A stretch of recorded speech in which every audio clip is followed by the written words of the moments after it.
morning, sports fans, and welcome to another edition of NDB Media's Sports Talk with the Guys, home of the Monday Morning Quarterbacks on Saturday. I ask you to bear with me as we're getting this program going right now, and we are making it happen. So there are changes to StreamYard, which are annoying as heck. So I'm going to ask you to bear with me as we make this happen. We're trying to bring the big dog in right now due to the fact that there have been some changes, but we are making it happen. So we ask you to bear with us, and thank you. Good morning, November 15, 2025. There are some changes here on the screen as well, which are a bit annoying. There's a new mode which we can have for telephones, and we can have for YouTube, Facebook, and all that stuff, which we're working on trying to resolve. But we already have quite a few people watching this morning, so why don't you let me know who you are and where you hail from, and I ask you to bear with me as we work through these changes. So good morning, one and all, and thank you. We are in an atmospheric trickle. A river. Allegedly, it's an atmospheric river, but it has been, it has been rather light, thank you, but the rain has been consistent since, as far as I'm concerned, since about midnight of Friday morning. I exited the theater at about 12:05 in the morning, and it was sprinkling. So that's where we're at, and it's been a sprinkle. It's been okay. I don't know how it's been for you, big dog, but has it been?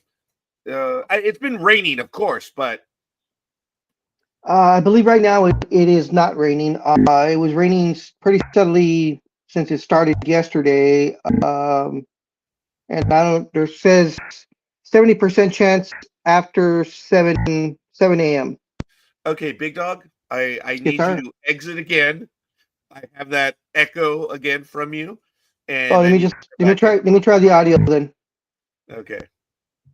So again, folks, we do apologize. There are some significant changes that are going on with StreamYard. So we ask you to have a little bit of patience as we work through this. So How's that? again, oh yeah, it looks like it's gone. So Okay. we'll I What's give the up? changes What's up. up, Tony? Let's see. So again, folks, I do apologize. I'm not on this as much as I. Oh, okay. Well, the screen's a little bit better, I suppose. Oh, there it is. Those are the presets. Okay, it's the different size of box. Oh, Yes. interesting. That one might be the one that I want, or the first one, but the color is way off. And I'm trying to find the color that we had before. It's a dark green. I don't like this light green, but trying to get this to go, it's been anyway. So we do appreciate the like. Aisha, good morning. Aisha, get in here. Come on. Stop throwing rocks. Just get in here. I know you haven't thrown any rocks in yet, but it's all good. But good morning, one and all. And again, we ask you to bear with us as we do this. So thank you, thank you, thank you. And as I said, of course, November 15th, 2025. This is episode 3 of year 18. We thank you for joining us. And it's all good in the hood, so they say. Right now, it's 61 degrees. It's going to get to a high of 62. So we are where we are. And it's going to be an overnight low of 53. So it's actually going to be colder tomorrow. We'll see how that's going to work. So, who's pressing the buttons, damn it? Oh, that's me. I'm sorry. Is it doing it for everything? Okay. Because Yeah, it is. you're only in a quarter of my screen. The Okay, now entire that's thing is. interesting because, okay, see, that's what I'm talking about. There are some issues going on since I opened the Grrr. program. I have 2 screens. I Yes, me have too. a video screen, and then I have the one for a phone, and then I have the one for the YouTube and whatever. So I guess you're looking at the phone screen. I don't know. I We're gonna have have two to. screens also. I have one that's about like yay big, and then there's a little ittier bittier one right next to it. Yeah, so StreamYard is tailoring it for specific feeds, and we're gonna have to Okay. figure out how it's gonna work. So let me see. Show the scenes panel. Oh, there's another window which I didn't want to see, so we have to get rid of that one now. Oh my goodness, this is It's fun. remove folder. Oh no, I can't do. Oh, it says rename folder. So again, we ask you to see. I didn't realize I sat over here. This is where I normally sit, and now I had to adjust because of the other screen. So it's like, oh, I hate you. There. Okay, I got rid of that extra box. Okay, we're gonna figure out how this works, but feel like rookies all over again. But as I say, it's gonna get to a high of 62 allegedly, which is only 1 degree more. Humidity is at 94%. Pressure is dropping at 29.82 inches. Visibility is at 9 miles, even though sunrise will be at 6:23 a.m. Sunset will be at 4:46 p.m. The wind is heading out to west, 7 miles per hour. Dew point is 59 degrees. UV index 0 of 11, and we are in a waning crescent.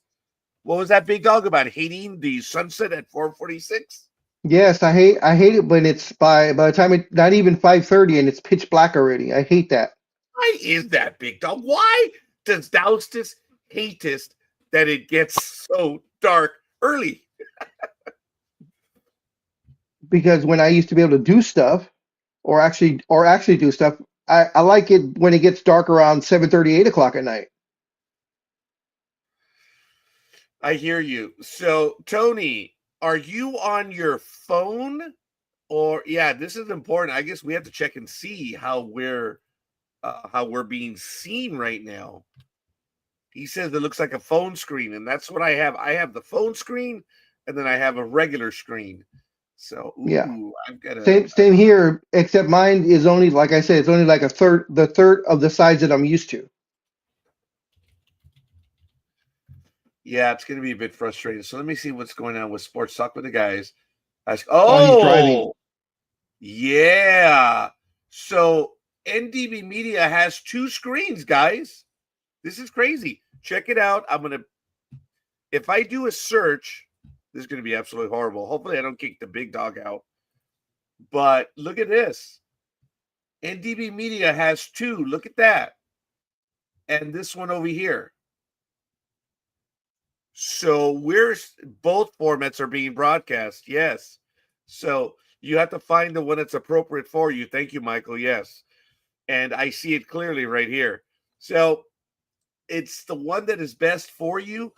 And when you look on YouTube, Tony, it shows right over here a phone image. So when you're on YouTube, you can see the one that is tailored best for you.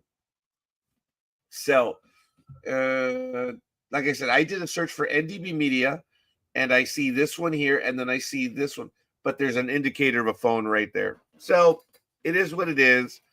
I saw this last night. I was like, oh man, I don't want to even play this game right now. Okay. Okay, I don't know what you're using, if it's Facebook or if it's, if it's YouTube, but we are transmitting in both formats. You have to choose one of them. Like I was just showing everyone on YouTube, you have that option available to you. So I don't know how it's going to work on the other one. So, like I said, I'm gonna have to see how that's gonna work, but you have. Let me see. It's nice that some things never change. Now I hid on my screen the vertical broadcast because before I went live, it was giving me the echo of having both screens open. That was annoying as heck. So, Aisha, again, thank you. I'm glad they're doing somersaults, but how about you just get in the goddamn program? All right. That way you don't have to worry about any stuff that's going on. So it's all good in the hood, as they say. So and those those people out there listening with sensitive ears, that was gosh darn. Oh yeah. By the way, your sound is doing it again, big dog. All right. Let me check. Let's see what's going on. Back in 1960, on this day, Elgin Baylor of the NBA LA Lakers scored 71 points versus the New York Knicks. And in 1961, on this day, New York Yankees outfielder Roy Ramirez is voted the American League MVP. So, again, folks, I ask your tolerance and understanding while we try to work through these issues. So the big dog's gone again. A little bit of patience, please, as we work through it. So it's like learning to have to do this all over again. Yes, Aisha, thank you. I already detected it, but I do appreciate that. Stop throwing rocks and get into the program. Yeah. Anyway, as we go around the horn in National Rugby League Down Under and the Harvey Norman All-Stars, that game is going to be later on today at 9 p.m. The Indigenous versus Maori, and the Harvey Norman Women All-Stars will be at 6:45 p.m. Indigenous versus Maori. In the Witzer preseason challenge round 1, that's going to be taking place in February. So we're nearing the end of National Rugby League, and you have 2 games today, and then they're going to pick up in February. Oh, no, I'm so sorry. Those are also in February. So National Rugby League Down Under is done. As we were covering the championships before, it is done. So I do apologize. All that's going to pick up in February of 2026, which is going to be a climactic year here in the United States and specifically in Southern California. 2026, we will have the World Cup. There are a lot of rumors on the internet. We will start addressing them in December about where the World Cup games will be played. But there are issues that FIFA is unhappy with the United States right now because people are trying to get into the United States and the visa wait is no one knows. No one knows. And these are people that have been putting in their visa requests months ago and there is no answer and they've been told that it's a 9-month backlog. So again, that is conjecture at this time, but the fact of the matter is people already have their hotel rooms, they have their trips, and no visa. That's not conjecture. So, wow. This is a chance to have the economy flush with money, and you have people that are just being dumb at this point in time. This is where politics crosses. Person being dumb at this time. And then Actually, everyone else just follows. Actually, I don't even know if the idiot knows what he's doing. But how do I sound? Am I better? Yeah, there's a little teeny sound, but what I refer to for some stupid reason as camel humps. I don't know why. It sounds like a hump to me. That's gone. So okay, yeah, that's gone. In the hood. In the LPGA, the Annika, driven by Gainbridge at the Pelican. It's in Bel Air, Florida, going on right now, November 13th to the 16th. Big Dog will tell you why I kind of perked up over that one right now. Lynn Grant is tied with Grace Kim at -9. Jennifer Kupcho is at -8, tied with Hiren Rune. And then coming in at -7 is Gabby Lopez and Nelly Corda at -6 for the women.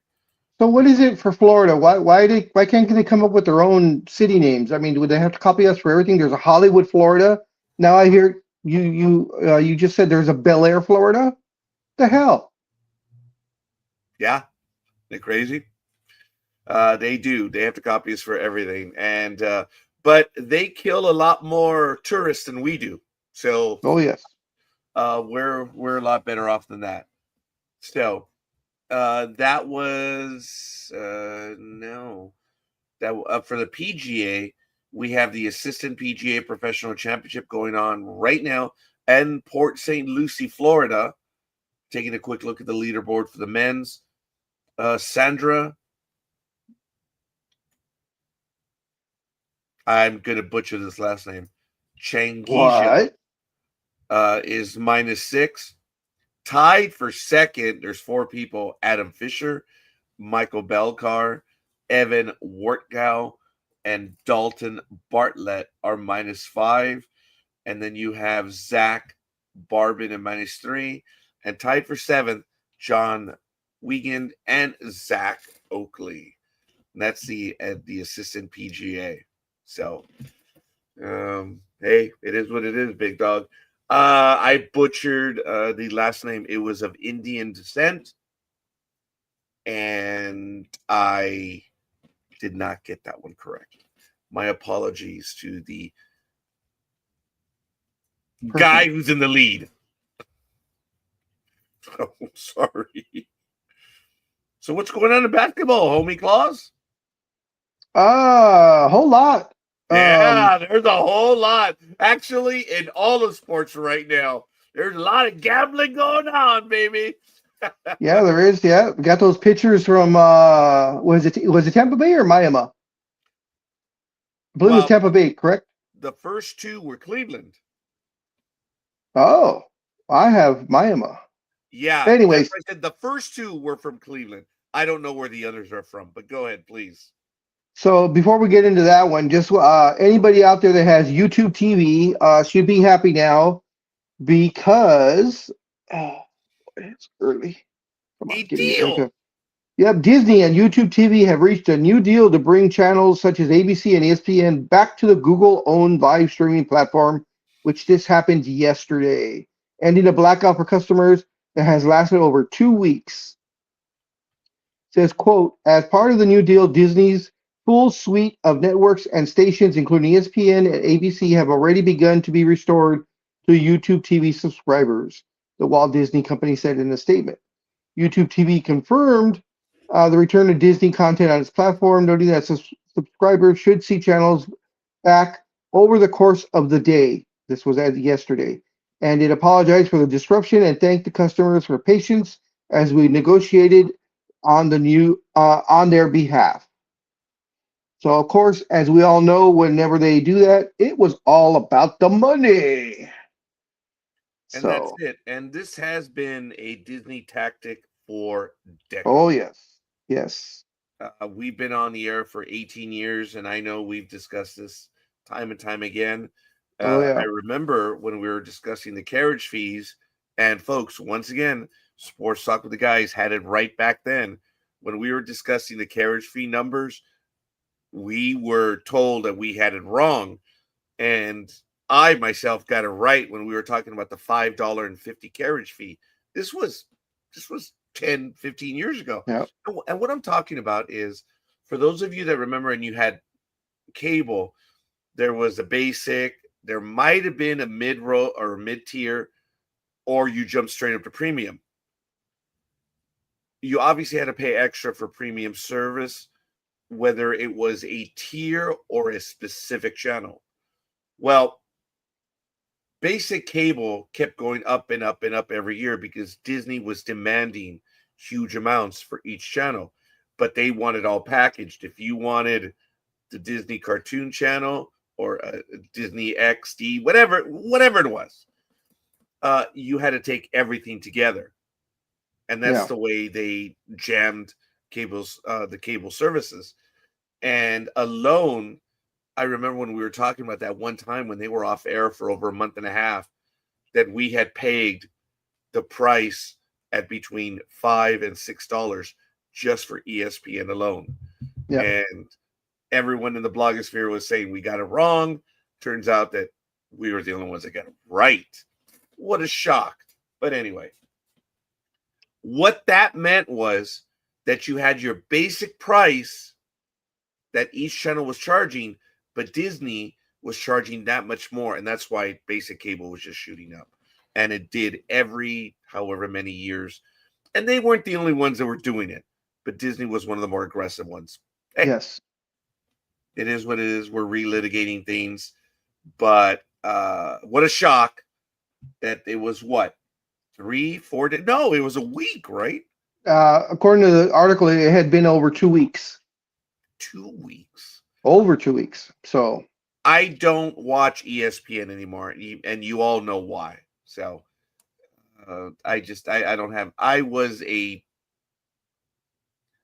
fan of ESPN, but the ESPYs just yes, it just and plus what they did to Rachel Nichols also, that was kind of down and dirty. And yeah.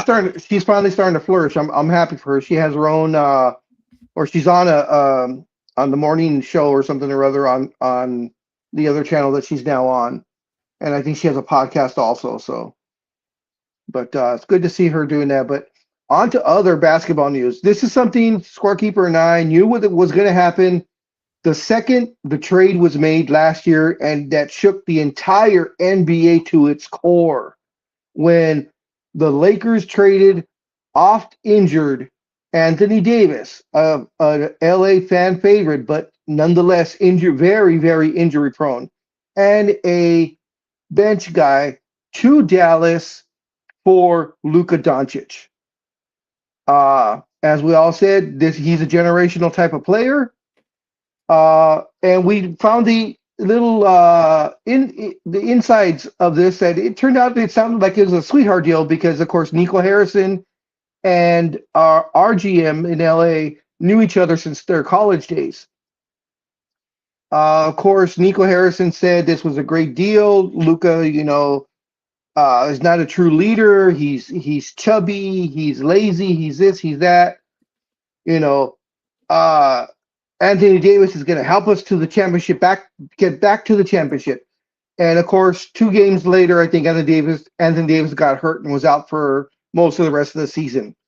This season, same thing. Anthony Davis got hurt after game 1 or game 2 with an oblique strain or something or other, and he's played sporadically at best.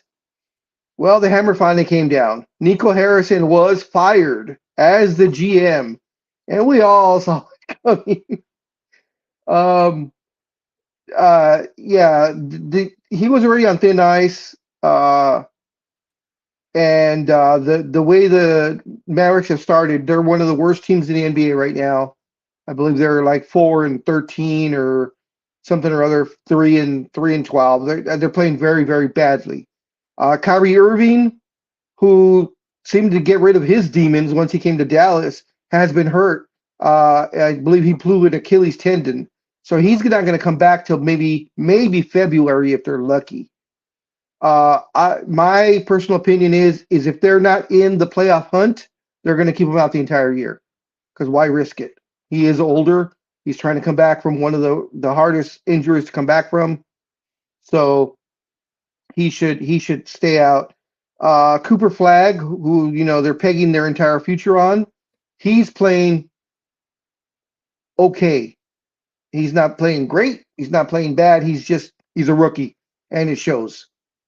So they're floundering. And on the flip side, Luka came in shape with a chip on his shoulder, and he is averaging about 37 points a game this young season.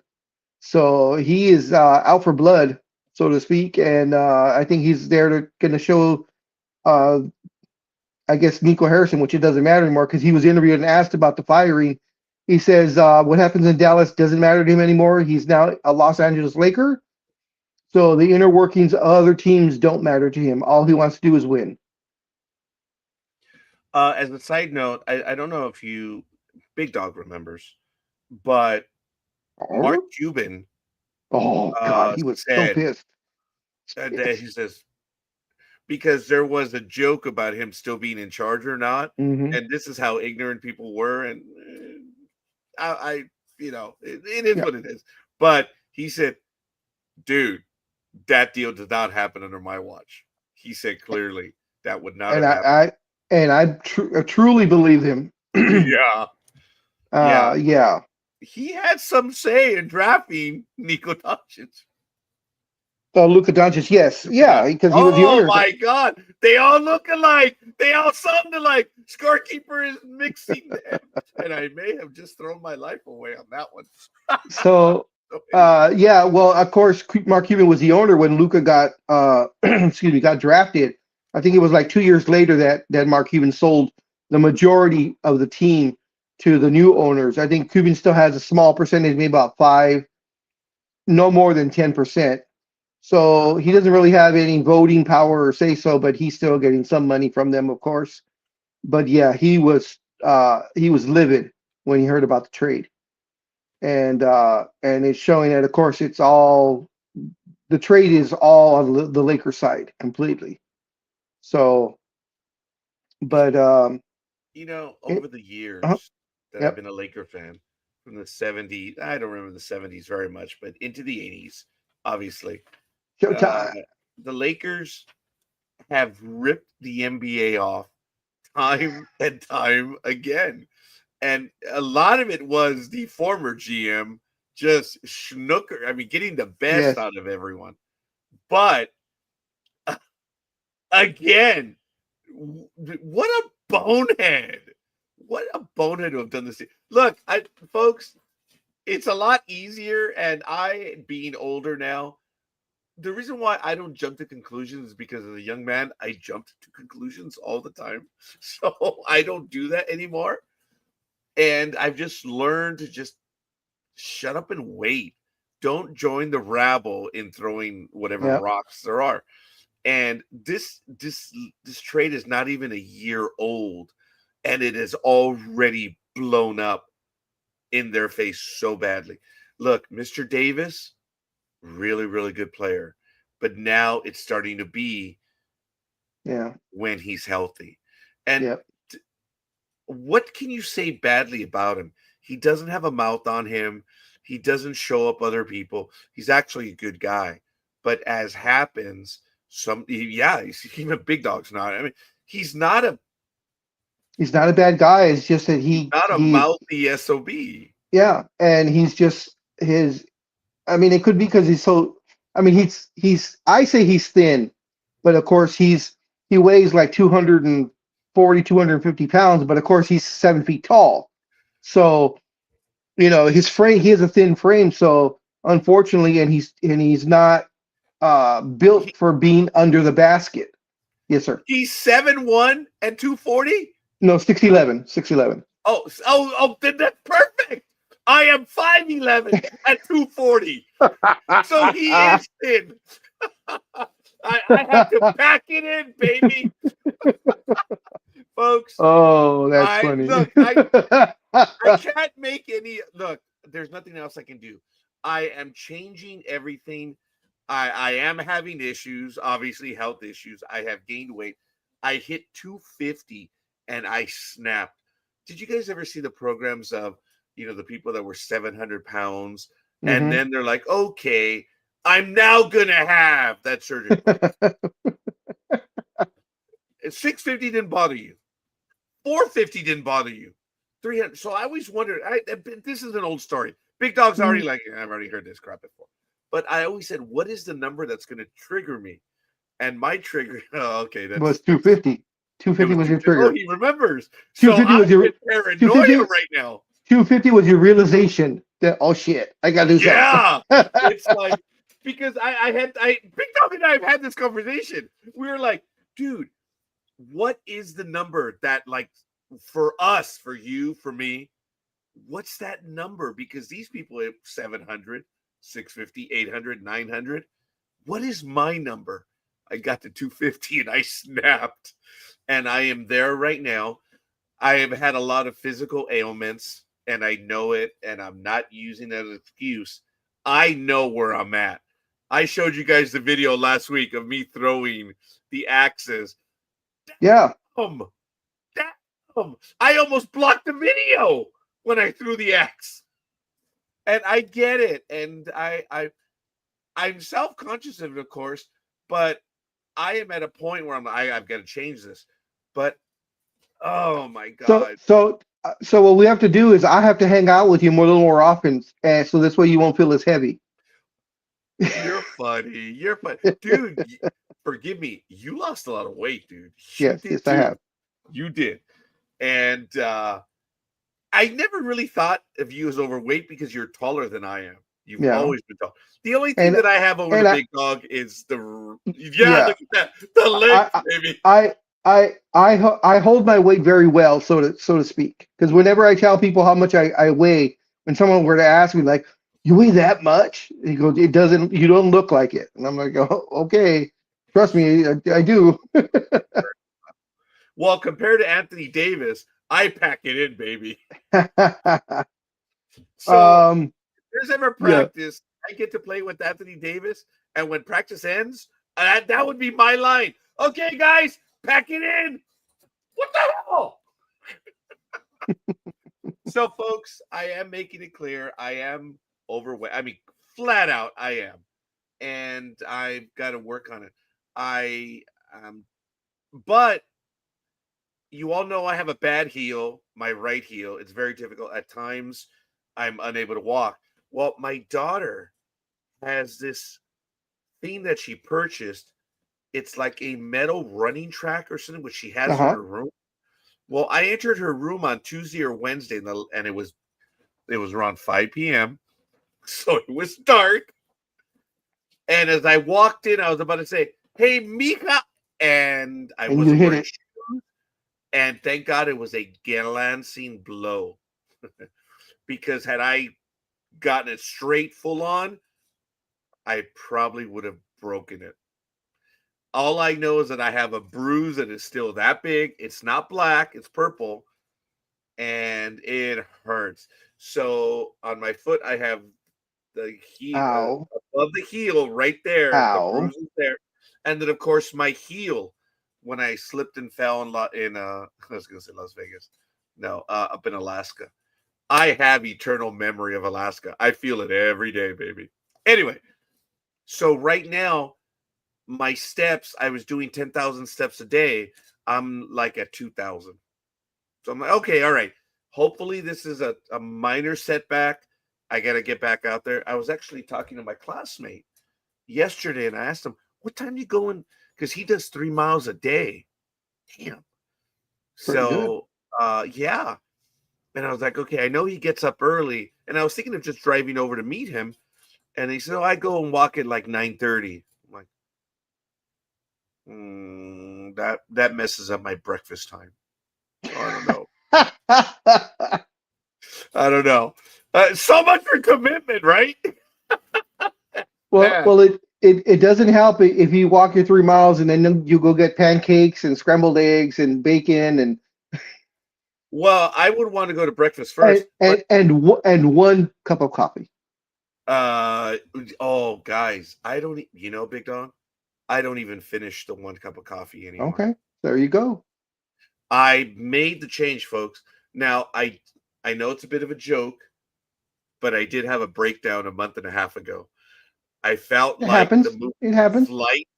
Remember oh my god, what's his name? He has the broken pinky or something. The actor Denzel Washington. Okay. He's a pilot, right? Have you seen that Oh movie? yeah, I haven't seen the movie, but I heard it Oh, was very, very good because everything Denzel does is great. So it's the one where the plane kind of goes upside down. yeah. Yeah, but he's drunk or something, or he has a drinking problem, or Yes, and that's what I was going to refer to. okay, And there's a okay. significant moment where he falls off the wagon. I mean, literally, he was kept in a hotel room with water and orange juice. Well, they accidentally left he hears the wind and he's able to open the door to the next suite, and it has a bar. So I'm not making fun of that, but I fell off the wagon, the soda wagon, about a month and a half ago. I had like 5 sodas in a 5 hour period. That was huge, and I felt dirty as a oh cherry coke. See, I can't fake that. That was real. I felt dirty, man, and I felt guilty because I was just like, Oh, okay. Is that Tony? Oh, here we go. I'm going to make a trip out there, and myself and engineer will have to get scorekeeper. On the workout regimen. That's fair, Tony. And I may be calling upon you and engineer, and a few other people that I know. Because all kidding aside, I ordered Slim Fast. It still exists. And it's going to be arriving in a day or so. I don't think it's going to arrive due to the weather. It might be put off a day. But I remember my mother lost over 100 pounds doing Slim Fast. Tommy Lasorda did, and that's where I got the idea, because Tommy Lasorda, for those of you that remember, did those commercials, and he lost an incredible amount of weight. And when my mother was talking about being overweight, I was like, Slim Fast! Slim Fast! I even told Randy, my superintendent at the time, he was like, "Oh, I'm over it. Slim Fast," and he lost like 200 pounds of Slim Fast. So I'm gonna start it, and the regimen. I'm not selling the product, but it's you have the shakes and the bars for 2 meals, and then you have a decent meal. So I'm like, okay, what am I gonna do? For me, it's gonna have to be breakfast. I'm not going to give up breakfast. I like going out in the morning and meeting with people. I do. I mean, I still hit up Big Dog every. When I was driving, I would tell Big Dog, Yep. "Hey, Big Dog, were you awake at this hour?" Like, yes. Damn it. And the one time I texted him, the one time he was asleep. But and because he was asleep, I was like, okay, I have that skill, folks. I wake people up. So I'm leery of calling people, but I was in Big Dog's area numerous times. I would take a picture of me passing by his house on the screen, and I would send it to him later. And he's, "Why didn't you call me? I was up." Damn it. Well, I was on a run. That was one, but I've done that. So speaking of something that's not on a run, NHRA. Speed Never Lies, November 13th through the 16th, right here. You don't hear them in the background because it was rain postponed yesterday. So apparently they're going to be racing today. The Friday racing was postponed at the In-N-Out Burger NHRA Finals. So they're going to resume their running today. That's going to be a heavy schedule. An entire day of racing. That's going to be really crazy because it's supposed to rain really hard today, more so than yesterday. I was alluding to that. Thank you, Big Dog. That's what, like, an entire day is going to be squeezed in today with today. But Mother Nature said, let's see about that. Mother Nature said, hold my beer. Yeah. And we have been fortunate.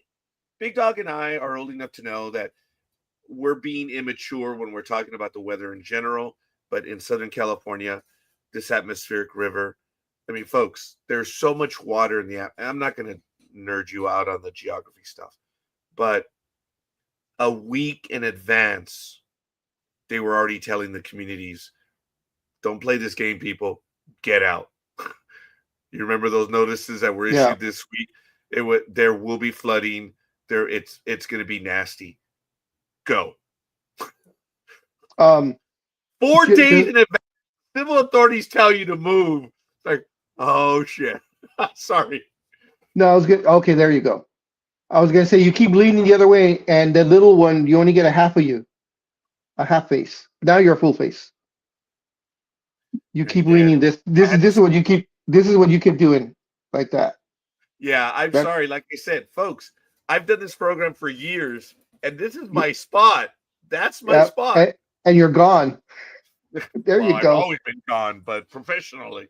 So yes, I have to, and I have both monitors here, but the camera is on the monitor to the right, near the corner. But I realize I have to be here now. But I normally do this. I just do it, and that takes me off screen. So we're gonna have to work on it. So hopefully NHRA is going to be able to do it today. But as Big Dog so eloquently made clear, there's a lot of water today. So that's what they're saying. Yeah. Here's more on Anthony Davis. So this was published, I believe it was Wednesday, the 12th. Oh, what just came in? New Orleans Pelicans have fired head coach. That just came over the ESPN wire right now. Why don't you go ahead and finish that one? It went away. Oh, But okay, let and me see we're if I can get it. finished. Hold on. Yeah, no, it went away. So this one, Mavericks governor Patrick Dumont has requested medical data indicating that Anthony Davis is not at risk of aggravating his left calf strain before giving a green light for the 10-time All-Star to begin to return to the court. Davis was listed as questionable for Wednesday's home game against Phoenix Suns, and it was the third consecutive game that he has had a designation on his injury report. But he will miss his seventh consecutive game, and they've only played about 12 games. He originally targeted his return for last Saturday's game against the Washington Wizards, but there was a disagreement between Mavs Director of Health and Performance, Mavericks Director of Health and Performance, John Billsborough, and Davis's personal medical staff on whether that was prudent. Davis was held out after Dumont sided with Billsborough, referring to err on the side of caution rather than putting them in. So now Davis is not going to play until the governor, Patrick Dumont, gives the okay. So it's kind of rings of a certain person whose nickname is the Claw that now plays for the little redheaded stepchildren of Los Angeles. And his medical people saying one thing and the other team saying the other when he was in a certain team in Texas.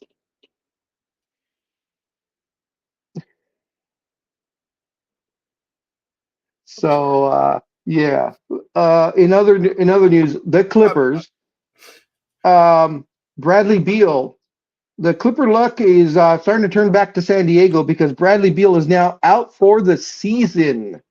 With he has to have major hip surgery. Yeah, that's unusual. That's usually one that you don't get from a basketball player. He says he has a fracture in his left hip, and it will have season-ending surgery. So Let me interrupt, Big Dog. sure. I'm now noticing that Tony and Papa Sox, for instance, it indicates what they're looking at. So Papa Sox, why is the screen shrunken? Well, it looks like, well, first of all, we're transmitting on both types of formats. And when you go to YouTube, you can choose which format you want to look at.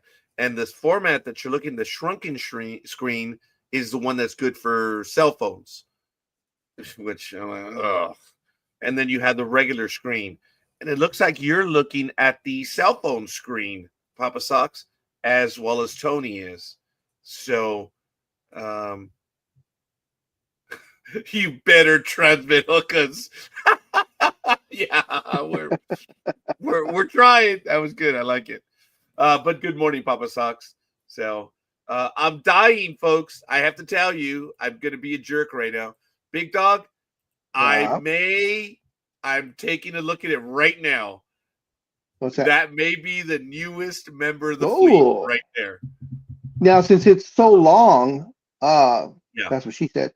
No. You don't require a different license? Class C is still okay? Yes. Okay. Yeah. It's actually has to do with the number of people. So very good, Big Dog. But yeah, no matter what, I'm hoping to get my Class A eventually. But I'm going to be taking a look at this one later on today. And, What year is it? I can't. It's in small. It's a 2007. So oh, okay.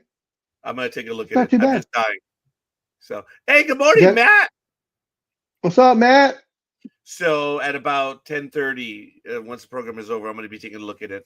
I really like the interior. It actually does look nice. Wow. So yeah. Is that a Lincoln or what is it? Yeah, it's a Lincoln Town car. Oh, It's okay. not bad. I mean, it can be a little dated, but it's interesting that there's only one person that fits up front because of the design. So Really? Wow. yeah, so it's kind of Huh. cool. But anyway, sorry folks. I was dying to say, Big Dog's been giving me a hard time as of late. Well, actually, you can see it right here. See, no one fits up front right here due to the design. Oh, wow. The Interesting. entire cabin was moved all the way up here, so there is no front seat. But that seat is pretty big, so I mean, if you know, if fun comes to fun, you can make that work. Interesting. But anyway, um, '07, good year for a car. That's what mine is. Yeah. Um, I hear you, Matt. For me to purchase something like that, brand new, that's over $100,000. I have no desire to do as such. But I've been wanting to do this for a while, and because I take clients on airport runs now, and it's kind of cool. So I'm gonna go check it out. Doesn't mean it's gonna happen, but it's within the realm of what I want to do. And if I, my wa- I, sister is watching, sorry, go ahead. I was just gonna say, I want to see you make a U-turn in that cul-de-sac of yours. In that.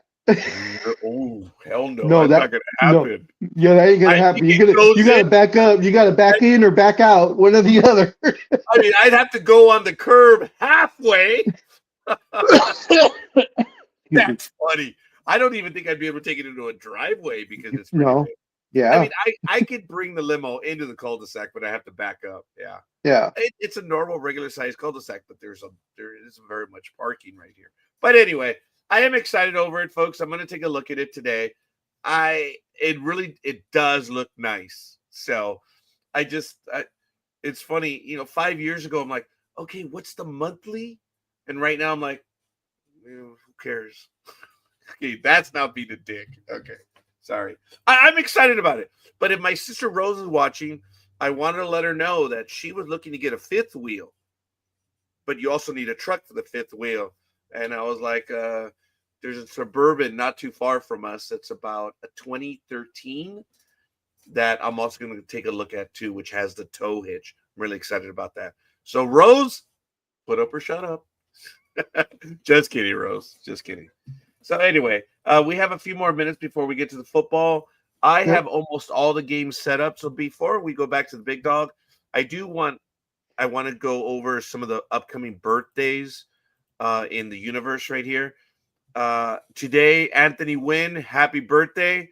Yesterday was Guillermo Rocha, or 2 days ago was Guillermo Rocha. You know him as the prodigy. He's been on with us a few times. Congratulations to him. Marcella Ratty, your birthday was yesterday. For those of you that remember in the NDB Media universe, Marcella Ratty is the mother of Richard Ratty, who was on with us for Mm. many years, of course, until he passed away. Upcoming birthdays on November 18th, Milt Philly P. Smith. A lot of people know that guy in our universe. Engineer on the 18th. Hala You know, Nakul. he turns November. 40. I'm not prepared to argue on that, but he really is. Hala Nakul, November 19th. David Pham on November 20th. Leo Villalobos, November 21st. And also November 21st, James J. Rorick. So these are people that are in my universe, as well as the listener base here on NDB Media. So once again, we're going to be ready to go. I have the games set up. I did not copy and paste the Facebook page. So Big Dog, if you have any other item you want to get to, please. Oh yeah. Sure. The player that we all hate, Mr. Dylan Brooks, who has bounced around the league as being a somewhat enforcer, but all with bad attitude. Anyways, he was fined $25,000. He plays for the Phoenix Suns because he did a rude gesture to the fans as he was leaving the court. So the NBA went, you're gonna pay. You're gonna pay out of your pocket now. So he got fined 25 grand for that. Wow. Yeah. Also, Steph Curry and Under Armour are parting ways and ending their long-standing partnership. Both sides announced on Thursday. Curry's standalone Endeavor Curry brand will move forward independently, and his shoes will release his plan through Under Armour during 2026, but he's now entering sneaker free agency. Curry left Nike and signed with Under Armour in 2013, several years into his NBA career before his rise into an MVP and global celebrity. It says Under Armour believed it. This is from Steph Curry. Under Armour believed in me early in my career, and I gave them the space to build something much bigger and more impactful than a shoe. Because I will always be grateful for that. So Steph's looking for one last nice payday away from the basketball court. As you know, he only has a few years left. He has been playing for about 15, 16 years. So Curry's at the end of nearing the end of that career. Can't blame him for wanting, one last grab. And this one is the important one that scorekeeper myself, everyone here at Sports Talk with the guys that enjoys basketball, we have been not bitching, but we've been complaining how the All-Star game sucks now and has sucked for a few years, going on 5 years probably. Well, the NBA announced its long-awaited plans to overhaul the All-Star game this past Tuesday night, laying out how the new United States once again versus the world format will go and how the teams will be formed. Excuse me.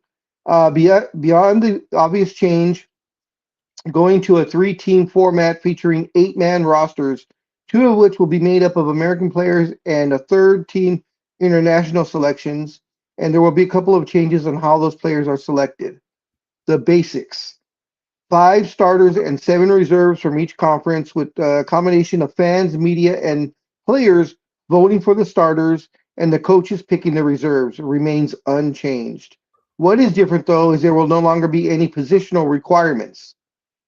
In the past, the starters had been made up of 2 backcourt players and 3 front court players, with the reserves being the same split plus the 2 wild cards. This year, though, the starters will be the top 5 vote getters, regardless of position, and the reserves will be the top 7, also regardless of position. That's a good change. That's a different change. The league answered another lingering question: what happens if those 24 players do not evenly break down into 16 American and 8 international players, or would the league force the voting to adhere to those numbers? The solution is that the player pool doesn't reflect a 16-8. If the player pool doesn't reflect a 16-8 split, NBA Commissioner Adam Silver will name extra players to the roster to get to the minimum 16 Americans or 8 international players. Okay. Sounds interesting. Of course, the All-Star game says will not take place at its usual 8 p.m.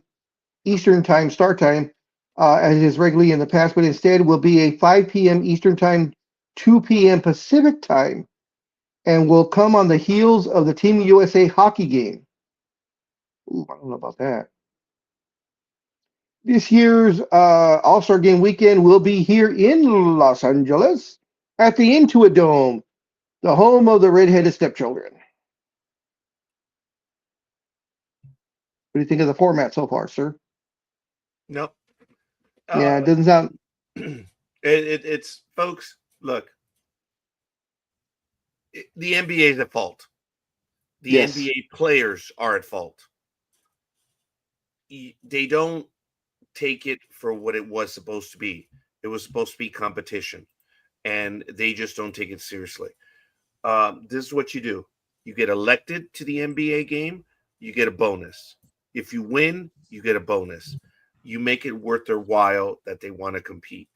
But you don't have that attitude to win, and a lot of that has to do with the NBA players. This is something that I have harped on for decades now. But you fix it. Look, if it's all about the Quan, make it the Quan. Give them a bonus for making, and then give them a bonus for winning. And you go back to the traditional game as it was.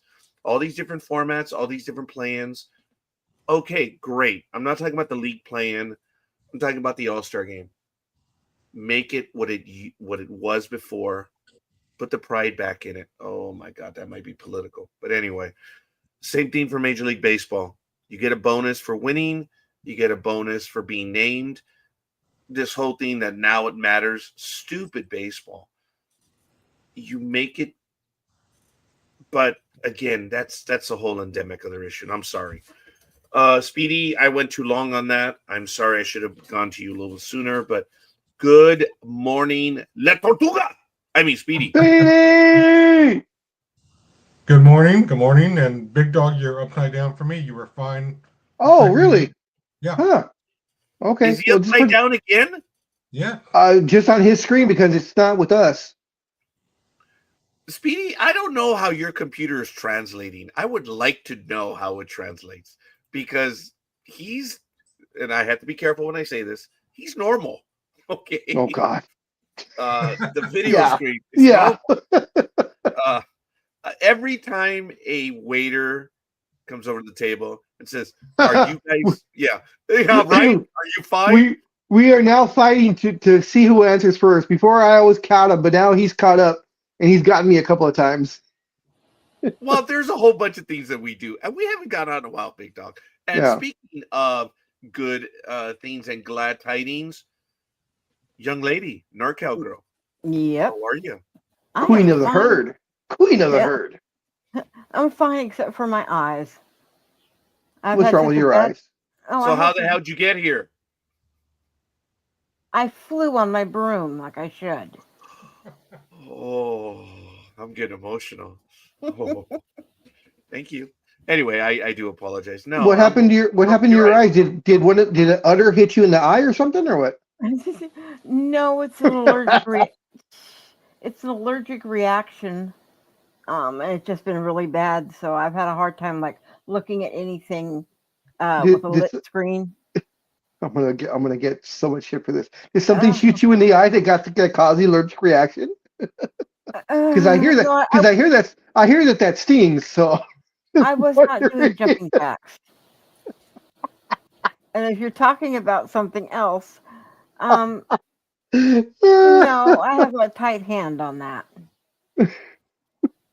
Well, you're saying jumping jacks. I'm just picturing something floppy hit you in the face. Believe me, bigger girls, it hurts. Trust me. Scorekeeper is just like taking it all in. Speedy, did you get the message from Tony? Thank Yeah. you, Tony. Thank you. Good morning, Speedy. The mouse is in the house, and he even gave you Uh-huh. a positive on that one. Well, Yeah. it is 7 a.m., folks, and we are just about ready to go. Before we do that, I wanted to get your thoughts on your guy, Mr. Aaron Judge, winning his second back to, or excuse me, no, he won his third MVP. And this is his back-to-back since he won last year and this year. And of course, the National League, Mr. Shohei Ohtani won his fourth MVP award, two in American, two in the National, and this is also back-to-back. So, how do you feel about that, Scorekeeper? Well, number one, as I've mentioned, we lost Papa Sox. He was in for a moment, and then we lost. But guys, I have no control over. I need to put it out there, like for the Hall of Fame, for whatever. It doesn't matter what I say, and I need to put that in there. Decisions made over my head, so we only have the ramifications. Aaron Judge, the majority of writers that follow the sport believed he was the MVP. Do I believe he's the MVP? The numbers speak for themselves. But when you look at the catcher from Seattle, I believe he hit 60 home runs. And he hit 60 home runs. Oh, and also he hit 60 home runs. Oh, but wait a minute. He hit 60 home runs. Okay. All right. A switch hitting catcher has never, ever hit that many home runs ever. A catcher, I believe, has never hit that many home runs either. His average was down His on-base percentage was good. And when you looked at the totality of the numbers, it comes down to Aaron Judge being more superior to Raleigh, hands down across the board. But there are offensive awards for that. Okay. MVP is the most valuable player. Was Aaron Judge the most valuable player?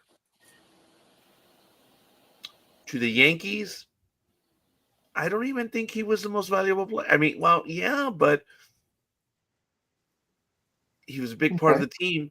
But Raleigh was probably more value to the Mariners than Aaron Judge was.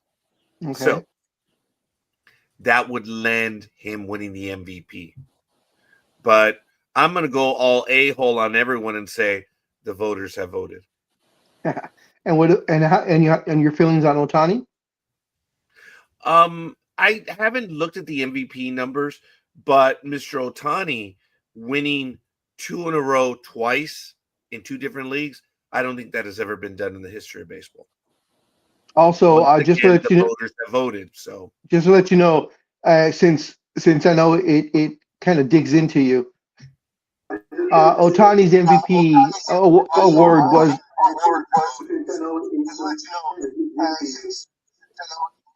Yeah, Papa Sox, we hear ourselves.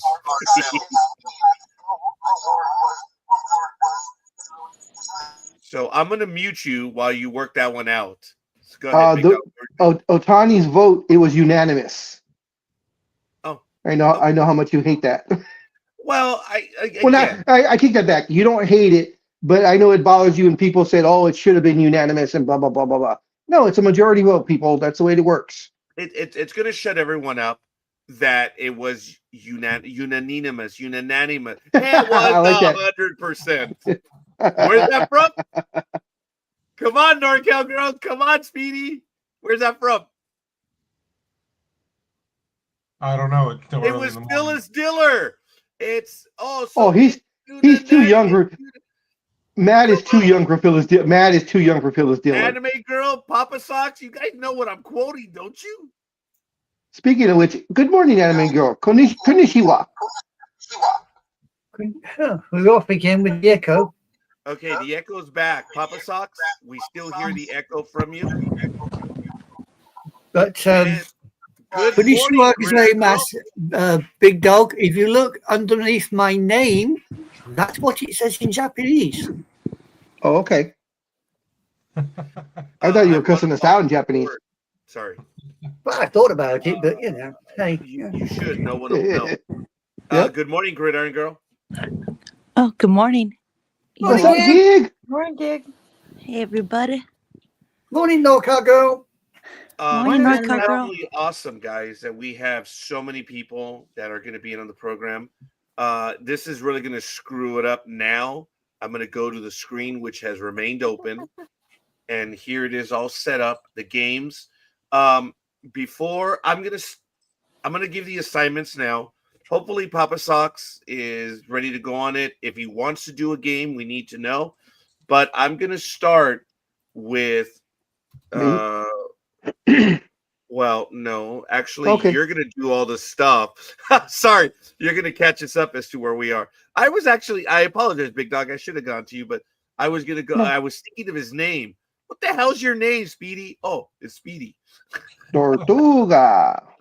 Yes. Okay. And then I'm going to go Anime Girl, and then I'm going to go NorCal Girl, and then we're going to go Big Dog. Okay, so sorry, I try to vary this up, folks. All right, and so I got the Jags. Okay, so if Papa Sox is able to do it, we're going to bring him in. Bears, Vikings, and he works out his issues. But Big Dog, why don't you go ahead and take us back to the results? Yes. You guys gained all kinds of ground on me because I sucked this past weekend, but this last week. But here we go. Bottom to top. Speedy was 9-5, 64.3%. He's 73 and 73, 50%. Sports Sister went 6-8, 42.9%. She's 83 and 65, 56.1%. Color Maven went 8 and 6, 57.1. She's 84 and 64, 56.8%. Papa Sox went 1 and 1, 100%. He's 60 and 42, 58.8%. Dream went 8 and 6, 57.1%. He's 89 and 59, 60.1%. Philly Special went 9 and 5, 64.3%. He's 93 and 55, 62.8%. Engineer went 7 and 7, 50%. He's 95 and 53, 64.2%. NorCal Girl went 9 and 5, 64.3%. She is 96 and 52, 64.9%. Coffee went 8 and 6, 57.1%. He's 97 and 51, 65.5%. Anime Girl went 9 and 5, 64.3%. She's 98 and 50, 66.2%. Scorekeeper went 9 and 5, 64.3%. He's 148, 67.6%. Lukey's went 6 and 8, 42.9%. She's 82 and 39, 67.8%. Wow. Gig went 10 and 4, 71.4%. She is 102 and 46, 68.9%. I went 7 and 7, 50%. I am 103 and 45, 69.6%. So Gig made up, I think she picked up 3 games on me. And Scorekeeper now, I think I had a 4 or 5 game lead. Now I'm only on a 3 game lead with him. So the former champs are on my heels. Gridiron Girl, I heard you. I heard that. Yeah, and that was a satisfaction sigh. So I was like, yeah, I'm coming for you. Is that what it was, Gridiron Girl? I didn't say a word. No, you sighed a word, woman. Oh, Yeah. okay. Maybe a That's why she's little. not. Okay, all right. So we're Yeah, starting week 7. I picked a lot of long shots last week, and not long shots, stuff that I was I picked with my heart, and on like at least 4 games. And I think only one came out to my advantage, so my own fault. I might be distracted because I have Ash here. I don't know if you guys can see him on screen or not. But anyway, this is week 11. The Colts and the Saints are on the bye. Thursday's game, Jets and Patriots. What was the result, folks? Patriots 27, Jets 14. Although Jets had an early lead, but as we all know, they're the Jets, so we knew they weren't going to hold on. What was that, I Speedy? should have changed my pick early on, but I didn't with that game. It's all right, buddy. We're all doing very well. So we're going to get to Sunday's game, which is an early game. Let's get it going. 7:10 a.m. Boom. First game. Go, Speedy. All right, we have the 3 and 7 Commander taking on the 3 and 7 Dolphin from Madrid, I guess. It will be Madrid, on the NFL Network. Spain. I don't know. The Commanders are 21st. The Dolphins are 25th. The Commanders are 18th in yards per game. Dolphins are 25th. Time of possession, Commanders are 28th. The Dolphins are 27th. In defensive sack, Commanders are 14th, while the Dolphins are 21st. In total defensive interceptions, the Commanders are 20th. The Dolphins are 30th. In turnovers, Commanders are 28th, and the Dolphins are 29th. Speedy, when you get a chance, could you look up offensive sacks and also offensive interception for me? When you get a chance. Okay, Speedy? Oh. And also both teams suck. So we'll just put that out there. Man, they suck. Previous matchup? The last time these two teams played, the Dolphins beat the Commanders 45-15. Yeah. They beat him. They beat him up. They absolutely Yes. They wrecked them. Unbelievable. And we already have our first pick. It's going to be Miami for Tony, but we'll get to that in a moment. Okay, so the betting line is 2.5 for the Dolphins. Yep. Yes, it is. May we have a win probability? Yeah, looks like those fishy folks might take it 55.8%. Thank you. Anime or NorCal Grow, do you have a weather? Yeah, I do. 58, and it's going to be mostly cloudy, but it's saying they're playing in a dome. Ah, that's the most important thing. May we have Uh-huh. an injury report then? Injury report, certainly. For the Commodes, the first name I've got is the quarterback, Johnson. He is questionable with the mysterious undisclosed. They then have McGee, also questionable. Brown is injured reserve. McClone is out. T. Jackson, the tight end. McCaffrey, Amos, Nyang, Armstrong, all injured reserve. KO is out. Jean-Baptiste, Eckler, and Wise are all injured reserve. Daniels is out. Harris Lattimore, injured reserve.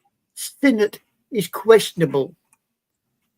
For Myanmar, I have got Chubb, questionable. Daniels, Hill, injured reserve. Bowser, DeBoy, and Schwartz are questionable. Mater, Jackson, Eichenberg, Waller, Burns, Kohu, AZ, all injured reserve. Sorry, got one wrong there. Eichenberg is physically unable. My mistake. Etheridge is questionable. Conyers, Matteson, FD, Cayusti, Saunders, Mayer, Duck are injured reserve. Sheffield is out. Douglas is questionable. So there you go. Very quickly, the Commanders, look at that. In the last 5 games, 0-5, folks. As Big Dog said earlier, both teams are bad. But Miami is 2-3 and 2-1 in the last 3 games. So take it for what it is. And yeah. Okay. I think we have our numbers. Thank you. Speedy, this went to you. Who are you going to go for? I think I'm going to go with the Dolphins. Papa Sox.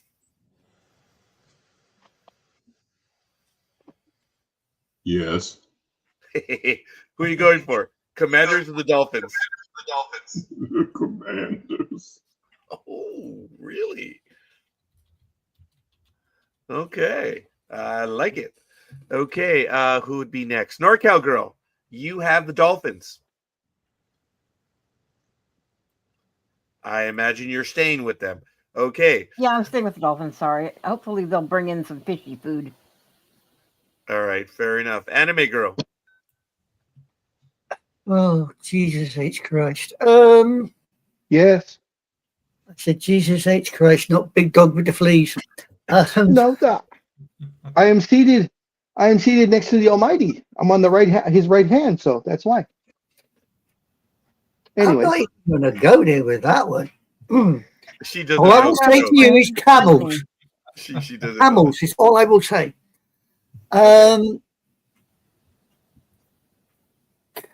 Right. I've got 2 shitty teams. I don't know which way to jump. Oh, bollocks. I'll go with the Dolphins. I've got a funny feeling the Commanders might win this one, though. Okay. Fair enough. Gridiron Girl.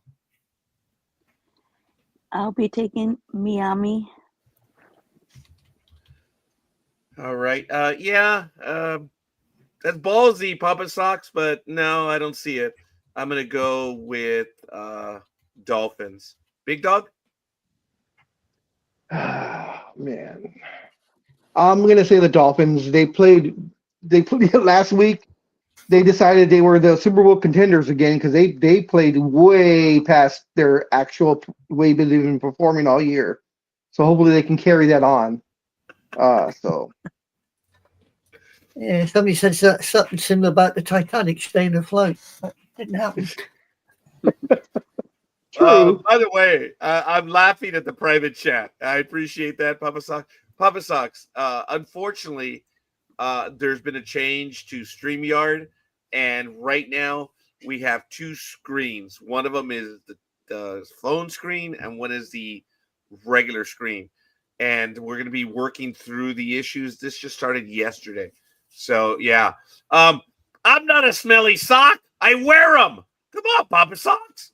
Be cool, dude. So anyway, I think we all have our picks then.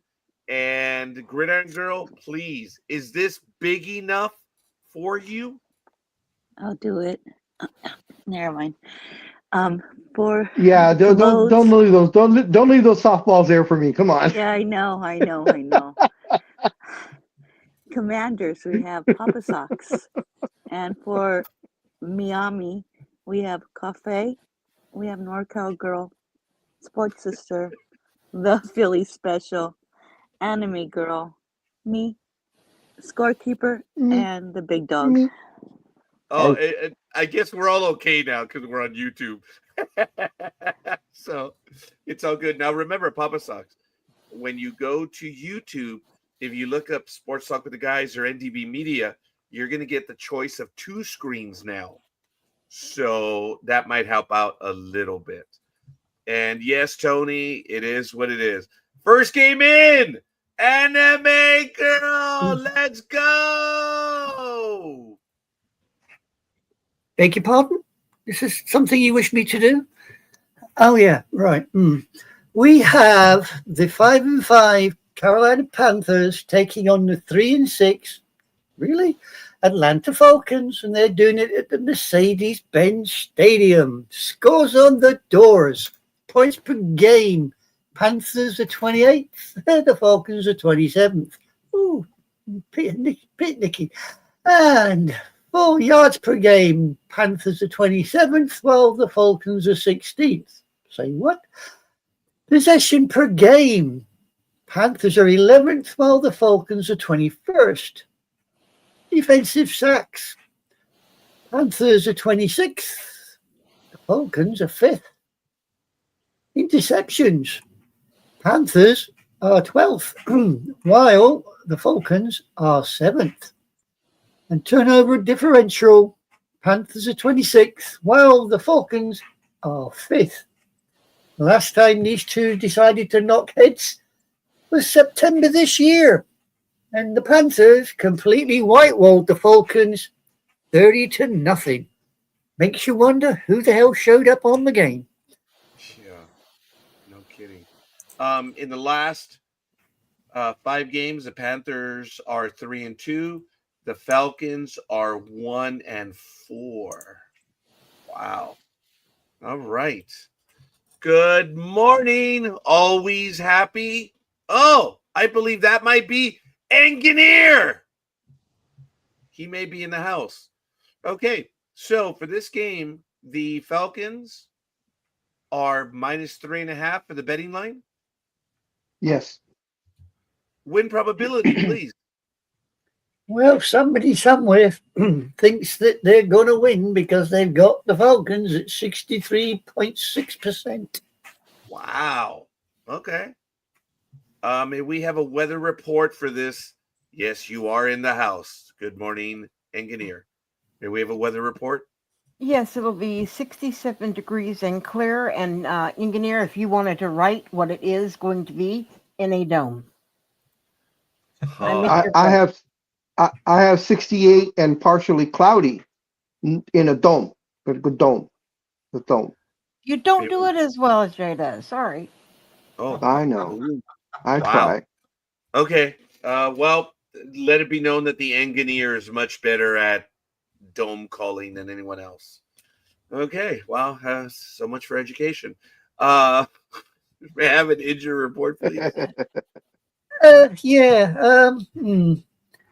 Looking at this, I'm wondering how the hell they're favouring the Falcons, but never mind. Here we go. For the Panthers, Wallace is out. Brooks physically unable. Moore, Amuve, Hunt, Mathis, Jones, Christensen, all injured reserve. Ransom is out. Now, for the Falcons, I may take some time on this one. Trice, injured reserve. Gorius, questionable. Anderson, physically unable. Nielsen, questionable. Phillips, Wheatley, Norton, injured reserve. Agnew, questionable. Jones, McGarry, injured reserve. Woods is out. Roberts is injured reserve. London is questionable. Alford is out. Franks is questionable. Floyd is out. Diablo is injured reserve. Haynes is out. Harrison is questionable. Bertrand is out. Lindstrom, Hughes are questionable. And Malone, injured reserve. I mean, looking at that, I would say Atlanta Falcons have got either injured, questionable, or out. There don't seem a lot left for them to play with. So it's I wonder how they've got the 63.6% on the win probability, because most of their team is crooked. I hear you. Well, Anime Girl, then who are you going to go for?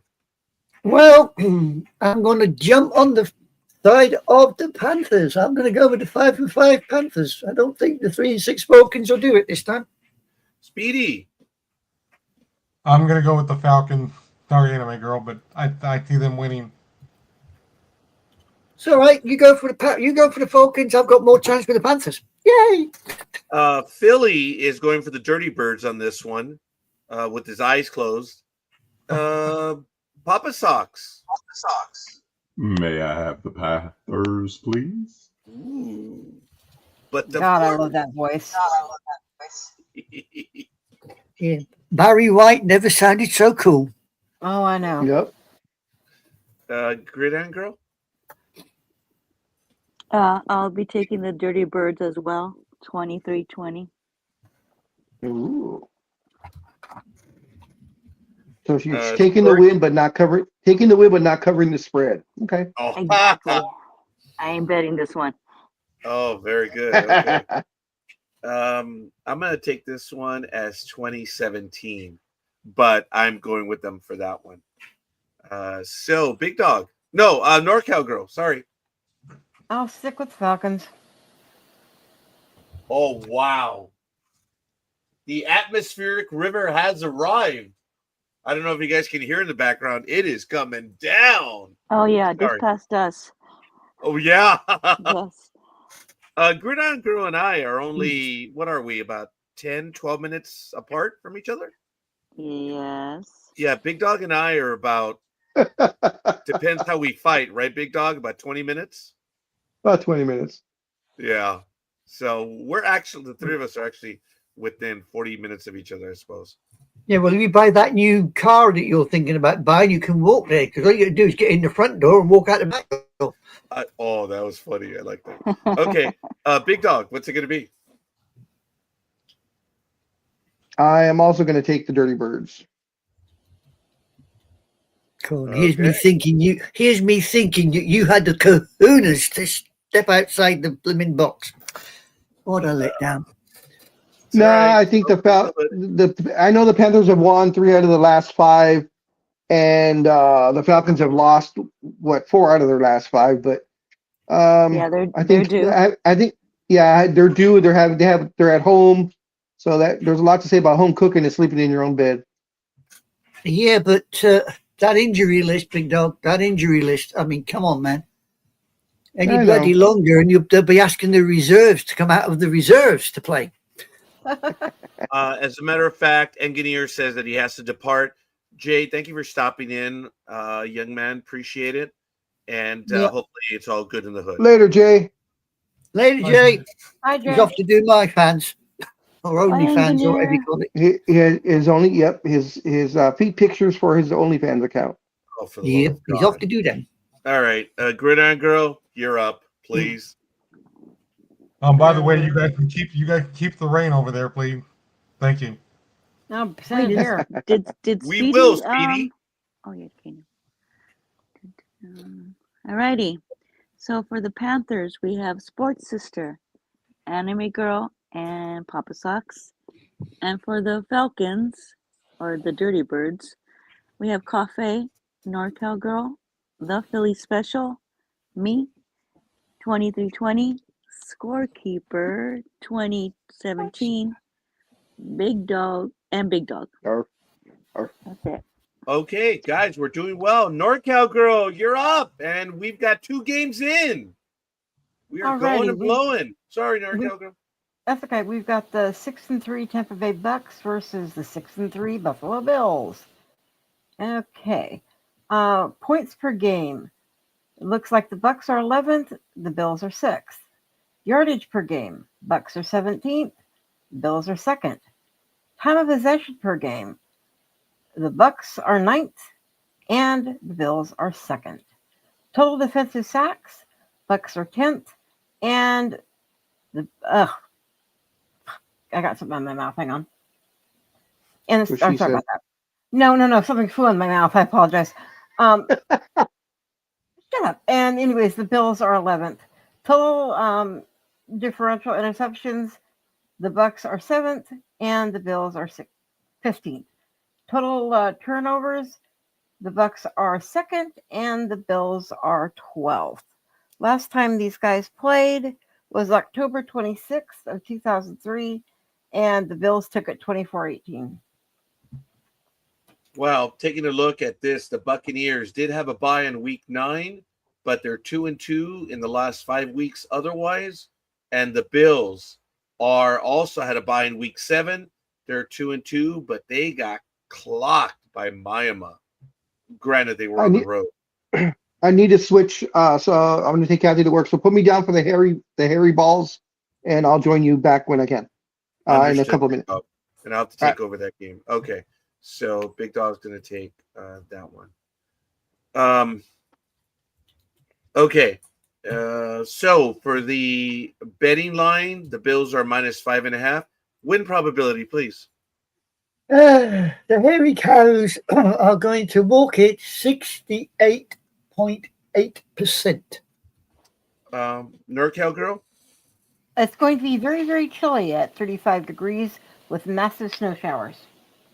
Wow. Injury report. Injury report. Right, here we go. For the Bucks, Goodwin is out. Jones is questionable. Watts is out.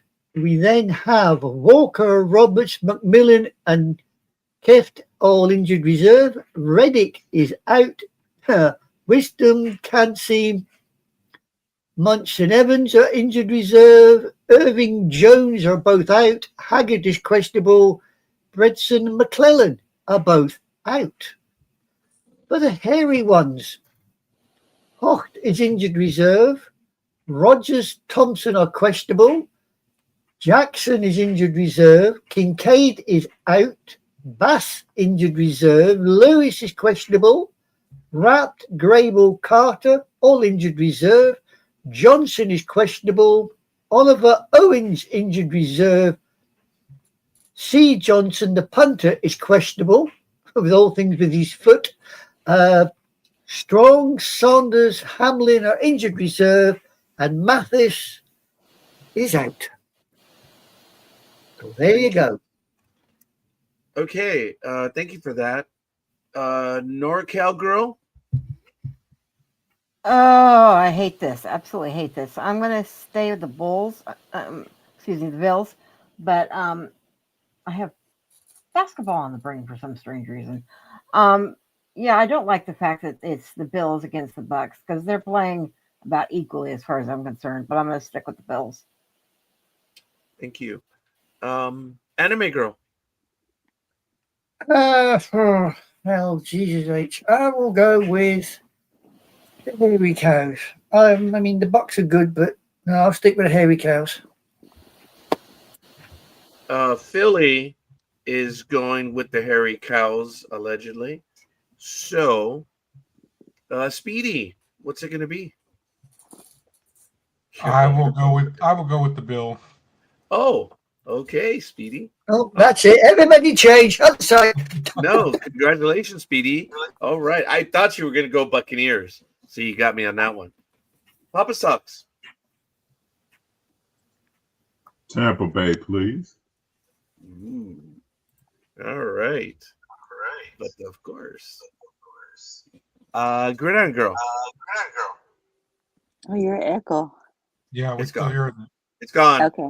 Alrighty. So I will be taking the Hairy Cows 28-24. All right. So Big Dog went with the Bills. Oh, man.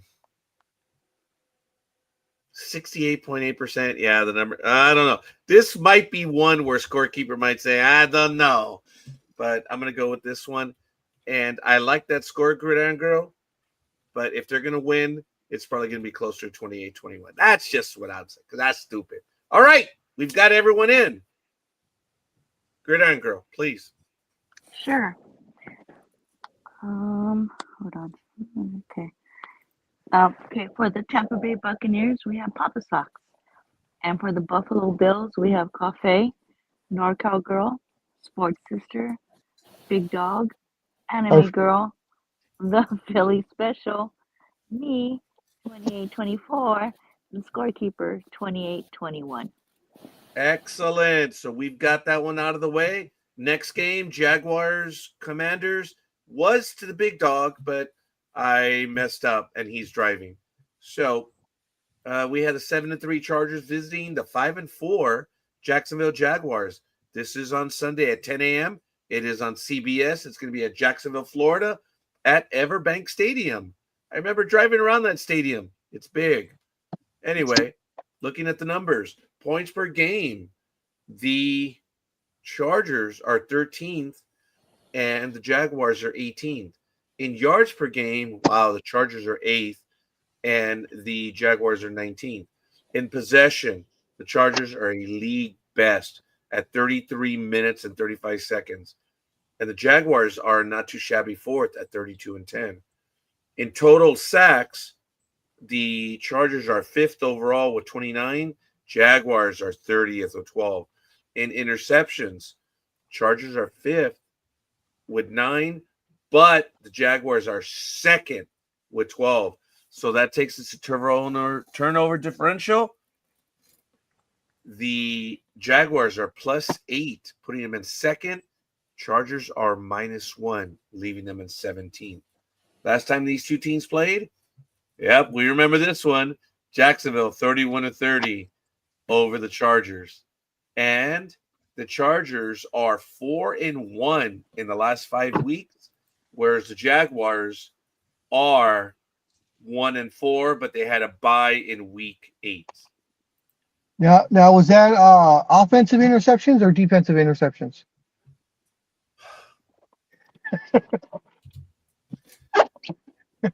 Very good, Big Dog. Very good. The Chargers are -2.5 when it comes to the betting line. Do we have a win probability? Yeah, the electric company is going to take it 58.9. Do we have a weather report? 77 degrees and partially cloudy. Wow, Jacksonville. That should be nice weather. All right, may we have an injury report, please? We certainly do. For the electric company, Morgan questionable, McClellan is out, Rogers, Harris are injured reserve, Washington. Pardon?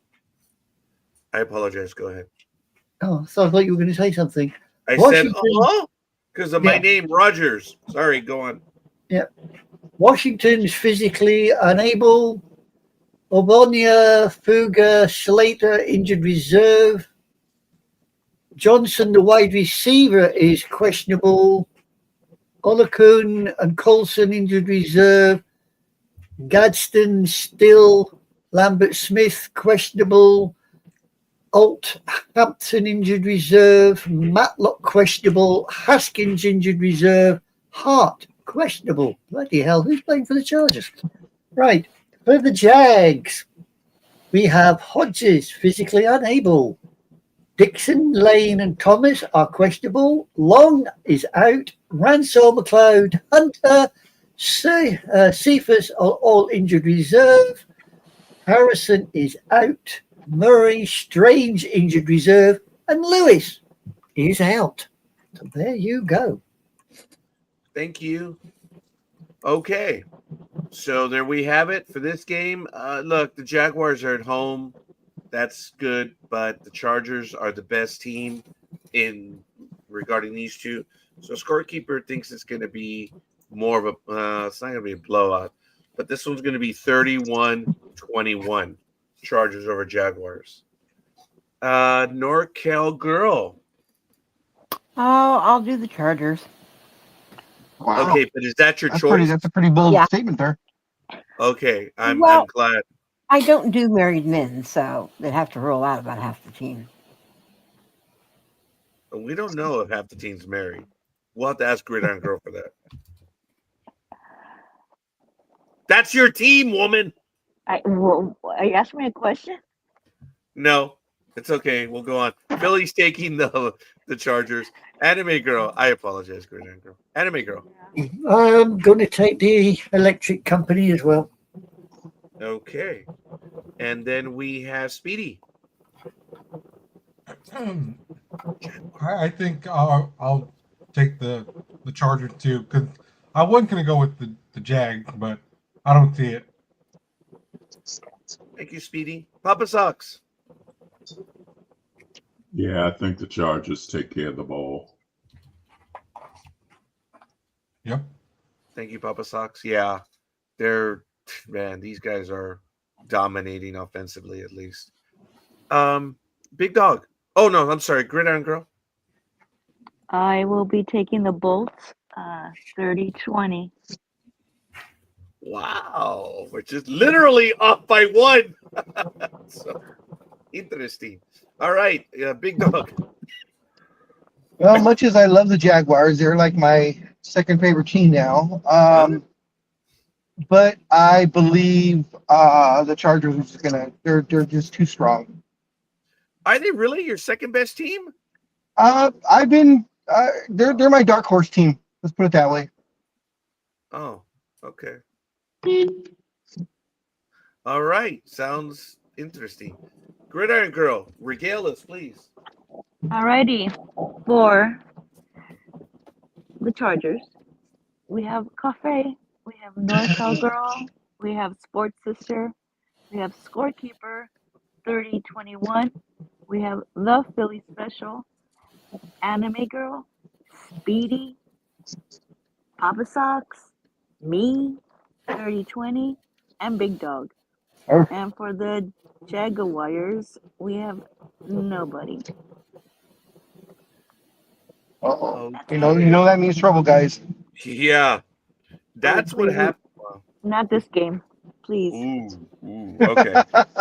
So let's get to the 10 a.m. game. Bears Vikings. Papa Sox, if you're ready to go, let's go.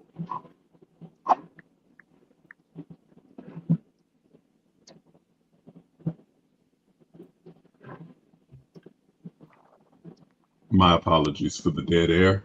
It's all good. The alarm started going off in the house, and Uh-oh. anyway, no, the phone alarms. Anyway, we have the Chicago Bears versus the Minnesota Vikings.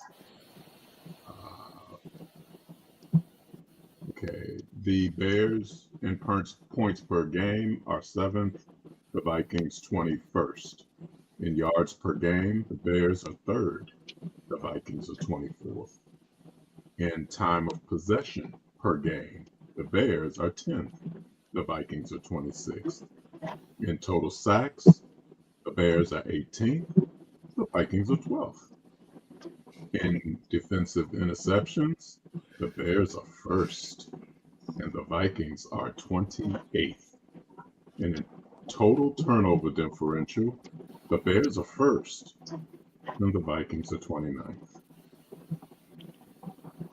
The last time these two teams met, Minnesota took it 27-24. Excellent. In the last 5 games, the Bears are 4-1, and the Vikings they had a bye in week 6, so they are 1-3 in the last 5 games.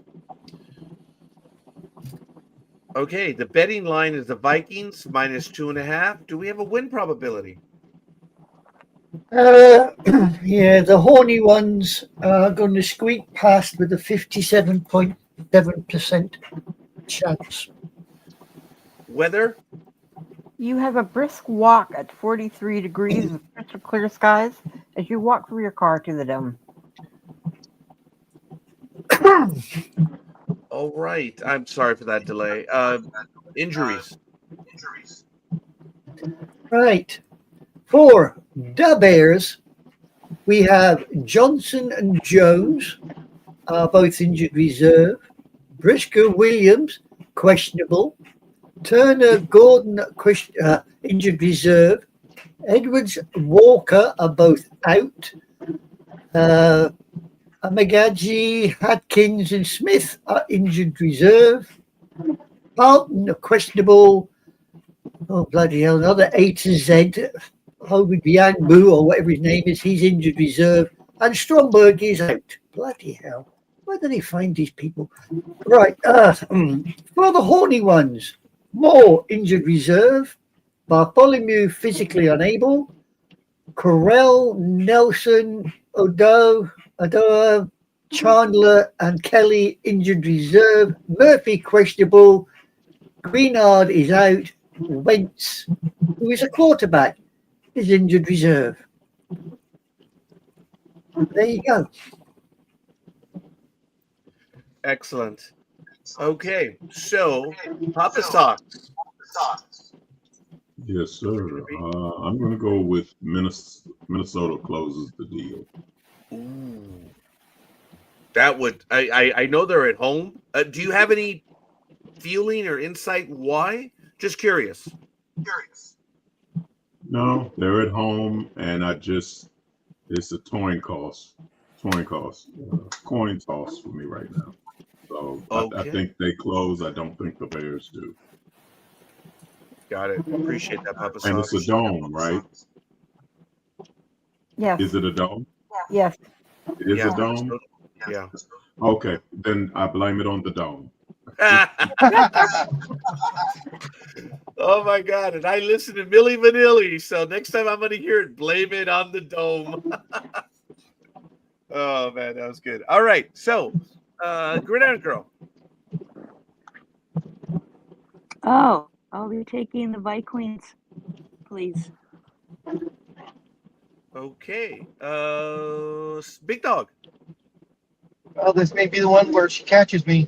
I'm going to take Los Osos. Ooh. Okay. Oh, sorry, Biff. It's actually Big Dog. Okay. I hear you guys. I don't know why. I never go with the Bears, but I'm going to go with the Bears in this one. I really believe that they're going to do it. It's going to be a little closer, 17-14 on that game. Tony is going with the Vikings. Okay. If you're right, scorekeeper, it'll probably be because they are out coached. Oh, okay. Okay. Appreciate that. All right. Well, we'll see. I don't know. I rarely, Papa Sox, I rarely ever go for the Bears, but it's not a coin toss for me. It's more of a gut, unfortunately. I need to ask a question to Papa Sox. Go. Who's out coaching who? As the coaches. Well, he said if the Bears win, they outcoach. But go ahead, Papa Sox. Okay. Yeah, that's basically what I was saying. That the Bears will outcoach Minnesota. They have the coach that just does the trickery. It could very well be they just run up to the line on a 4th and 1, and the other side jumps. That's why I'm saying it's a coin toss. I don't trust the Bears to close this one out for some reason. Awesome. Thank you. Yeah, that's exactly what he said earlier. He trusts the Vikings to close this one out. So, all right, fair enough. NorCal Girl? Vikings. You're staying with them. Anime girl. Oh dear. I hate to say this, but I'm going to err on the side. I'm going with the Bears.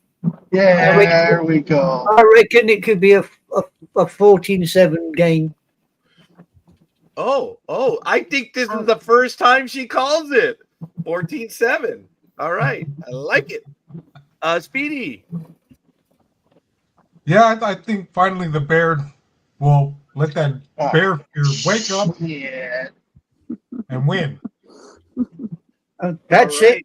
It's going to be 14-7 to the Vikings now. That's it. He's joined us. All right, Speedy. I appreciate that, Actually, it's going to be 16-13. Because at least video game territory world, Bears actually eat Vikings for breakfast. Well, you know what? If No, you're it's using games for simulations, hey, good for you, buddy. Okay. Then Nope. It's 16-13. 16-13? Yep. Wow. All right, Papa Sox. Appreciate that. Is that your first scorecast? No, I accidentally did one 4 weeks ago. Oh,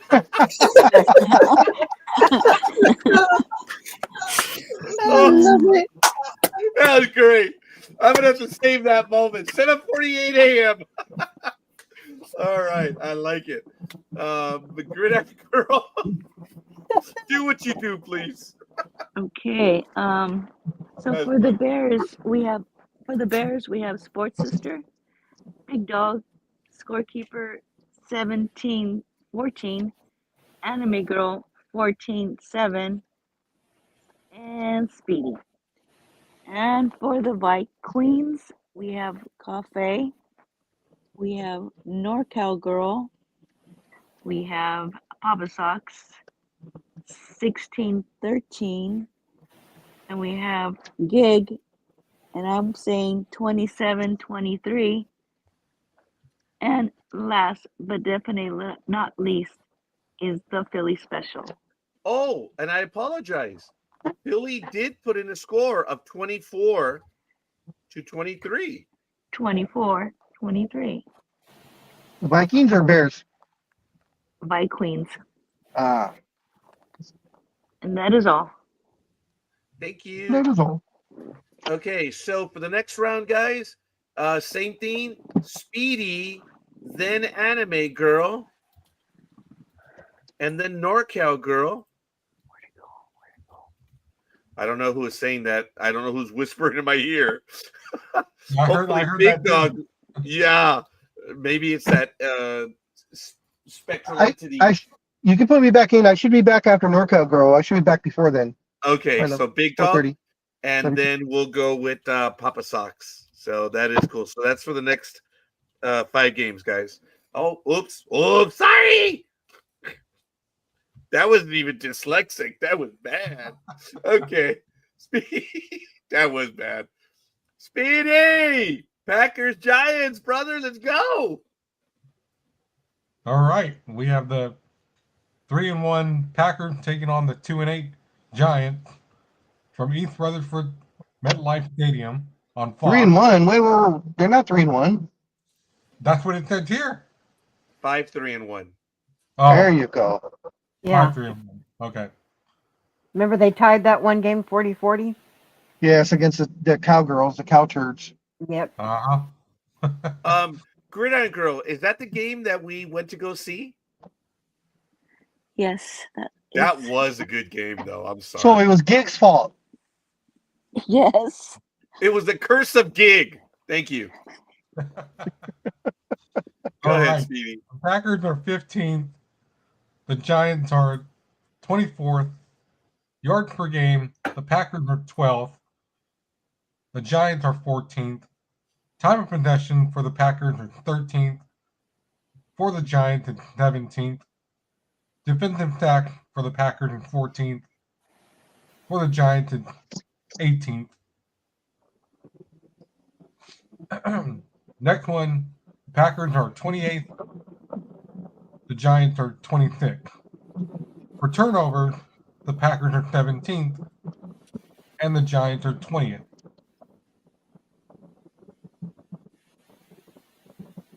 The last time these two teams played was,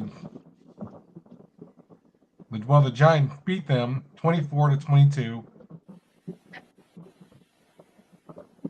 Excellent. In the last 5 games, the Packers are 3-2, winner or losers of 2 in a row, and the Giants are 1-4, losers of 4 in a row.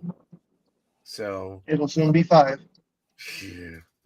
All right. The betting line is Packers -6.5. Do we have a win probability? It looks like the cheesy heads may take it 74.7%. Just a little bit more than necessary, but there you go. In Rutherford, may we have the weather report, please? Yeah, it's going to be nipply for anything out there that's nipply. Because it's Squeeze going to be. You heard me, nipply. I see you pointing in opposite directions. Okay. I've never heard that before, seriously. It's going to be 45 degrees and partially cloudy. When we say it, it's not meant as a sexual thing. Even our DJs announce it on air with cooler weather. That is true. Wow. Excellent. But I will say it'd be better for the nipply weather to be pointing different directions rather than going north and south. I'm not going there. I actually envision that. Let's go with the injury report because Tony has already given his pick for this one. Nice one. Right. For the cheesy heads, we have got Jenkins Reed injured reserve. Hayes is questionable. Lloyd injured reserve. Whelan Belton questionable. Oliver physically unable, along with Williams. That's the guard. Wide receiver Williams is questionable. Glover is injured reserve. Hobbs is out. Kraft is injured reserve. Randall Van Nies is questionable. Cox injured reserve. Golden is questionable. And Niemann injured reserve. For the little people, we have got Okere is questionable. Neal is out. McFadden injured reserve. Newbin is doubtful. Neighbours injured reserve. Williams is questionable. Johnson is physically unable, along with Gray. Ford Wheaton is injured reserve, along with Scatbo. Slayton is out. Esdu is injured reserve. Nunes Rocher is doubtful. Nassau injured reserve along with Board. Golston is out. Gano injured reserve along with Greens and Collins. Dart is out. Abbo is questionable. And Thribo is out with his shoulder. Boo-hoo. There you go. The question from Papa Sox is Dart is out and it's due to a concussion. Yeah. Ooh. Great. Yeah.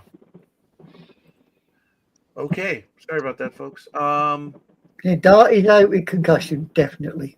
Yeah. All right, let's go to Speedy, please. Let's see. I will take the Packers. Why not? Yeah, I hear you. Tony just gave very good. It's nipply weather. Absolutely awesome. He's going with the Cheeseheads. Philly is. That's 27-10. All right. So Speedy went first. Papa Sox. Oh no, wait. Oh yeah, please, Papa Sox. No problem. I'm gonna have to take the Packers.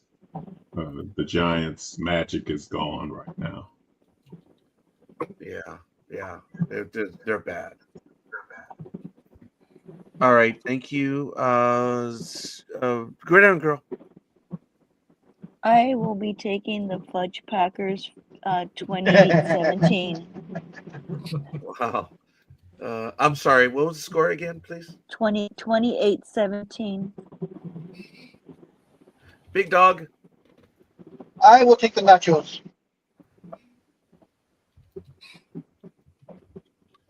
Scorekeeper is also going to take the Packers. And NorCal Girl. I will be taking my assortment of cheeses. Understood. Yeah, it's actually raining right now. Well, it's actually lit up for the moment, but it is raining a great deal. Papa Socks, you say it's cloudy out here. We have an atmospheric river, so it's been raining since Friday morning. Pretty much all day, huh, Big Dog? Yeah. Yeah. Yes. Yeah, but and Grand Girl, it's been kind of. I mean, it's been light, but it's been raining all day. And today we've had 2 downpours, but it's going to rain all day. We got ours on Wednesday with a little bit of thunder. So Oh, I hear you. This is cuddling weather. When I got to in the cuddle. Oh, I'm Yeah. sorry. I'll see if I can get down there and cuddle with you, cuddle puppy. Ooh, that sounds good. I'll even let you be the big spoon. Wait. I'm coming off of mute. You're doing cuddles? I didn't read that in the notes this morning in the sentence. You're doing cuddles? Oh, gosh. How did we select that? Hold on, wait a minute. I missed it. Papa Socks, it just happens, brother. It just does. And they're making arrangements. It's cuddling season, or what do they call that right now? It's cuffing season, right? something like that. Yeah, the kids call it cuffing season right now. August and September through October. That's the trial. So we're all right. It is what it is. Okay. Sorry, Anime Girl. Sorry. I'm taking the Cheesy Hedge 30-20. Ooh. Anime Girl, 30-20. And then Speedy, you gave us the first. Okay, we got it. All right, Gridiron Girl, please regale us. Alrighty. For the Green Bay Packers, we have Coffee, NorCal Girl, Speedy. Oh shit! What are I'm you sorry. doing, I'm dude? sorry. The Philly Special, 27-10. Papa Socks, me, 28-17. Big Dog, Scorekeeper, Enemy Girl, 30-20. And for the New York Giants, we have Sports Sister. Yay! Yeah. All right, Bengals and Steelers. Anime Girl. Okie dokie, we have got the 3-6 Bagels taking on the 5-4 Steelers at Chris Shaw Stadium. Our scores on the doors are as follows. In points per game, the Bagels are 13th, while the Steelers are 16th. In yards per game, the Bagels are 22nd, while the Steelers are 29th.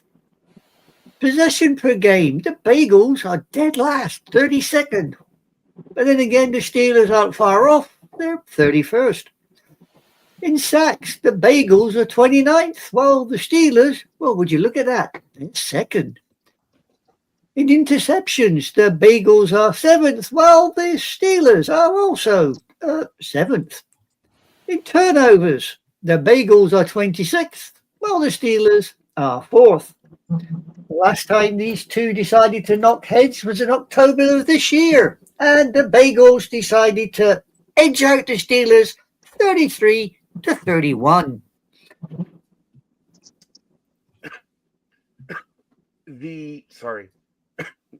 That's all right. You can copy hard up. I don't care. It's 5.5 for the betting line. Do we have a win probability? Yeah. We have got the Steelers sitting at 67.2%. Oh wow. Weather report, please. 42 degrees with mostly cloudy overcast. That is And nipply weather. yeah, that is cold. I don't All think I right. like being out here on the West Coast. East Coast is getting all the nice, cool weather. I'm not. Well, didn't you hear that Papa Socks is going to get some rain right now? Yeah, I know. Michael had mentioned that too up in that area. Oh, yes, of course. All right, fair enough. Maybe we have an injury report. We certainly do. Thank you, Big Dog. Right. For the Bagels, Ford, Karat, and Hill are questionable. Ali is physically unable. Hendrickson is out. Patrick is questionable. Ginsky, Anthony, Volson, Lee are all injured reserve. Moore is questionable. Burrow injured reserve. Stewart, Perrin is out. And Hayward injured reserve. For the Steelers, we have Slay is out. Parham injured reserve. Sumalo questionable. Trice, Lowry injured reserve. Highsmith out. Kent, Thompson, Sharping, Elliott, Loudermilk, Kilbrew, and Equal are all injured reserve. And Holcomb out. There you go, ladies and gents. Pays your money, takes your chances. I don't understand why Simalo is out with his pectoral, but I mean he's questionable. And Highsmith, he's out. Come on, man. You gotta talk to your girlfriend, dude. That's not good. Yeah, Highsmith is out with his pectoral. Boo-hoo. Yep. Yep. All right, that fell on deaf ears. Anyway, here we go. I'm sorry, scorekeeper. Who's sorry. quarterbacking? Oh, I'll go back to that one right now. Sorry. For this one, oh, Flacco is with the Bengals and Rogers is with the Steelers, and they're both starting. The battle of the geriatrics. Mm-hmm. Okay, got it. They'll be starting this game Thank with you. walkers. Okay. Anime Girl. Uh-huh. Yeah.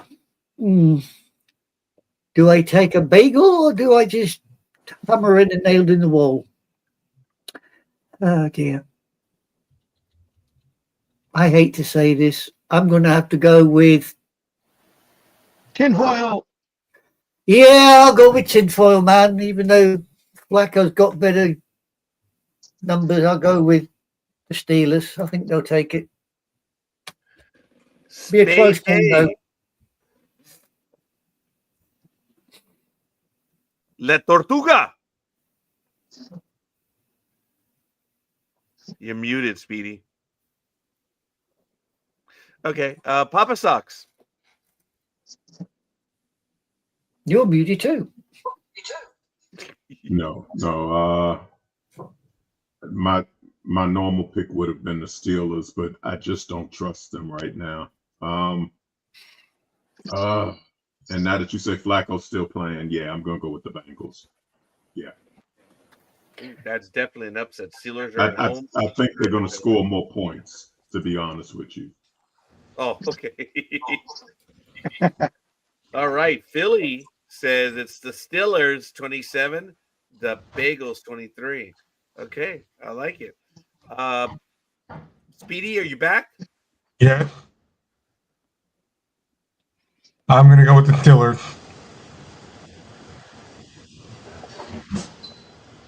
Gridiron Girl. I'll be taking the Steelers for 27-21. Big Dog. The world is Gig and Speedy drinking because they were supposed to go ride with me. Oh. I am 100% sober right now. I'm telling you. Okay. Obviously, you both missed the memo. All right, Big Dog. There's memos around here. This is for the third straight time on national TV. Rogers, just shit the bed pretty much. And he took this blame. He said he was only responsible for the loss. So we will be seeing if he has the testicular fortitude. Wait a minute. This to go last through. loss? He said it was on him. So he wants to prove himself. So I'm going to take the Steelers, and I think we're going to see Aaron Rodgers from about 10 years ago as far as his throwing's concerned.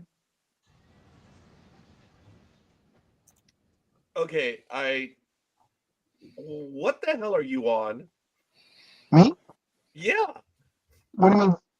because you're like the Aaron Rodgers is coming back to be the Aaron Rodgers of old. I gotta ask, what are you drinking or what are you smoking? Well, that's why I said we're going to check on we're going to see if he actually has the testicular fortitude to come through with what he's saying, because he said he was going to be better in this game. So we'll see if his word has any hold or not. I apologize, Big Dog. You said that. I misunderstood. I am so sorry. No, Scorekeeper, you're right to ask that, because I was thinking the same thing until Big Dog explained it. But Big Dog explained it, and it makes sense because this is a pivotal game that has implications for Baltimore. So it's not just on on Pittsburgh. If Pittsburgh wins, they keep the trajectory in the right direction. If they lose, that's a volatile division. So I'm hearing what Big Dog is saying. I thought about that. Yeah, I thought about that. Right. This is a huge game for Pittsburgh. Huge. And I'll be back momentarily. I'm going to make the switch. Thank you, sir. I'm going to go with the Steelers, knowing that it is. But I do want to comment that Tony in the chat room did pay attention to what Gig said, quote unquote, sober right now. So he heard you. He heard you, Gridiron Girl. Okay, NorCal Girl. I'll stick with the Steelers. That was funny, Gridiron Girl, because I did hear that, but I missed it. That was good. That was funny. I'm sober right now. Thumbs up, Gig. That's because the girl has got plans for later on. And it doesn't include us. You go, smart. girl. NorCal Girl. I said I was going to pick the Steelers. Oh, I'm sorry. That's okay. Oh, okay. Anime Girl rounds us off. So that's it. Gridiron Girl, who is sober right now. Regale us, please. Alrighty. So we have for the Cincinnati Bengals, we have Papa Socks. And for the Pittsburgh Steelers, we have Cafe. We have NorCal Girl, Sports Sister, Anime Girl, The Philly Special, 2723, Speedy, me, 2721, Big Dog, and Scorekeeper. Thank you. And Papa Sock says, "Oh man, I'm on the wrong coast." Yeah, don't worry about it, Papa Socks. I'm on the wrong continent, but I don't care. That's right. That's funny because if you think about it, it's Tony and Papa Socks that are on the East Coast. That's it.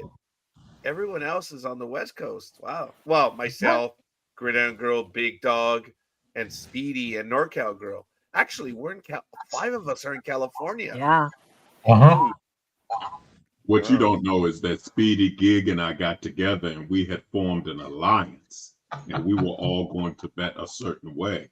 And now I see I've been set up on national TV. Stop playing a Rob.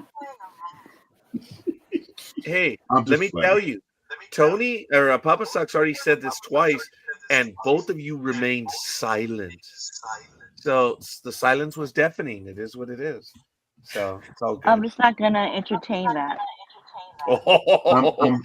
I'm giving a disclaimer now. I was just joking, and sometimes you have to say it right after you say what you say. I was just kidding. Which, by the way, Gridiron Girl has still not said just joking over the sober right now comment. So it's okay. Let's go to the next game. NorCal Girl, Texans and the Titans. I am. All right. We have the 4-5 Houston Texans versus the 1-8 Tennessee Titans, and they're going to be playing at Nissan Stadium. Alrighty, for points per game, the Texans are 19th, the Wow. Titans are 32nd. For yardage per game, Texans are 15th, Titans are 32nd. Time of Wow. possession per game, Texans are 3rd, Titans are 29th. Total defensive sacks, the Texans are 14th and the Titans are also 14th. Total defensive interceptions, the Texans are 3rd and the Titans are 20th. Total turnover differential is the Texans are 4th and the Titans are 20th. Wow. All right. The last time these guys played was September 27th of this year, and the Texans wiped the board at 28-8. Excuse me, 26-8. My eyes are really giving me problems right now. Yeah, I know they are. And I have to ask you as well, NorCal girl, at your earliest convenience, could you give me the numbers for the offensive sacks as well as offensive interceptions as well? At your earliest convenience for this game. Mhm. For the love of God. Okay. In the last 5 games with the bye in week 6, the Texans are 2-2, and the Titans were off last week. We'll see if it does anything for them because they are 0-4. They lost to the Raiders. Wow, Tennessee. It is what it is. Okay. The betting line is Texans -5.5. Yep. Do we have a win probability? Yeah, looks like the Texans are going to waltz over the Titans 69.9%. Wow. Do we have a weather report, Norco? 63 degrees with a slight chance of showers. Wow. I have 65 and sunny. No dome. It's not dome. Not dome. I'm sorry, was that a dome? No, no It's dome. it's no dome. No dome. Okay. May we have an injury report, please? Certainly. For the Texans, Jordan injured reserve. Ward and Dell are physically unable. Stovall is injured reserve. Holman questionable. Stroud is out. Mukasey is injured reserve. Hennis is physically unable. Hamilton is injured reserve. Ingram is questionable. Petrie is out. Watson, Smith, Taylor, Johnson injured reserve. Bryant, Fairborn out. Stewart injured reserve. And Arnett out. For the Titans, we have got Key questionable. Need injured reserve. Hardy is questionable along with Bruss. Lyon and Wallow are injured reserve. Johnson is questionable. Mullings is injured reserve along with Levi, who's a quarterback. Just for your information, along with Hance. They're all injured reserve. Small, Ridley, Prince are questionable. Origi is injured reserve. Ravenel questionable. Oliver, Watson are out. Simmons is questionable. Olano is injured reserve. Woods is out. Gay is injured reserve. And Lynn is questionable. So it looks like the Titans are in for another hammering this week. That's what she said. May the fleas of 1,000 camels infest your butthole.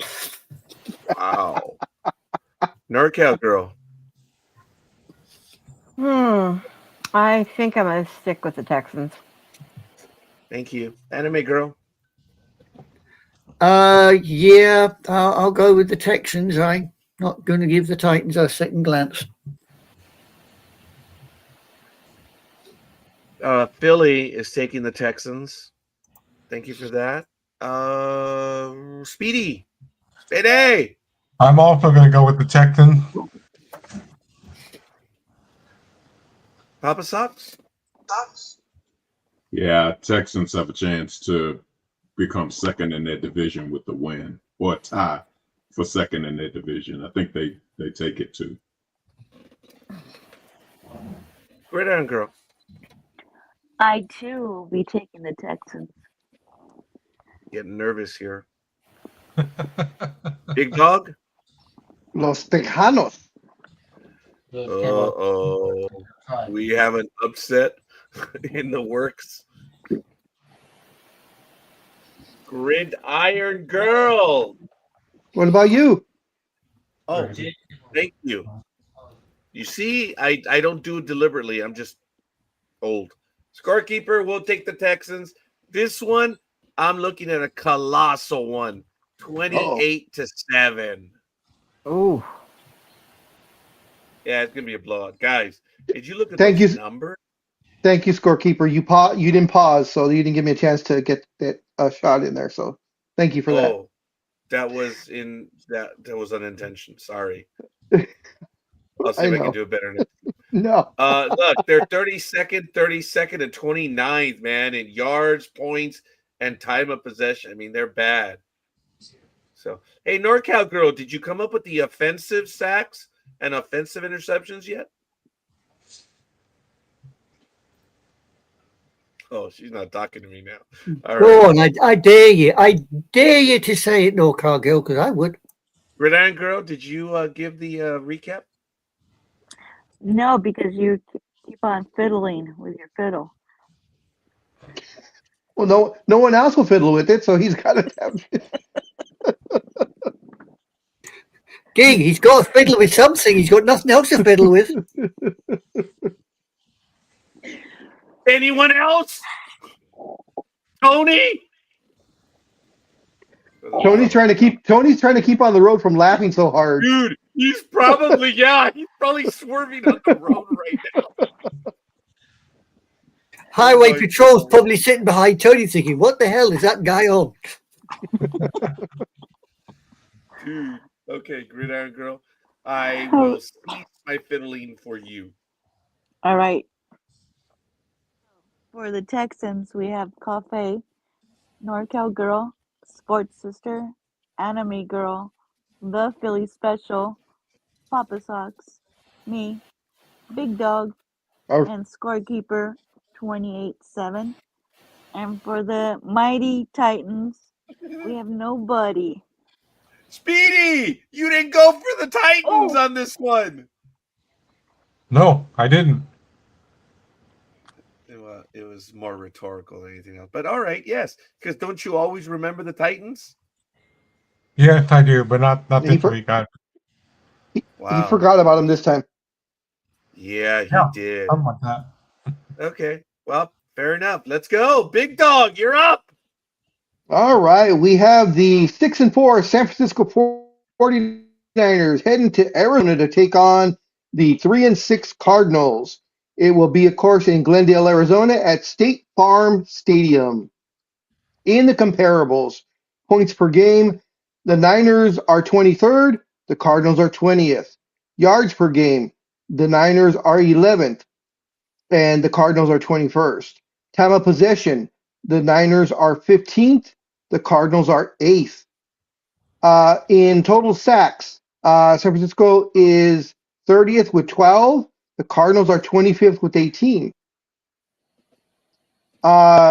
With interceptions, the San Francisco 49ers are almost dead last. They only have one all this season. They are 31st in the league. The Cardinals have 6, and that puts them at 15th. In total turnover differential, the Niners are 31st at a -8, whereas the Cardinals are 11th at a +3. In their last meeting, it was. Oh, it didn't give me. There we go. Nope. Shit. In their last meeting, sorry about that. It was on September 20th of this year, so just last month and a half ago. It was the Niners over the Cardinals, 16-15 in San Francisco. Thank you, Big Dog. In the last 5 games, San Francisco is 3-5. And the Cardinals, they had a bye in week 8. They are 3-5. How are they 3-5 in? Thank you. 2-3. They were 2-3. I don't know what happened. I really don't know what happened. That was bad. That was very bad. I got them both wrong. The Cardinals had a bye in week 8. They're 1-3. Their only win against Dallas. Wow. Sorry. That's not saying much anymore. No. Sorry, anime girl. I've already told you. I'm sending boxes of fleas over to you, boy. I really am. Okay. Well, the betting line is -3.5 for the 49ers. I've got a win probability. probability. I've got a win probability of just straight 60%. Oh, wow.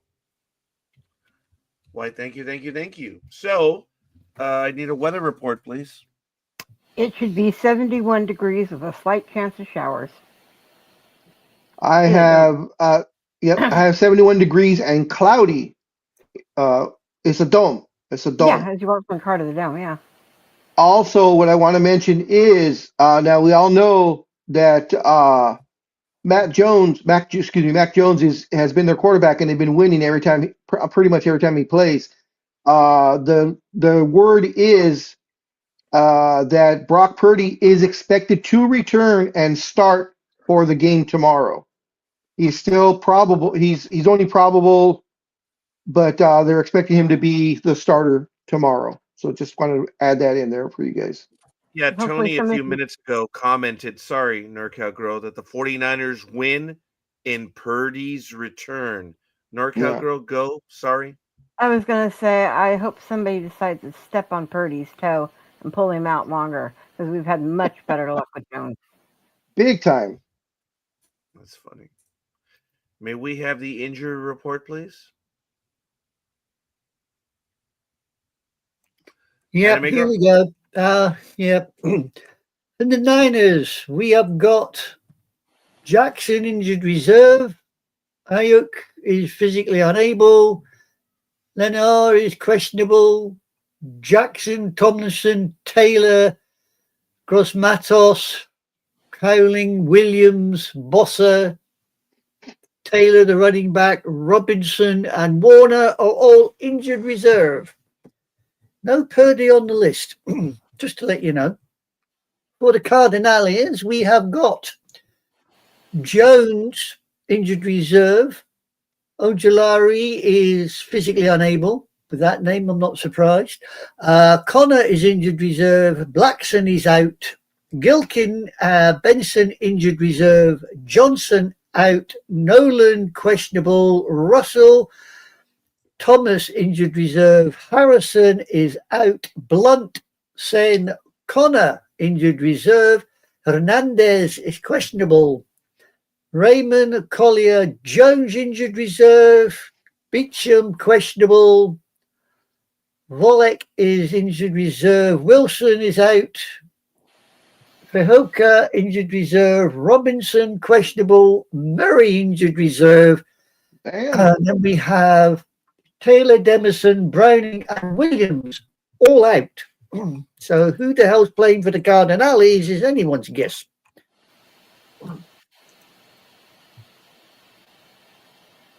Wow, that's crazy. Yeah, crazy is not what I'd call it. Yeah. All right, fair enough. Thank you. Big Dog. Yes, sir. Your choice? I'll take the 49ers. No, you're right the first time, but never mind. Wow. Okay. Oh, I'm not. Damn it. Scorekeeper. Okay. NorCal Girl? I'm picking my Niners. The 49ers or the 69ers? Any Niner will do. Wow. Okay. Good. Awesome. Enemy Girl. I'll go with the old folk. I'll risk it for a biscuit. La Tortuga. I'll go with the Cardinals. I know. Yay! There was no way they're going to win this week. There was no way he's going to pick the Niners, even though he knows they're going to win, but he just can't do it. Oh, that's right. That's right. Okay. Very good. Okay, Papa Sox. Cardinals, please. Oh, all right. I like that. Yeah, someone keeps to their alliance. Papa Sox. I love his conviction. Yes. Yes, Gridiron Girl. I will be taking the Niners, and I have a Which score version? of 31, 31-27. Oh, wow. Close game. Okay. Okay, Philly did say he was going to take the 49ers, so I apologize. I did not put that one up. Okay, and Did we're you give a back score? He did not give me a score. Okay, that's unusual. He normally does. Oh, he probably can't. He's probably, since he's driving, probably just trying to give quick answers. Yeah, after that last swerve, the state trooper's probably on his ass. Yeah. That's probably why they're all very quick. Yeah, he's probably talking to Highway Patrol right now, saying, "Honestly, officer, I am not drunk." Officer, No, he's got the cop listening to us now too. Okay, I was gonna say, officer, if you listen to these idiots, you will let me go. Yeah. Oh my god, that is funny. Hey, maybe we got a cop. Hey, Tony, where are you? Because I know you're driving I believe you're driving right now. Where in the world are you, buddy? So Yeah, where are you and where are you headed to? Yeah, where are you, Carmen San Diego? So I would go say that. Gridiron Girl, please do what you do. All right. For the San Francisco 49ers, we have Cafe, NorCal Girl, Big Dog, Scorekeeper, Anime Girl, me, 3127, and the Philly Special. And for the Caldonarias, we have Sports Sister. That's as good as it's going to get. Speedy sucks. The end. Oh. Jesus. Yes. Oh, Yes. I mean Big Dog. Big Dog. Yes. Yeah. Okay. Sorry. Okay, we're good. Was that the last morning game? I think it was. Now we have the afternoon game. Papa Sox. For the afternoon game, it would be San Francisco 49ers versus the Arizona No, Cardinals. I just did that one. Papa Sox, I apologize. No, he was watching the screen. I am sorry. Oh. Seahawks and Los Angeles. Sorry, young man. That was my fault. For the afternoon game, we have Seattle Seahawks versus the LA Rams. Both are tied with a 7-2 schedule. In points per game, Seattle is ranked 3rd. LA is ranked 5th. In yards per game, Seattle is ranked 9th. LA is ranked 5th. In time of possession per game, Seattle is ranked 24th. LA is ranked 12th. In defensive sacks, Seattle is ranked 2nd. LA is ranked 8th. In defensive interceptions, Seattle is ranked 5th. LA is 15th. In total turnover differential, Seattle is -4 at 20th rank, and LA is 4th. The last time these two met, Seattle took it 30-25. Excellent. Seahawks in the last 5 games with a Week 8 bye are 4-0, and the Rams also with the Week 8 bye, they're 4-0. Ooh. Quarterbacks Stafford and Darnold. Look at the numbers right there. Okay. Let's move it on over here. The Rams are the betting line -3.5. Yes. Do we have a win probability? Yeah, we have the fluffy ones sitting at 62%. Oh, wow. Okay. Big Dog? No. This should be actually a hell of a game. Actually, But I yeah. Yeah, this is going to be a really good game, I believe. This may be the game of the week. I think it's going to be a high-scoring game, but I think the Rams are going to be able to pull it out since they're at home. Okay. At May the we have weather? at the kind of air-conditioned SoFi Stadium. Very good. May I have the weather report? Yeah, as Big Dog said, the kind of weathered stadium, it's not a dome, but it's not exactly a ceiling either. It's going to be 61 degrees with a chance of rain showers. So whether it I gets have inside, if gusty winds come, who knows? I have 64 and partially cloudy in the kind of dome. It's a kind of dome. Yeah, it's a kind of something. It's a kind of dome.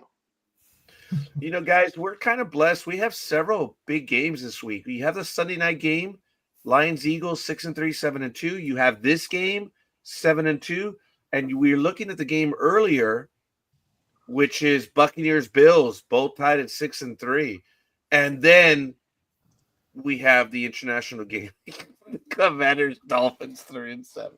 Don't forget Don't forget that wowzer of a Monday night game. Oh, dude, what a Oh yeah. You had to bring that Oh up, didn't you? yeah. Thanks, Big Dog, for bringing that up. We're almost there. yeah, almost there. So my son says. Big Dog, do you know what happens to a dog when you geld it? Because you're going that way, boy. You are definitely going that way. I would tie him on your head as a bow. Speaking of those who have been gelded, may we have the weather report, please? You I'm just have sorry, to get a injury. Injury. Right. Okie dokie. For the Sea Hags, we have got Jones is questionable. McIntosh, Finley, Hayes, injured reserve. Horton is out. Young, Reed, and Love are all injured reserve. Surratt and Stoll are questionable. Sundell, Wright are both out. And O'Connell is on injured reserve. And 40 fluffy ones. We have Witherspoon, Thomas, and Atwell on injured reserve. Turner and Adams are both questionable. And that's your lot, ladies and gents. Wow. Thank you for that. Okay. Seahawks, Rams, Papa Sox. Seahawks, please. Ooh. Good choice. Philly. By the way, Philly said he's in the Akron area. He's only 363 miles from the birthday boy in Philly. And he also says that he's going to take the Lambs 26-24. Okay. Gridiron Girl. I will be taking the Rams, and it is going to be a close one, 32-28. Oh, wow. Big Dog. I'll take the Gardneros. Is that how you say it? What did you say? Gardneros? Is that how you say it? Is that a beak? Yeah, that's right. Listen. The Sea Hags. No, the Rams. Oh. Isn't that how you say Rams in Spanish, scorekeeper? Okay, yeah, I think you were close. I'm sorry. I was concentrating on so many things. Yeah, you're good, Big Dog. You are. No, that's good. Okay, I apologize. Oh, I'm gonna cheat on this one. I want to see where all you are going. Okay. This is a genuine toss-up for me. So, NorCal Girl, Sticking with the Rams. Anime Girl. I think it will be the fluffy ones, but I don't think it's going to be high scoring. I think you're going to find it's something like 2014. It's going to be tight. Ooh. Okay. Never mind. Speedy. I beg your pardon, you little ratbag. Yeah, it might be like the Thursday night game, you know. But I'm gonna go with the Seahawks. Yay! That's all Yay. the confidence. Sorry, Speedy, you know when you're taking the mic. No, I'm not. Damn it. These are two damn good teams. Yeah, that's the problem. How do you separate them? See, but then the takeaways, that would probably sell it for me. This is a team that's dominating and is taking the ball away a lot. Yep. But that's a lot, as they're scoring a lot of points, but the yards per game and time of possession is clearly the Chargers. Or the Rams. The Rams. Scorekeeper's going to go with the Rams. Sorry. And this one, I'm thinking it's going to be something what Gridiron Girl says.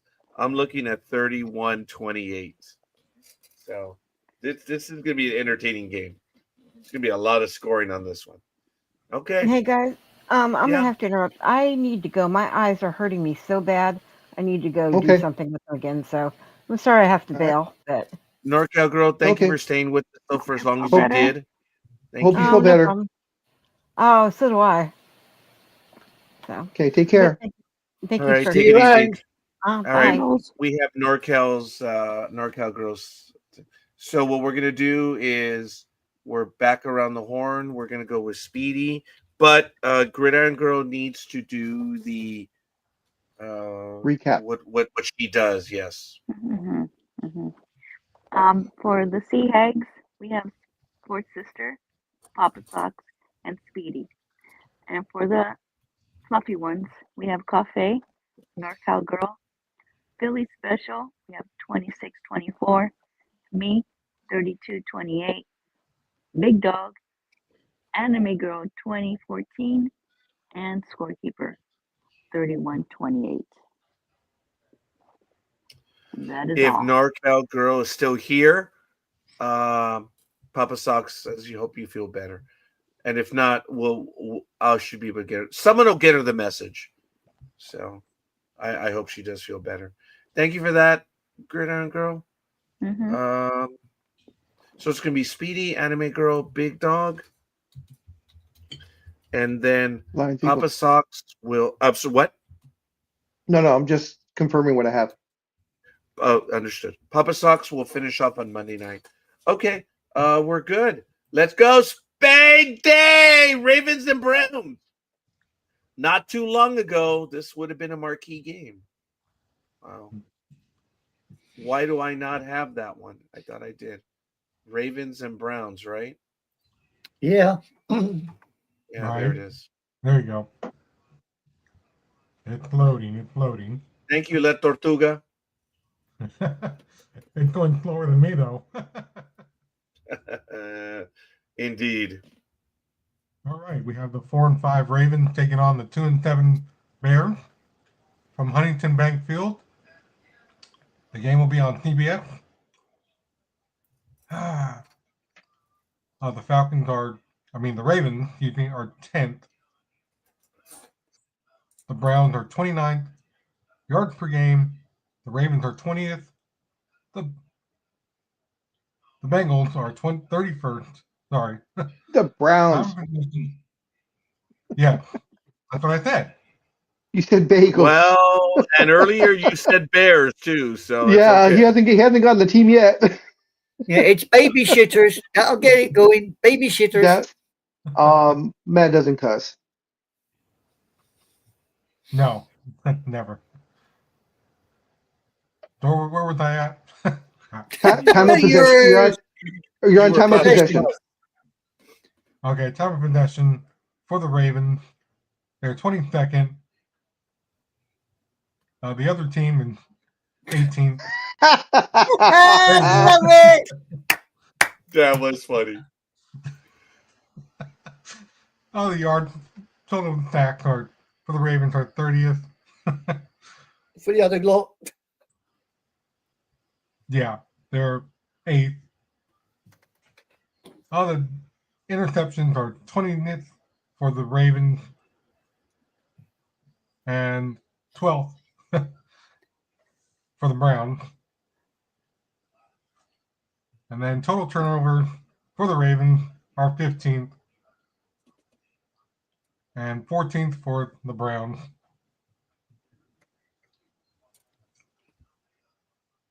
The last time these two teams played, the Ravens beat them 41-17. In the last 5 games, the Ravens had a bye on week 7, but they're winners of 3 in a row or 3-1 overall. And the Browns had a week 9 bye, and they're 1-3, losers of 2 in a row. They've lost to the Jets and the Patriots. Ugh. Yeah, this doesn't look good. Okay. We've lost Papa Socks. Oh, did we? Yeah, Okay. Papa Socks gone. Papa Sock should return. He didn't leave a message or anything. Hopefully it was just a... Oh, maybe it started to rain over there. Okay. Oh, yeah, that's true. Maybe he lost his internet connection for a moment. Big Okay. Dog's just gone black as well. That doesn't look good. No, it does not. My connection looks solid right now, but we'll see. Well, Okay. Yeah, Papa Socks is back. Did we lose the big dog? we have Yeah, lost we the Big did. Dog. Uh-huh. Yeah, Big Dog has buggered off. Okay. All right then. That's not good. The Ravens are favored. No, I'm sorry. The Ravens are 7.5 for the betting line. And do we have a win probability? Yeah, the Ravens are at 78.1%. 70. Wow. Okay. Do we have a? Oh, he's Big gone. Dog's back.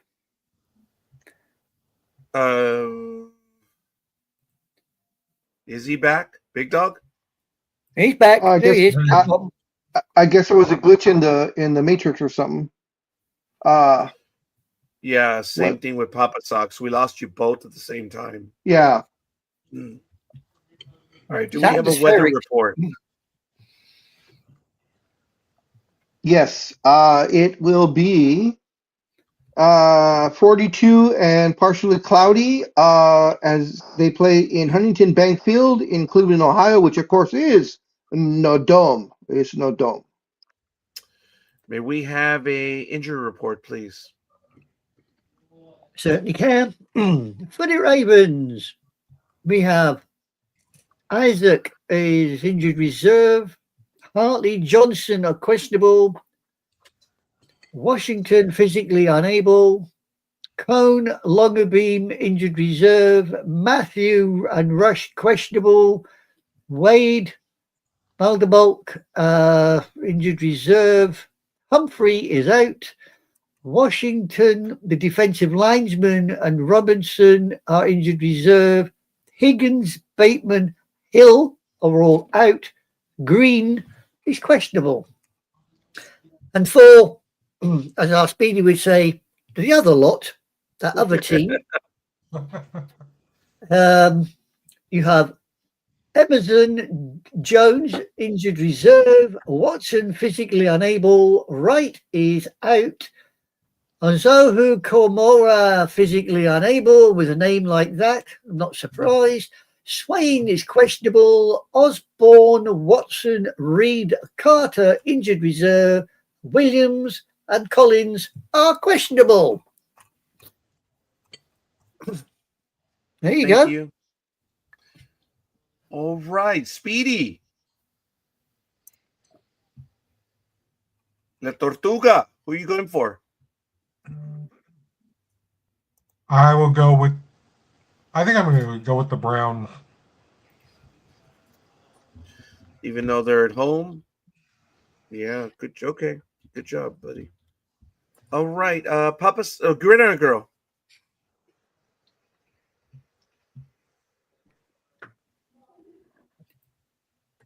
Let's see. I'll be going with the Ravens.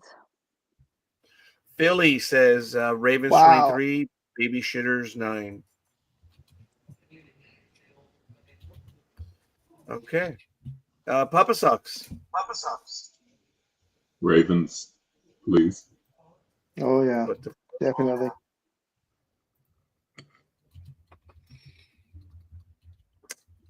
Oh, come on. Someone's got fat finger syndrome. Someone's just fat. That's me. Big Dog. Yeah, no, my baby shooters are going to get eaten up big time. This game, they're going to lose big. So the Care to Ravens, of venture a course. score? No. Okay.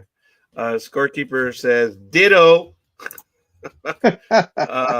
NorCal girl, I am assuming is going to stay with the Ravens. Anime girl? Ravens.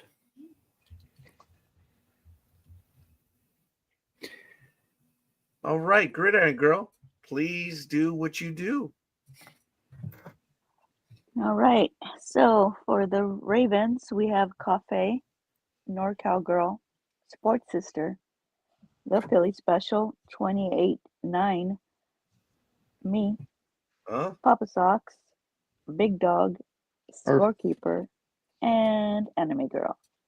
And for the Browns, we have Speedy. That is it. Yay. Yeah. Le Tortuga. Okay. Chiefs Broncos. Anime girl, you are up. Oh, am I really? Yay me.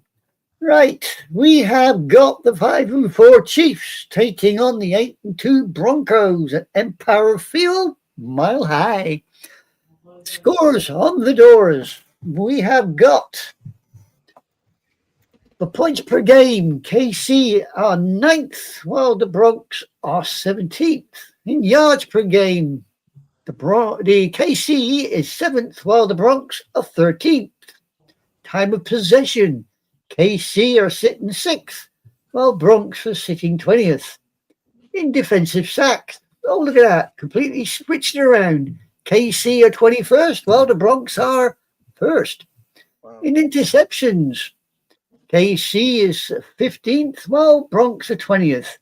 And in turnover differentials, KC is 10th, while the Bronx are 20th. Last time these two knocked heads was January this year, and the Bronx white-walled KC 38-0. So there you go. That's crazy. In the last, for the Chiefs, they had a bye last week. They're 3-1. They lost against the Bills. And the Broncos, in the last 5 weeks, 5-0, decisively. Wow. The only questionable game was the Giants, and they beat them by 1 point. Otherwise, they pretty much dominate everyone else. Close games. Yep. And also wanted to add, KC on the road is only 1 win with 3 losses, and Denver is 5-0 at home, and they are playing at home. So just wanted to add that. This is the Chiefs are minus 3.5 for the betting line. Yep. Win probability. I got KC sitting at 65%. Ooh. Wow. Okay. Well, I guess So there is obviously some big money being put on KC. Yep. Huh. Do we have a weather report for? Yes. 70 degrees and partially cloudy at Empower Field at Mile High in Denver, Colorado. And of course, it is no dome. No dome. That's gonna be a beautiful day, man. Wow. Well, okay. Beautiful day for someone. Don't know who. Someone. Not us. Not any of us. All Hmm. right. May we have the injury reports? Certainly. For KC, Moore, Jones, Lockhart, questionable. Ingram, Bringstall, Bush, Scott, Robinson, Johnson, Anuke, Azumo, Norman Loft, George, all injured reserve, and Pescio is out. For the Bronx, Ellis, Singleton are both out. Miller is questionable. Saunders, Walker, Burton are all injured reserve. Atkins is out. Gargulio, Wallow, Henginson, Kroll, Powers, Pert, Reed, they're all injured reserve. And Dobbins is out. So there you go, peeps. Okay. I've got Mahomes starting for KC, and Nick's starting for the Bronx. Yes. If that's any use to anybody. So who are you going to take, Anime Girl? Well, my head says one thing and my heart says something else. But I love the wee man. Shite it. I'll go for the Bronx. I think KC just might edge it, but I'll go for the Broncos. Going to be tight, though, I think. Ooh, who's back? Big dog. La Tortuga. Speedy! You're muted, Speedy. I know. Sorry. I'm also going to go with the Broncos because who cares about Taylor Swift's team? Woohoo! Okay, here. Gridiron Girl? Don't anger the Swifties. I know. So Chiefs are... yeah, I'm gonna pick Kermit's team. Oh, wow. Yeah, they're missing two big linebackers in the Broncos right now. Well, that's not the reason for me, but I'm going for the Chiefs. It's because she secretly has a crush on Kermit now. No, she doesn't. Tony is going with the Chiefs as well. He has it 24-20. Wow. Papa Sox. The Chiefs, please. Yeah.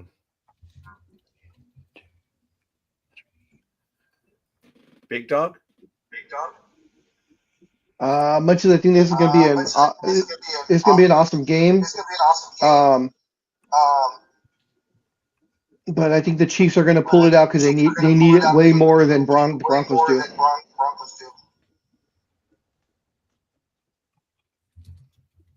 You know, you might be right because Broncos have got 6 linebackers out. Yeah. I noticed that, and I was looking at another statistic. They might eat him up right there. Not the running backs, just he. Yeah. I'm going to go with the Chiefs on this one. This will definitely be an upset. Clearly. A 5-4 team and an 8-2. I'm sorry, my girl. So my heart said the Chiefs because they've normally been quite good for me, but the head said Broncos for some reason. So I went with the Broncos. Okay. All things being equal, I was leaning to the Broncos, but their defense in the particular area is pretty beaten up. That might be enough for Kermit. All right, Gridiron Girl, would you do what you do? I mean, would you regale us, please? Sure. For the Chiefs, or aka Kermit's team, we have Cafe, we have me, we have the Philly Special, 24-20, Papa Sox, Big Dog, Scorekeeper. And for the Denver Broncos, we have NorCal Girl, Sports Sister, Anime Girl, and Speedy. And that is it. And that is all. All right, the Sunday night game. And if anyone cares, I will probably be at the Applebee's on Monte Vista, right there in Montclair, for this Sunday night game. It looks to be good. Lions and Eagles, that game alone. Oh my. Okay. What's that? Trying to never mind. She missed the boat. Believe it or not, if you say something, it means something.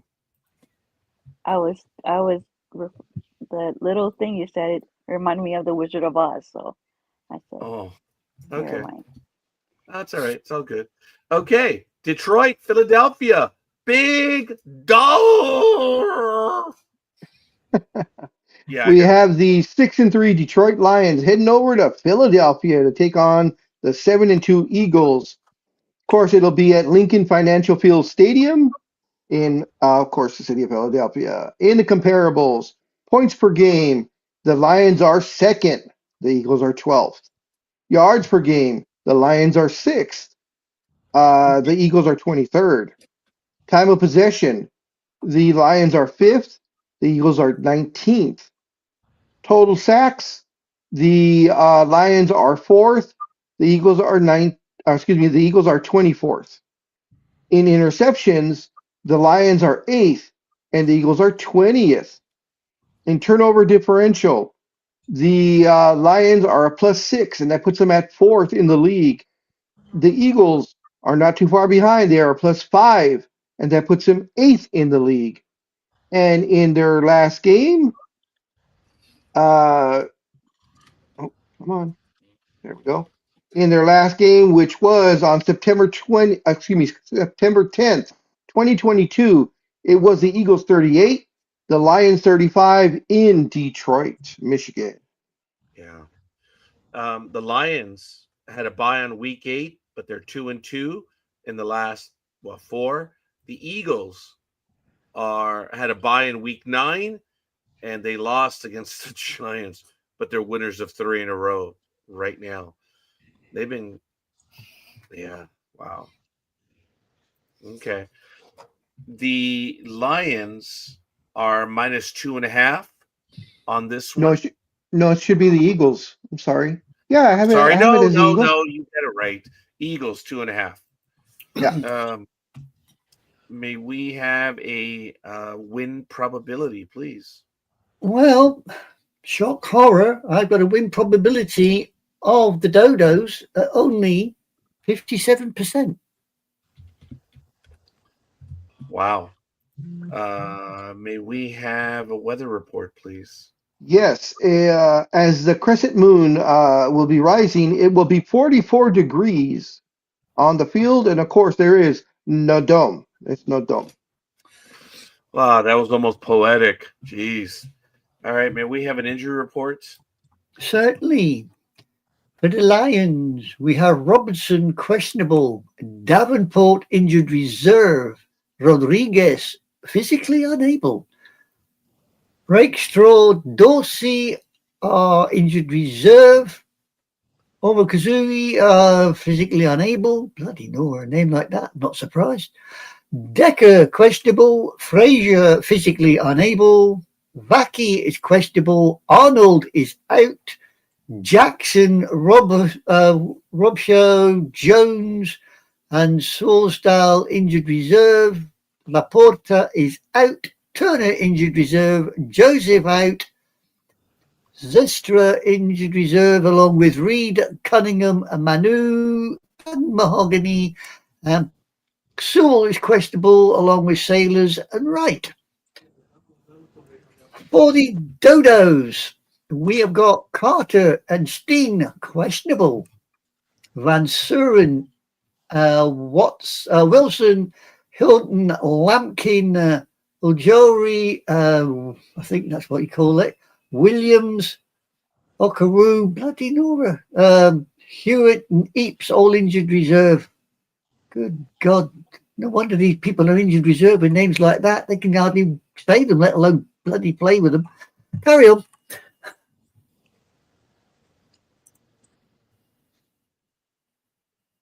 Is that it? Yeah, that's it. Okay. Appreciate that, anime girl. Okay, we have it. Big dog. An interesting game, dude. Lions and Eagles. This gonna be one hell of a game. Billy already called it 27-24 for the Eagles on his one. What are you gonna do? Oh, is he going to the game? Yeah, I think he is going to. That's why he's traveling. Oh, okay. Yeah, He's so not with that's that 9.5-hour drive that he takes. Yeah, that's why he was near Akron about an hour ago. Oh, okay. So, in honor of that extremely long drive, I'll go with him and I'll take the Eagles. Wow. Okay. I have a feeling the Lions are going to win though. But anyways, anime girl. Yeah, again, this is one of these torn between the two. Yep. Who do I go for? For the love of the wee match, sod it, I'll go with the Dodos. I think the Lions will probably stomp all over them, but yeah, I'll go with the Dodos. You know, I mean, because if you go by just by the numbers alone, I mean, you have to go with the Lions. statistically, the Lions. Yeah. I mean, Yeah. looking And at it's not the even scores close, on the guys. chorus. It really isn't. Yeah, I know. Yeah. But That here's injury, that injury report for the Lions that too. is not exactly fills me with confidence. I mean, the Dodos aren't that good, but their injury report is far smaller. I may switch it back to the Eagles, but for right now, those numbers are just overwhelming. La Tortuga. I will also go with the Eagles. Oh, that nails it. They did. Gridiron Girl. Well, first apology. Sorry, Philly. Yeah. I love you, but not this game. I'm going the Lions, and it's going to be a close one. 2017. Wow.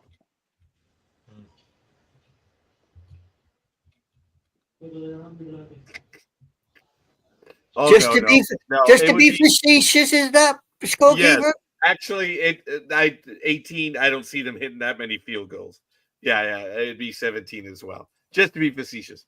Papa Sox. Detroit, please. Ooh. Yeah. All right. Tony, I respect you. I admire you. I love you. But no, dude. Sorry, Tony. I know we're probably going to be at war again, but it is what it is. What do you mean And again? With Tony and I, it's the time of day. Exactly. NorCal girls stayed with the Eagles. Sorry, anime girl. All right, Gridiron No, Girl. scorekeeper, switch me over. Damn it. Switch me over. F What? you, dude. F you. Yeah. Dude, the numbers No, are no, overwhelming. It's no gonna kickbacks. this is gonna bite me. This It's one gonna could. this switch is gonna bite me in the ass. Watch. Notice Damn it. in the last 2 years that I say I'm gonna, change, I never do either. I've learned it is very rare. Yeah. Tony says, I'm passing through Schittsburg right now. Yeah, I'll be in row 4, left end zone, wearing my Eagles construction helmet since it's going to be a tough game. Okay. LOL.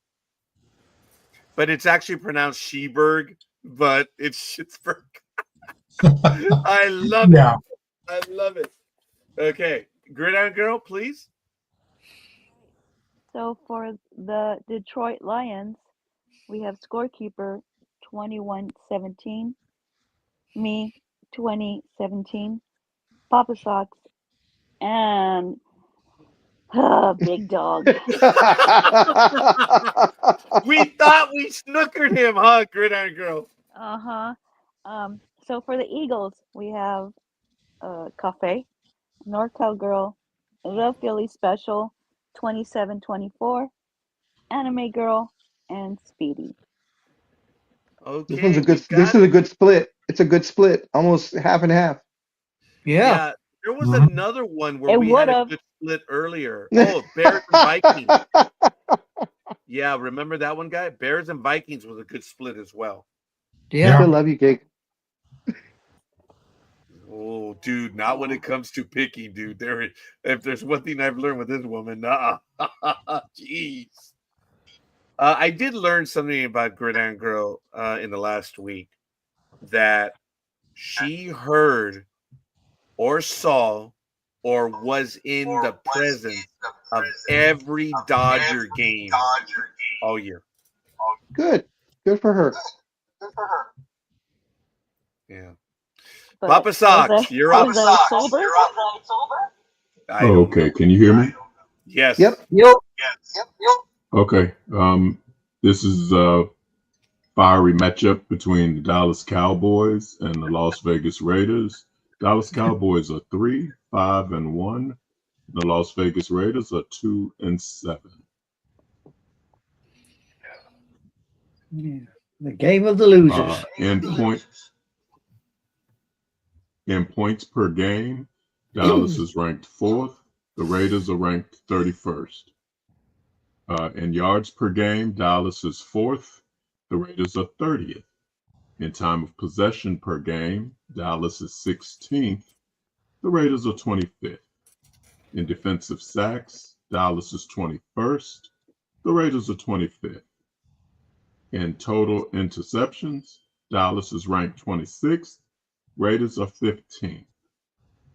In turnover differential, Dallas is 20th, and so are the Raiders. Yeah.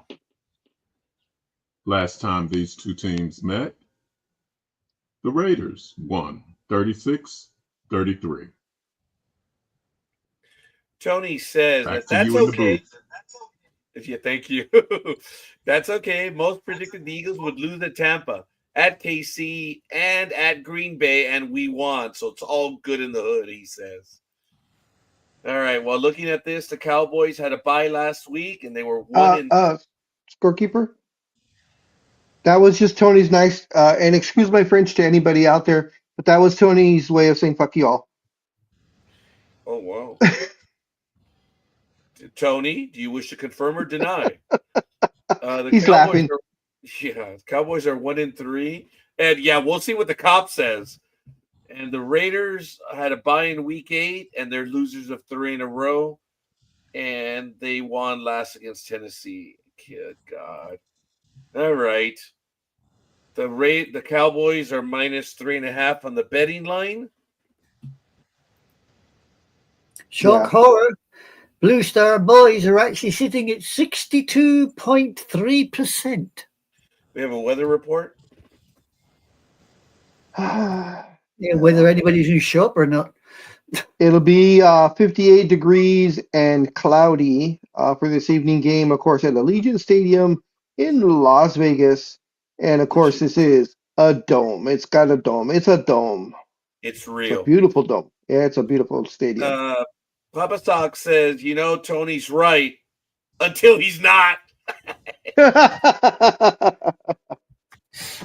Maybe we have an injury report. Yeah, we got injury report. For the Blue Star Boys, we have got Diggs injured reserve. Smith and Williams are questionable. Butler is physically unable. Sanders, Turner, Mafar, Jones, Winfrey, Stevens are all injured reserve. Cornelius is questionable. Keegan, Hooker, and Sanborn injured reserve. Wilson, Fowler, Clark, Thomas, all questionable. For the Raiders, be they Oakland, Las Vegas, or wherever they decide to hail from, we have got Mayer, Foreman, and Lalou questionable. Powers, Johnson, and O'Connell injured reserve. Steiner questionable. Jackson and Miller injured reserve. And Lindenberg questionable. There you go. That's all. Wow.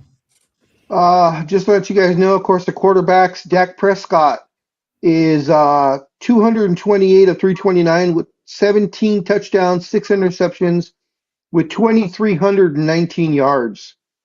Geno Smith, on the other hand, is 178 of 267, 11 touchdowns, 12 interceptions. And he's thrown for 1,844 yards. Yeah. Thank you for that. Philly says both teams combined record 5-18, and he also confirms with you, Big Dog, with a big thumbs up. Told you. All right. So, you know him so well. Yep. Papa Sox, who are you going for on this one? Who's at home this week? Raiders. The Raiders. Oh, give me Geno then. Oh. Thank you. Okay. Big Dog. Oh, man. You know you're going to have to go for it, don't you? Raiders. Chicken it out. Damn. Scorekeeper's going with the Cowboys. Yeah. Anime right girl.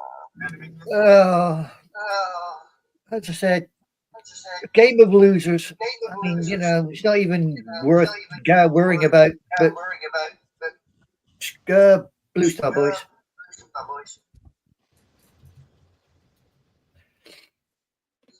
La Tortuga. I'll take the Raiders. Why not?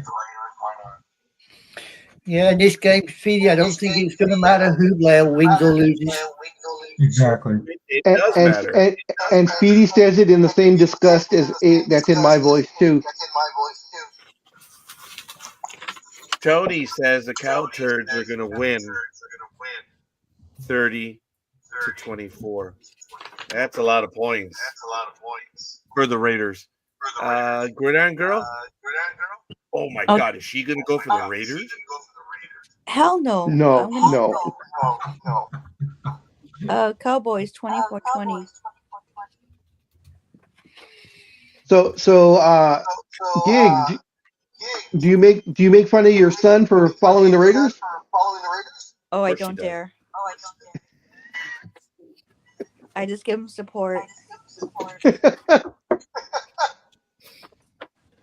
Fair enough. I guess we have everyone in now, so please, Gig. Okay. So for the Cowboys, we have Cafe, NorCal Girl, Scorekeeper. I'm hearing myself. Okay. Scorekeeper, Anime Girl, The Philly Special, Gig 24-20. And for the Raiders, we have Sports Sister, Papa Socks, Big Dog, and Speedy. That's it. So, Big Dog, you have the helm. I have to run inside for 2-3 minutes. I'll be back, and then I will update everything. So I'm just stepping away for a few moments. Let me close this. Boom. And I am stepping away. So I just the leg and the foot are throbbing. I'll be back in about 2-3. Okay. That's it. That's the only thing that throbs I'm hitting anymore. So, anyways. Oh, looks like Papa Sock might be giving it out. No. No, he's still there. So let's see. There was some news going around. I'm trying to figure out which one I want to talk about. Antonio Brown. The Cowboys, I don't care. Well, this one's about Antonio Brown. So, bye, Papa Sox. I don't know if you left us or not. Yeah, he's gone. Okay. So, former NFL star Antonio Brown was arrested. This came out. This was actually last week's news, but I don't know if anybody. I don't think we covered it. So, former NFL star Antonio Brown was arrested on attempted murder charges stemming from a May shooting after a celebrity boxing event in Miami. Police confirmed last Thursday. Miami spokesman Mike Vega said Brown, who is 37, was taken into custody by U.S. Marshals in Dubai. He was flown from Essex County. He was flown from there to Essex County, New Jersey, where he is being held pending extradition to Miami. It was unclear why Brown was taken to New Jersey first, or how long he had been in Dubai, although he posted several times on social media over the past few months from there. It says, according to the arrest warrant detailing the May 16th shooting, Brown is accused of grabbing a handgun from a security staffer after the boxing match and firing 2 shots at a man he had been in a fistfight with earlier. The man, Zul Koran Kwame Ntambu, told investigators that one of the bullets grazed his neck. It is unclear from court documents whether Brown has an attorney or not. So even once he left football, he still can't keep out of trouble. What do you expect? What do you expect? And the fact that he had been in Dubai for months, from one of the reports I read elsewhere, is that he was hiding out in Dubai But unfortunately, they do have extradition. They have an extradition treaty with the U.S., so he picked the wrong country, I guess. And there was an update. This was as of, come on, give me the article. This was as of November 13th, so a couple days ago. He was extradited to Miami jail, and on Thursday he was released. Wow. See, now this is what I don't understand about bonds, guys. He has an attempted murder charge, and he was released on $25,000 bail. And it's a second-degree attempted murder charge. And you only got 25,000. Yeah, only 25,000 for attempted murder. I don't understand. Judge on speed or something? I guess. It says Circuit Judge Mindy Glazer ordered Antonio Brown to wear a GPS ankle monitor as he awaits his trial. He faces up to a potential of 15 years in prison and a fine up to $10,000 if convicted. Said prosecutors have sought pretrial detention, contending Brown is a former professional athlete with resources to flee. They said they told the judge Wednesday that Brown, who no longer has a passport, will return to his home in Broward County, Florida, as the case proceeds. Right, he's sitting in Florida. You try to tell me there is no way that he can just jump on some little boat yeah, exactly. and float away down the coast to Cuba or somewhere like that. You know, And then nothing take out, stopped him doing that. Yep, Really? I completely agree. So at least he has the ankle monitor, so they'll know where he's at. Oh, those damn things can be blocked and all. Silver foil around and that should blocks them out. Yeah. And of course, I don't think we covered it last week, and unfortunately, it is about your Dallas Cowboys, but it is very sad news. As Dallas Cowboy defensive end Marshawn Keelan, who was only 24, died last Thursday, the Thursday before, Thursday morning from an apparent self-inflicted gunshot wound. The team put out the statement, but did not mention the cause of death. It was, quote, "It is with extreme sadness that the Dallas Cowboys share that Marshawn Kendall tragically passed away this morning. Marshawn and his beloved, Marshawn was loved by his teammates and every member of our organization. Our thoughts and prayers regarding Marshawn and his girlfriend, Catalina, and his family." I believe the Cowboys are going to be wearing a memorial thing on the helmet. Oh, yeah, okay. They're going to be wearing it on the patch on the helmet this week. So it says here that according to Frisco, Texas police, the department responded to assist the Texas Department of Public Safety with locating a vehicle that evaded troopers during a pursuit that entered the city approximately 10:39 Central Time the previous Wednesday. It says DPS troopers found Keelan's vehicle crashed on a southbound Dallas Parkway near Warren Parkway. According to the report, Keelan fled the scene on foot, and officers searched the area with the help of a K9 and drone units. As authorities were looking for Keelan, a dispatcher told officers that people who knew him had received a group text from Keelan saying goodbye. They were concerned for his welfare, and according to recordings from Broadcastify, which archives public safety radio feeds, says approximately 3 hours later, Keelan was found with what appeared to be a self-inflicted gunshot wound. I don't know what kind of mental problems he was having or what was going through his mind at the time. So I think there's a lot more behind the shooting or the suicide than just fleeing the police. I don't think it was just that might have been the last straw, but there must have been something else going on behind, with him, whether it be family or professionally. But something was happening with him, and unfortunately, he didn't get the help he needed. That's a sad thing.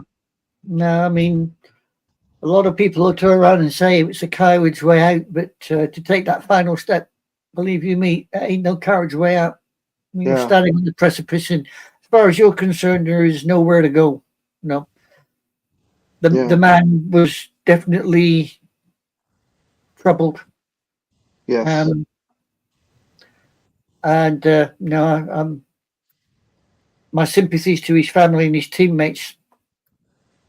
That's And for sure. So young, only 24 years old, man. Yeah. Wow. On to other news.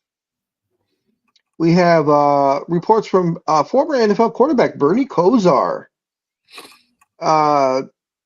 He said this was as of Wednesday that he underwent 2 aggressive procedures to stop internal bleeding as he awaits a liver transplant that has been delayed.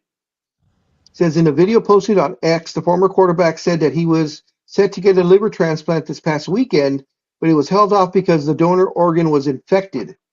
Kosar then underwent 2 procedures and was set for a 3rd procedure, he said. And he said, quote, "I could really use your love, support, and actual prayers today," he said while in his hospital bed. Kosar had previously announced in July of 2024 in Cleveland Magazine that he had been diagnosed with cirrhosis of the liver and Parkinson's disease. Kosar, who is 61, has been on the list for a liver transplant through University Hospital's hepatologist Anthony Post told the magazine that Kosar had improved since the year started. Of course, as we all know, Kosar played for my little baby shitters from 85 to 93 and is the 3rd all-time in franchise history with 21,904 passing yards. He led the team to 3 AFC Championship games appearances, 86, 87, and 89, losing each time to John Elway and the Denver Broncos. I remember that. Machine Gun Kelly. Oh, no, this is Kosar. I'm sorry. Kosar. Right. Reference your last story about the Dallas Cowboy. Yeah, Mr. Leland. Yes. Yeah.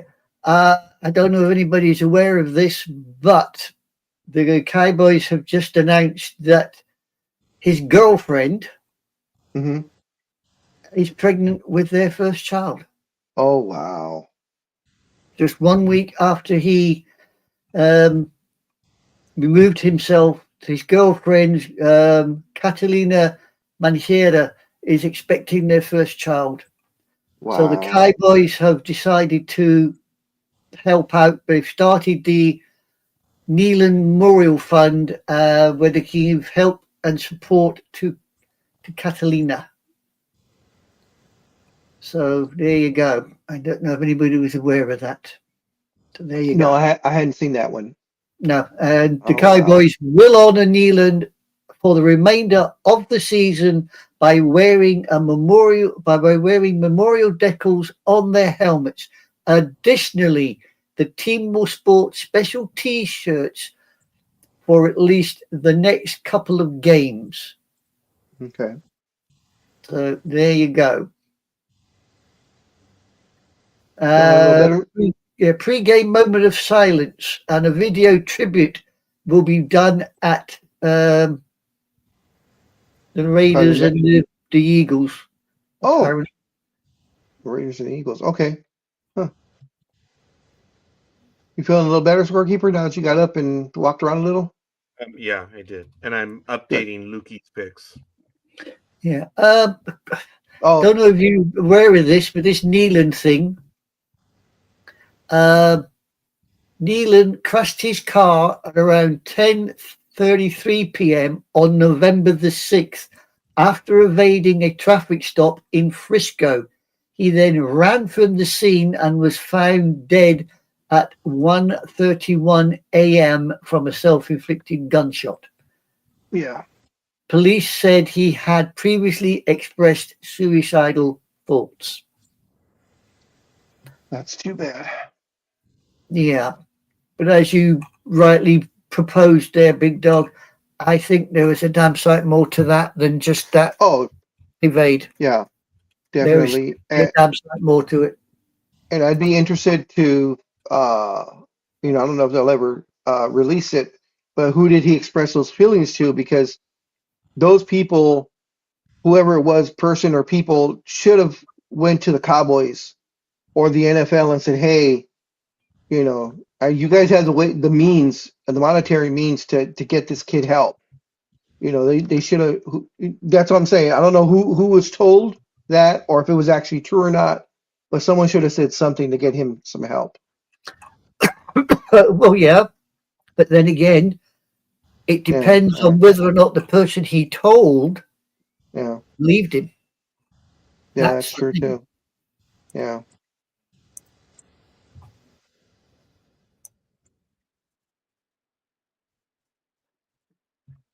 Oh, excuse me. Got a frog in my throat. I know it's not French before you say anything. In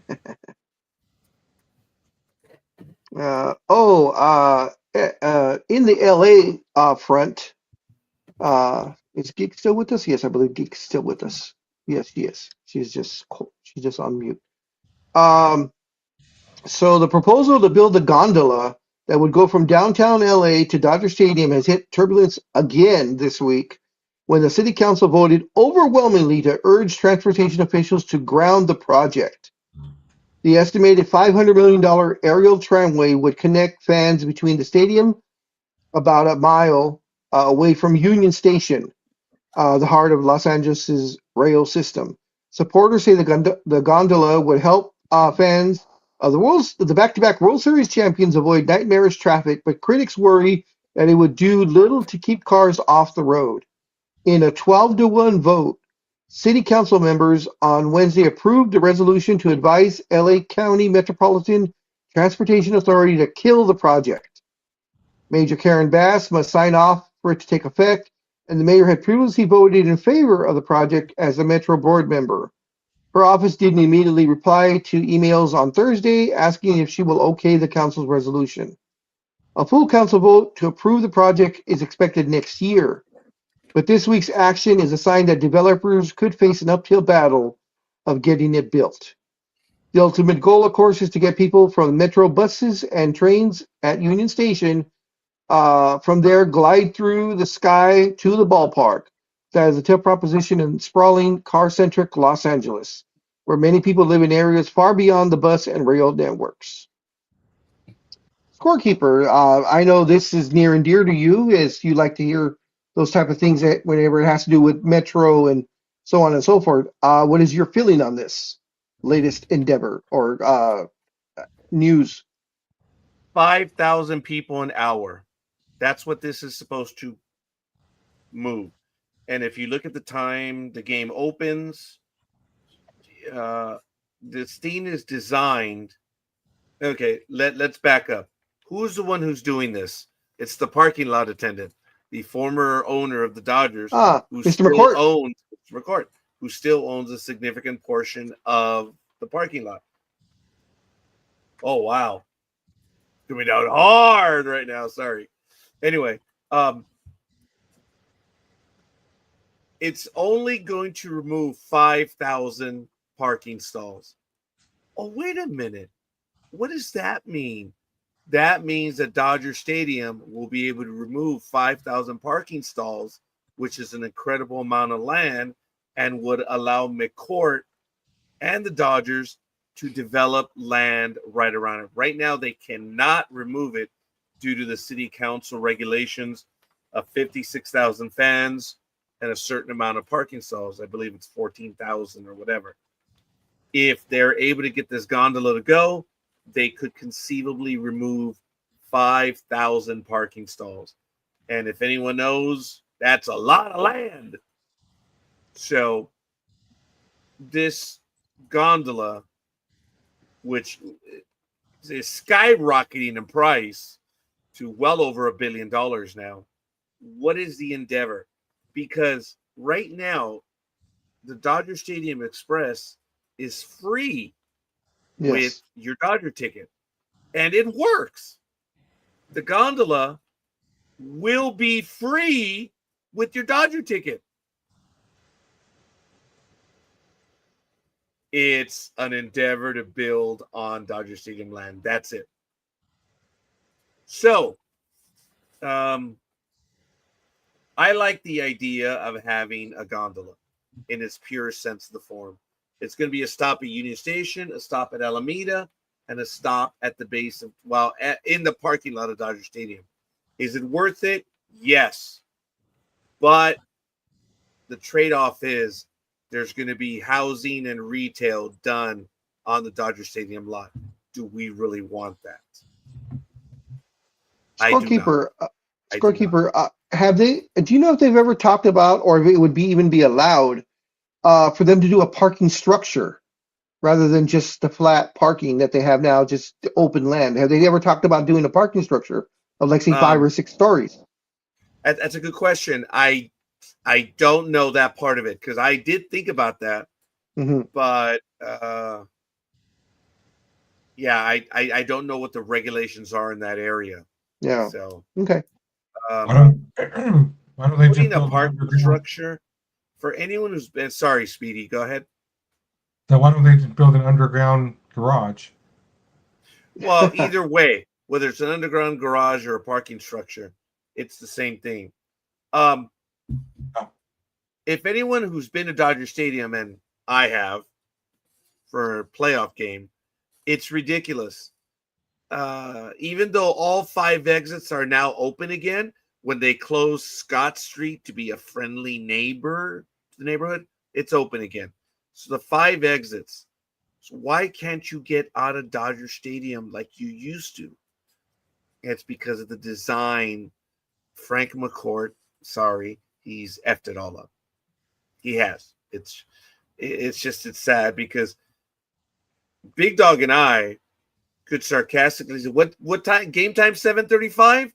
We could leave our house in East Los Angeles at 7:15 and be in our seats by the national anthem. Yep. Frank McCourt effed up the parking at Dodger Stadium. How is it the number of parking stalls did not change? Didn't change. How is it that it takes you more than an hour to get out before, when it used to take, Big Dog and I could get out of there in 5-10 minutes. Yeah, once we got to our car, we'd be out of the stadium in 5 minutes, under 5 minutes. Solano Street was the back end. It's still there. Yep. But the way Frank McCourt has effed things up for everyone, it takes forever to get out. That's another reason why I don't like going to Dodger Stadium. Now, I am as aggressive as they can be, and I can get out of the stadium quick. I am good at it, but I don't want to do that. I go to Anaheim Stadium, I can get a seat and I can get parking in 5 minutes. I can get out of the stadium in 5 minutes. For those of you, this is how'd you do it? So I know I'm off topic on that now, and I apologize, but I think the gondola would be good because it gives you another avenue to get to the stadium. But knowing that they're going to add housing and retail, I am against that. So I don't know. Gridiron Girl, you're a Dodger fan that goes to regular games. When you talk to me about traffic and all that about Dodger Stadium. Oh, it doesn't matter. It doesn't matter if it's playoffs or regular season or spring training or whatever. It sucks. You're going to have to devote a lot of time and energy in your car. To get in as well as to get out. Yes. And Gridiron Girl, do you remember going to Dodger Stadium before Frank McCourt? It was a lot easier. Definitely. Frank McCourt, you have effed things up for Dodger fans. Should have kept it the way it was. It was easier to get in and easier to get out. But, whatever. And, it's, you talk about the experience of going to a game. It's a nightmare to park. So, but I went to the playoff game. We went there early. We were there at 5:00. We were there 2 hours early when the stadium opens up. And it took us more than an hour to get out. because at the playoff game, what they did is, which I didn't know this, is they ran out of parking. So what they did is they allowed people to park on the exit ramps. It was like the Hollywood Bowl, and that was bad. Traffic didn't even move for 20 minutes because they had to wait for people to get to their cars to move the cars. I'm like, that was, I personally believe that was a fire violation, but what do I know? I don't know anything. That sounds like a headache. Oh, Matt, it was a little more than a headache, but that's okay.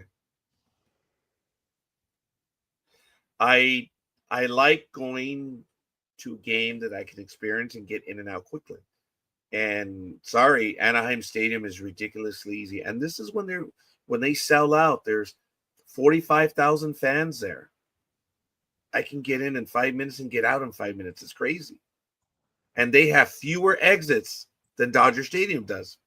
Dodger Stadium has 5 entrances and exits. How is it?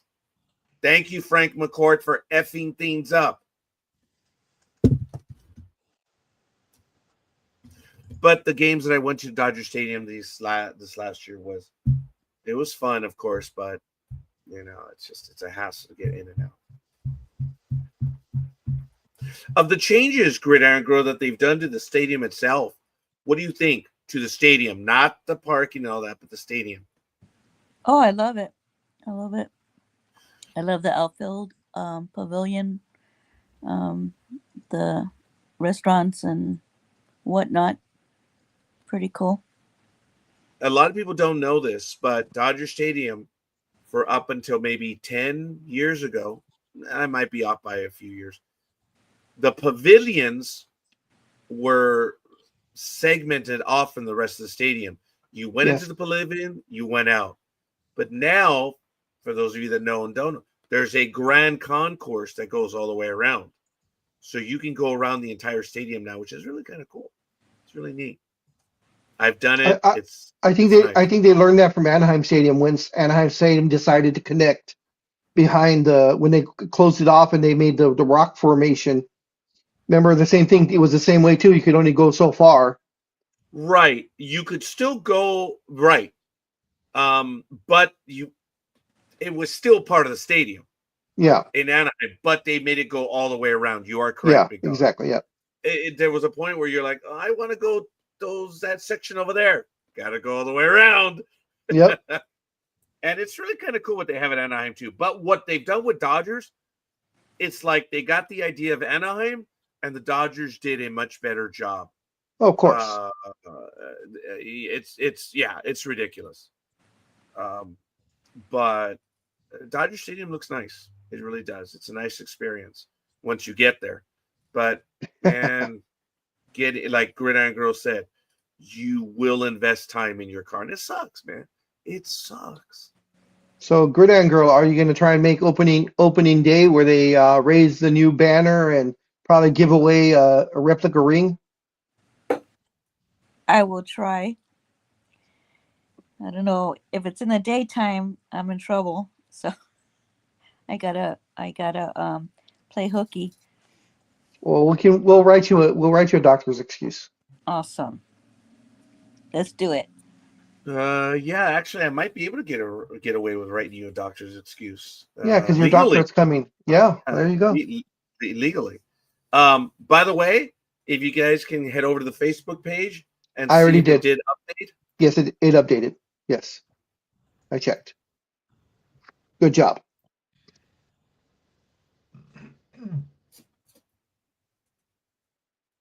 Awesome. Look like you want to punch people. Oh, no, not at all. I'm just being sarcastic. But I did get Lukey's picks in there as well. So you were going to talk about the baseball players, but then we started the football stuff from Miami that also got nailed. And do you have that information right now? Let's see. Yeah. Because I have a few stories. Okay. So you know what? You were right. It was Cleveland. Oh, okay. Because I'm looking at the same Guardians. Yeah. So course, this was from a while ago. I think it was the week before, or was it this week? Let's see.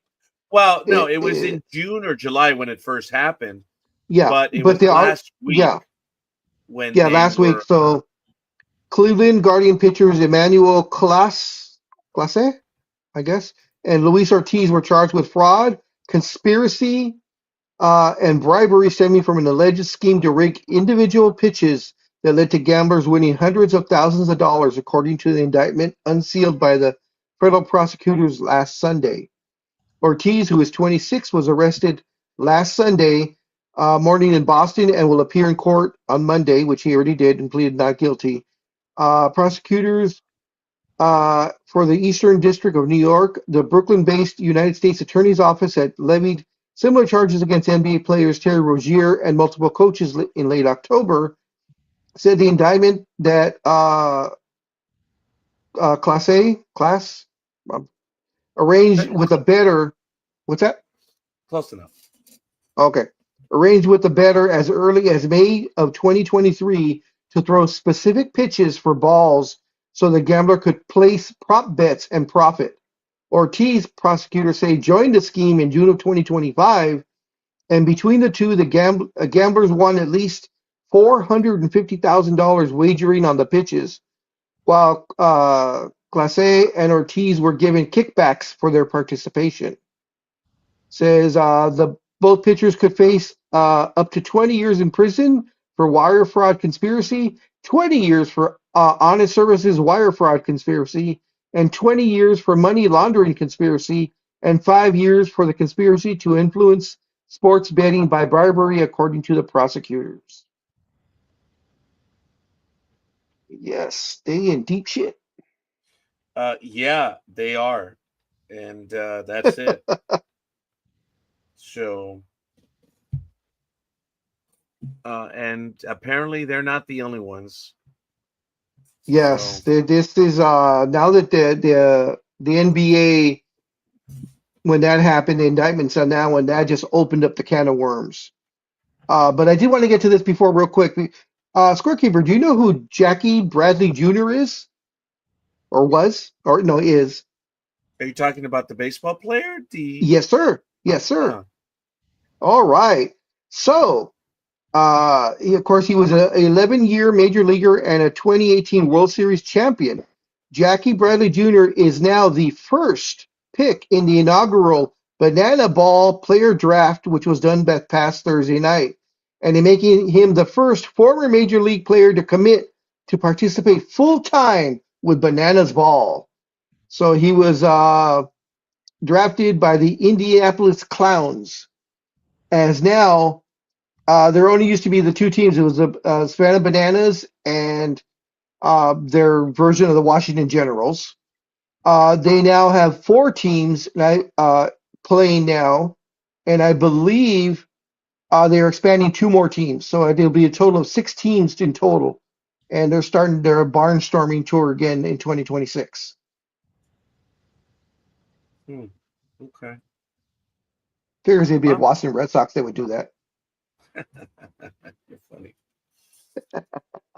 In local news, I don't know if anyone want to comment on that, but in local news, there's a little bit of a brouhaha going because the UCLA Bruins apparently are wanting to leave the Rose Bowl, and the divorce has just begun, and it's going to get ugly. Apparently,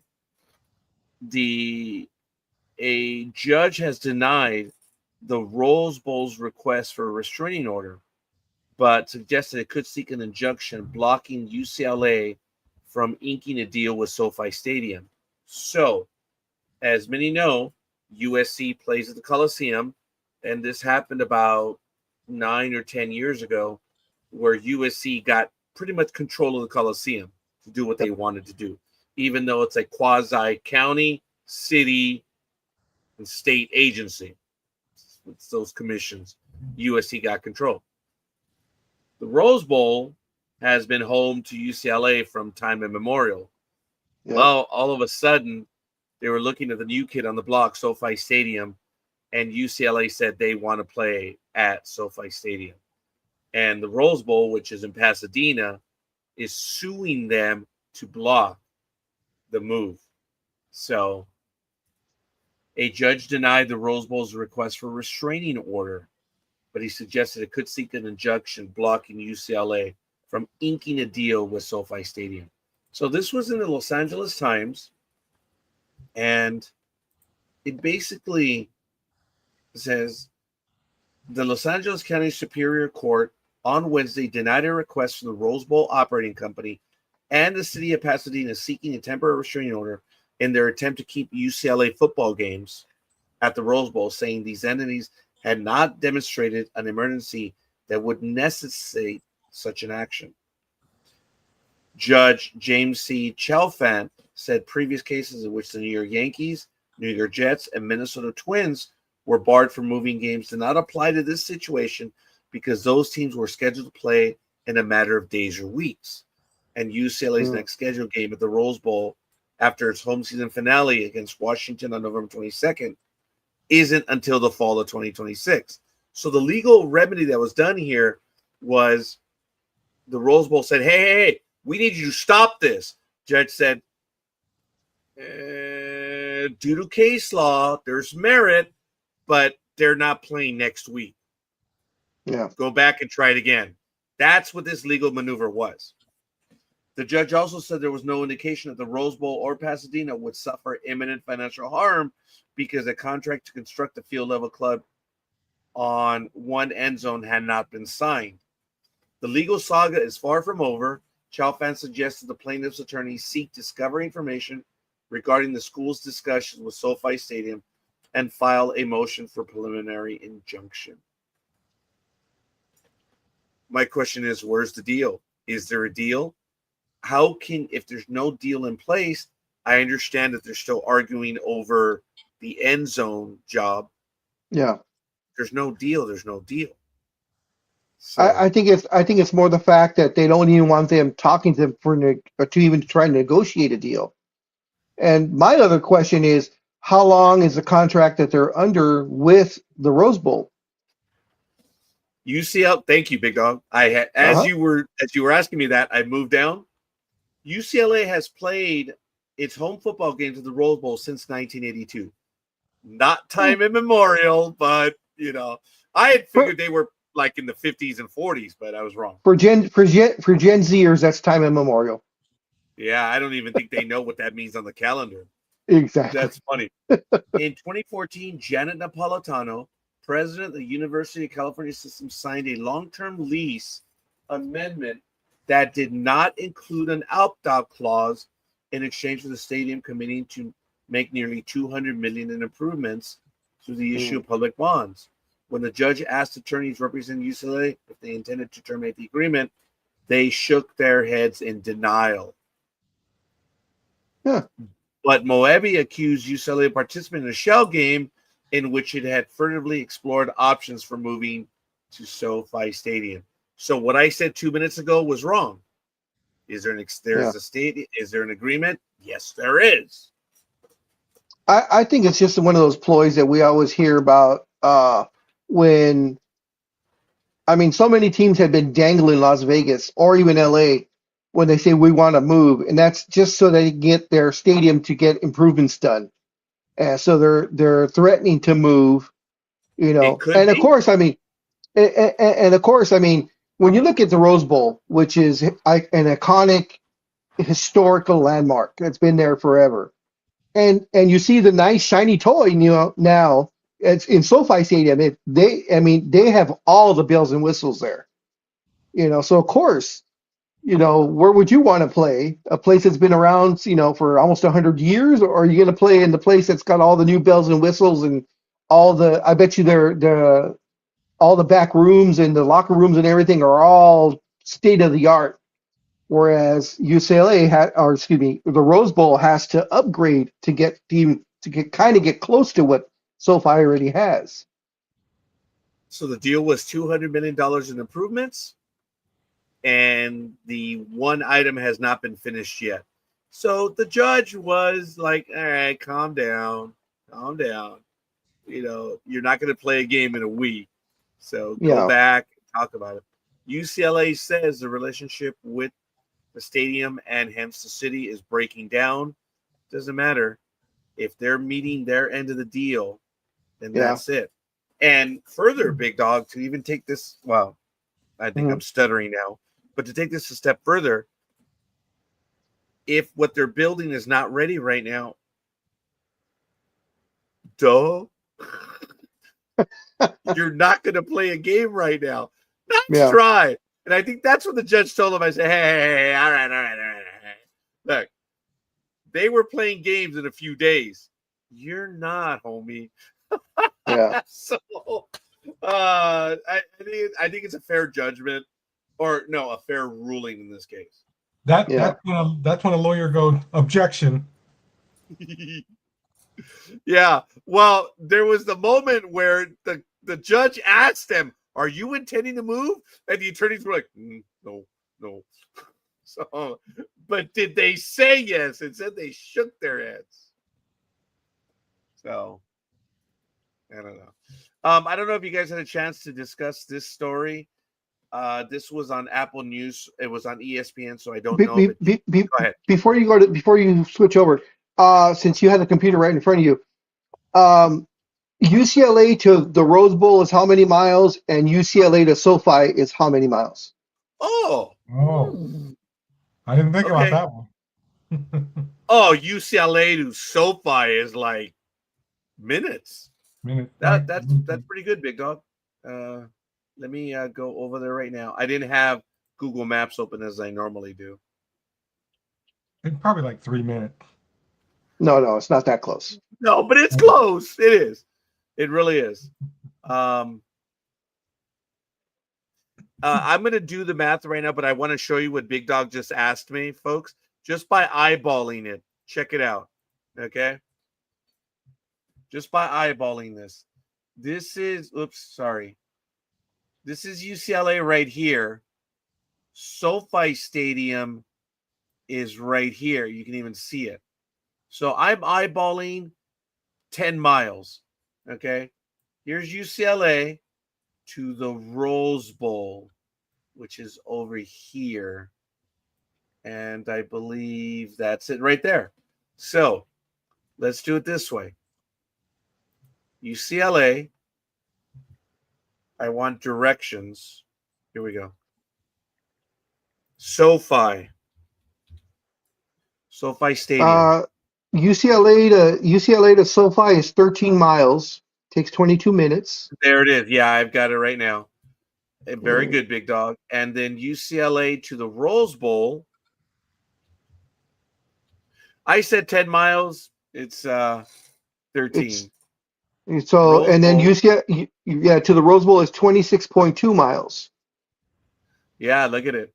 But you've got to go through LA. There's no direct way. It sucks. So UCLA could argue that their attendance would improve since the stadium is going to be closer by at least half. I mean, it's twice. The Rose Bowl is twice as far. Now, so they can argue that one. Out, though, big dog. As the transit advocate that I am, UCLA is going to have a subway stop right here. And you're going to be able to take the subway all the way into downtown, and then you transfer to the light rail, which takes you there, and you can get a shuttle. There is no direct light rail or subway or anything down to there at the moment. Down to SoFi, you mean? Yeah. Okay. Yeah, there is the K line that comes close, but it's within a mile. Actually, it might be the same distance that Rose Bowl is to the gold line. That's interesting. Ooh, that's I'll have to do a little bit of work on that. But as a transit advocate, you're going to be able to walk less than 100 feet because it's in Westwood, the subway stop. Yeah. You get all the way to Union Station, transfer to the gold line, and then you take a shuttle from right here in Pasadena to the stadium, which is common practice. That's what everyone does right now. Yeah. Over here, because I was just wondering. I figured SoFi was closer. I just wanted to know. Check it out. The K line passes right here. This is the K line right here. and then it comes down on Aviation Boulevard over here. So it's within about 1.5 miles, which they're going to do some sort of transit thing. Yeah. To there. Now, here's an interesting wrinkle. The new LAX shuttle is going to end right here. They were talking about extending it on Century Boulevard to come up to the stadium. Like, ooh. Okay. But no one's going to do that. It's not. They're not going to do that. So, yeah, interesting. Just very quickly, the Titans story. Titans Algerius Sneed is indicted on a charge of failure to report a felony. I don't know if you guys heard about this one. Oh, yeah. Tennessee cornerback Sneed was indicted by a grand jury on Tuesday in Dallas County, Texas, on a misdemeanor charge of failure to report a felony from an incident that occurred in December of 2024. Sneed is accused of having observed the commission of a felony under circumstances in which serious bodily injury or death may have resulted and knowingly failing to immediately report the commission of the offense to a law enforcement officer. The charge is punishable by 1 year in county jail. The incident allegedly occurred on December 6th when Excuse me. Nishiyama, who owns an exotic car rental business and was researching vehicles for his company, was sitting inside his Mercedes G-Wagon at a dealership in Carrollton, Texas. Nishiyama alleges Sneed and his personal assistant pulled up to the dealership in a rented Lamborghini Urus and shot him while he was sitting inside his vehicle. Wow. Yeah. Sneed, according to the lawsuit, according to the lawsuit, Nishiyama remembers seeing Sneed and his assistant at the car dealership, but didn't recognize Sneed from his NFL career or television. Nishiyama also does not recall ever meeting Sneed before that day. The lawsuit says the defendants might have mistaken Nishiyama for someone else. The Titans traded for Sneed, who was 28 last March, and signed him to a 4-year, $76 million deal. Sneed is currently on injured reserve after suffering a quad injury against the New England Patriots. Wow. Bummer. I have some San Diego Padres news. The family of the late Peter Seidler, is exploring the potential sale of the San Diego Padres. The team announced on Thursday.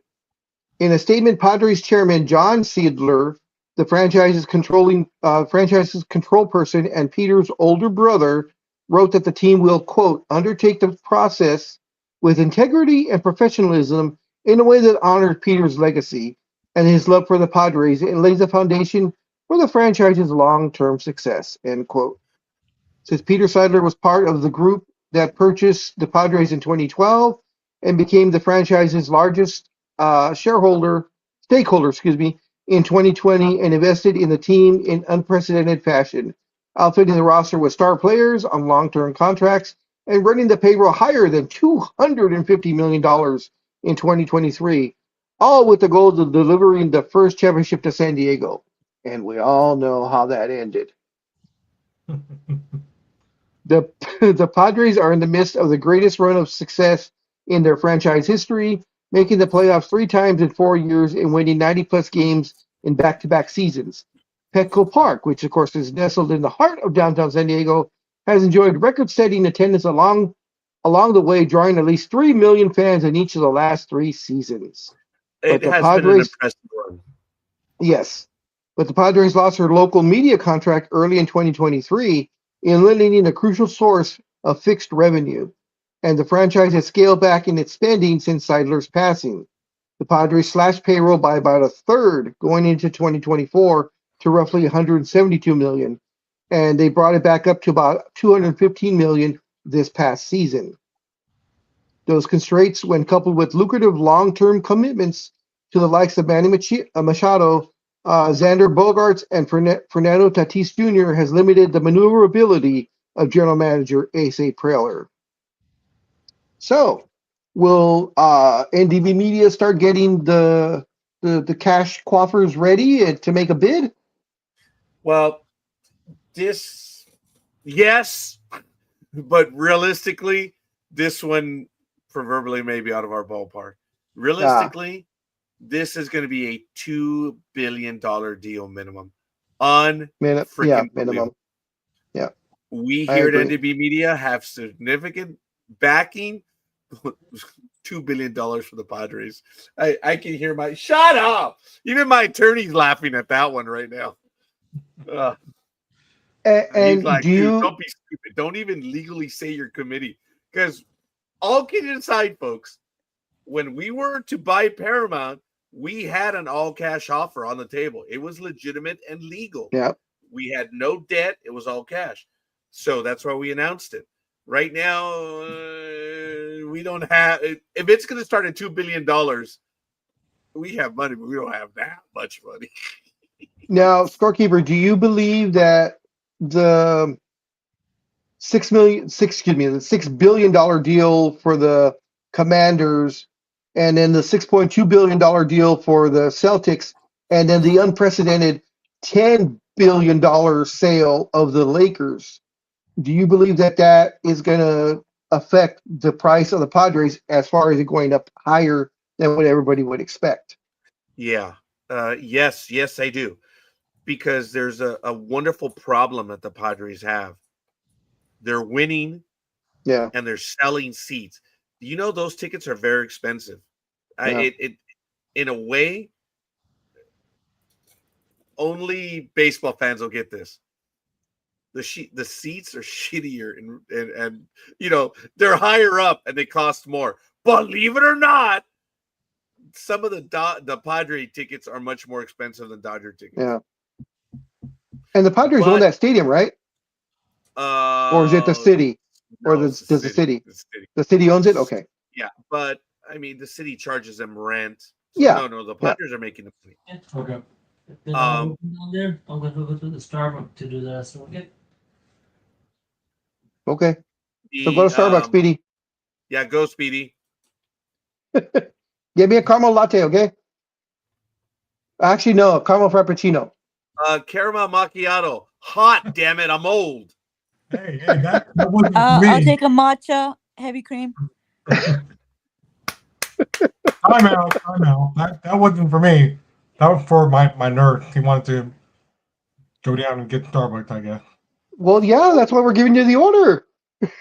But he's going to go get it. Well, yes. Yeah. And that's why we gave you the order. The problem That was funny, Speedy, because we barely heard you. I heard you were talking, but Big Dog picked it up because I'm deaf. I heard Starbucks. I knew it wasn't Matt's voice. So I was like, okay, someone's going to Starbucks run. I want my Starbucks. That was good. That was funny. It was good, folks. But the thing with the Padres, I mean, realistically, are we gonna try to get involved? Oh, hell yeah. But $2 billion, no. What do you think? What do you think they'll sell for? I mean, if they do sell, I mean, of course, this is still conjecture because they're only thinking about it. But once you hear that, most likely it's going to happen within the next year. What? Okay, Tony. Okay. I love the gracias at the end. Oh, and I was screwing with Big Dog a little bit because that was the grass. That was the gracias. Yes. He asked me for something, and it was I gave him the answer. It was Lukey's pick. Lukey's pick. And he put gracias, and I was like, that was funny. So then later on, I was sending him a text, and I said, "Oh, this is going to translate perfectly." So that's why I said, "I don't know what gracias is," and and I saw the way it came out. I'm like, "Good, send it." And I even joked with Big Dog as I dictated. I said, "Well, I, for one who have any thick accent, I don't know what you meant with gracias." I laughed. I'm glad you did because I had read it and I was like, "Oh, I can mess with them on this one." Well, the funny thing too is it was a day later, so I didn't know if you just saw the gracias or if you connected it to your sister's pick. And when you gave it to me, I said gracias, but I just put gracias just to mess around. And guys, you guys don't know what we're talking about. Big Dog actually put GRASSY, grassy S. It's funny. I know what he meant. It's gracias. That's how you would phonetically spell it. So a day later is I came up with it because I started sending text messages to people. And that's why I was screwing with the big dog saying, well, with my heavy, thick accent, that's how I interpret it. And he laughed. That's all I meant for it to be. If he laughed, he laughed. It was good. So you know what this sounds like? This almost sounds like what happened to Fluffy, the famous comedian. Look it up on YouTube where he talked about how his BlackBerry lied for him to his girlfriend at the time. Oh yeah. I remember may not that. have seen that one. I'm gonna have to check That was one out. about 3 or 4 stand-ups ago. Yeah. Okay. I may not have, or at least I don't recall the one on that one. I'm hoping to go visit him. Carlos Mencia is performing locally, and I may go and check him out. So we may go see him. Okay. I'm interested. I think it's at the end of the month, right? Actually, he's in San Diego today. Yeah, no, he's up here again. I can't remember if it's Brea. I can't remember if it's Brea or Ontario. Is and Brea? yes. Okay. He's at both. He's been here in Ontario, and he's Brea, and also he's in San Diego. He's in San Diego today. He's going back and forth right now. So I don't know. It's obvious that he's a lot older now, and he looks a lot more beat up. But in his heart of hearts, he tries to make you laugh. I want to go see if he's funny or not. So when he did his program, The Mind of Mencia, there was some really funny stuff there. But as everyone knows, Carlos Mencia was Joe Rogan. Led the charge, and not once, not twice, but numerous times. Yep. Being a comedian himself, or an entertainer, I would say Joe Rogan, he had the wherewithal to go after Mencia and to challenge him directly. And he didn't just say, you're stealing from us. He pointed out the jokes that he allegedly had stolen. And for a comedian to accuse another, comedians don't do that. So for a comedian to say that you're hoisting my stuff, that is a serious accusation. And it turned out that there was, how many? Was it 3 comedians? There was a number of comedians. I mean, 3 that probably came out on that one video where he exposes him. And, you know, those comedians came out and said, oh yeah, whenever Joe Rogan's around, we don't give any new material because he'll take it. No, you mean Carlos Mencia. Carlos Mencia, I'm sorry. Yes. Carlos Mencia. Yeah, when Joe Rogan did that YouTube video that he put out where he exposes, he stood Carlos up Mencia. for all the comedians. Yeah, and Mencia didn't know what to do. I mean, he was trying to, say BS as BS, but I mean, it was just Rogan kept going, no, look at this one and look at this one and look at this one, and that was unfortunately the downfall for Mencia from there. Not that I would ever do stand-up, but it is in the back of my mind. I am nowhere near. Folks, I can make people laugh for about a minute or so. I can get a few going, but for me to do stand-up, I actually had a routine. Big Dog, remember when I had my thrifty routine? Mm-hmm. I actually had a routine, in the late 80s. That one went about 10, 15 minutes. But for me to do stand-up, I'm thinking about it. But if I did it, I'd have to have a routine. And right now, I just don't hate the engineers as much as I do. Jay, sorry, brother, but I still take shots at engineers every day. It's too easy. But I am thinking about doing a routine, but I'm nowhere near. I could go 5 minutes right now, but to even on open mic, dude, you got to have more material than that. Yeah. What? It goes usually 15, 20 minutes, right? Well, usually like open mics, they usually want you to have it about 5 minutes of material. If it's like an open mic type of thing, they're not going to let you go long. But you're supposed to be able to give 5 minutes, but you're supposed to have a backup in case it keep you on there to go another 10 more. So yes, a total of 15. But you want your best stuff in that first 5. Yes. Yeah. And the reason why I said this is because I even thought that there are comedians that said some funny stuff, and in my mind, I'm like, Carlos once said, I'm like, ooh, I could get away with stealing that joke. But the thing is, you give credit where credit is due. Yes. And there was a funny joke that Carlos Mencia had, other than his dee dee dee. Oh my god, I love him for it. Because I did dee dee dee at work. Today I'd be fired for it. And I was gonna say he had to change his entire Yeah. comedy routine because none of that flies now. Yeah, his brother is mentally disabled. Yeah. And he made, his brother was part of the routine all the time. I don't know, man. Carlos is Carlos. Yeah. I think he just does it in a different way. He just doesn't say it. I think I need to start watching Paul Rodriguez and stuff because Fluffy talked about him a lot, how they made fun of each other back in the day. And then Paul Rodriguez was like, hey, man, why are you stealing my stuff? Why are you stealing my catchphrases? Well, Well, Paul Rodriguez is having some legal troubles right now, so you may not be seeing him. I believe there were 2 different gun charges against him over the past maybe 6-7 months. So that's why I was only yeah. talking about watching YouTube.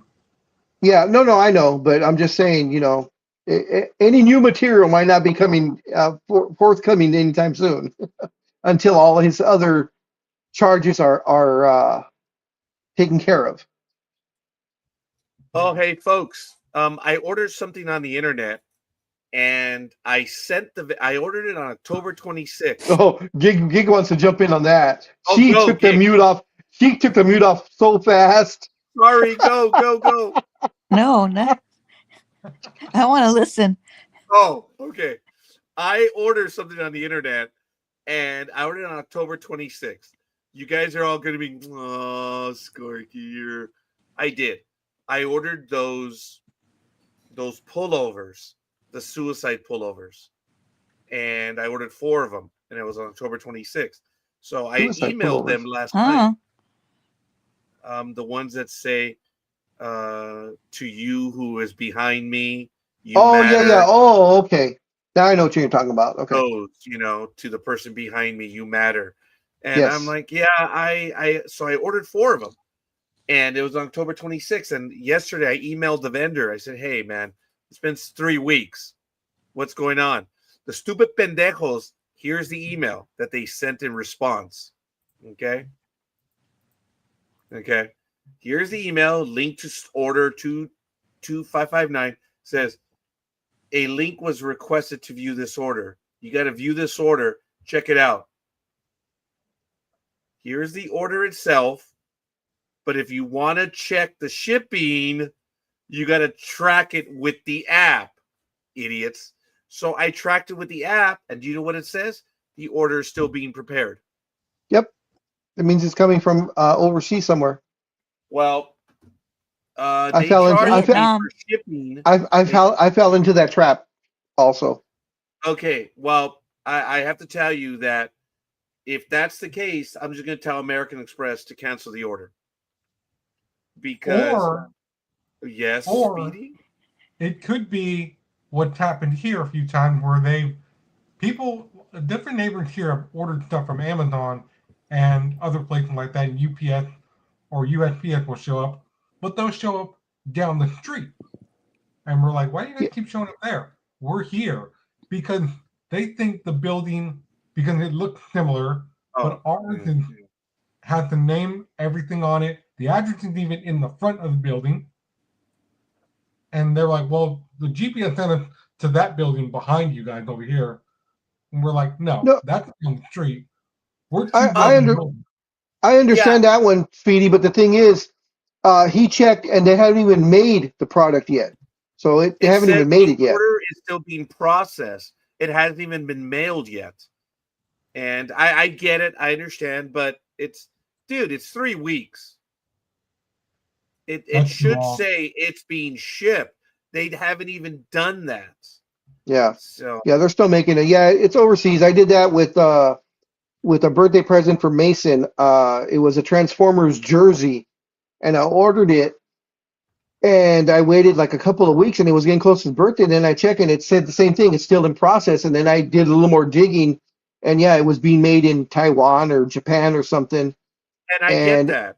yeah, and it got there 2 weeks. In total, it was supposed to be like a 3 to 4 week delivery, and it ended up taking like 6.5 weeks to get here. And of course, it was Well, way after his birthday. if it takes 6 weeks, okay. See, look, here's what I ordered. And I really got a good price. And but I asked them, hey, it's been 3 weeks. Give me an update. And they sent me a link to check the order. I'm like, oh, you stupid little bastards. So it's a pullover. It's a hoodie. It's a zippered hoodie. And it's in the front. It says, you are enough. And the back, it says, dear person behind the world is a Very better nice. place. Yep. And that's Those what are I very nice. wanted to get. And I ordered 4 of them. And like I said, and I got multicolored ones. And they were at a ridiculous price. I got a navy blue, a gray, a black, and a white one. So I kind of wanted to have them. Hey, Gig. Yes. So when he said that he ordered a pullover, me being the asshole that I am, was saying I thought he had gotten them in and they wouldn't pull over.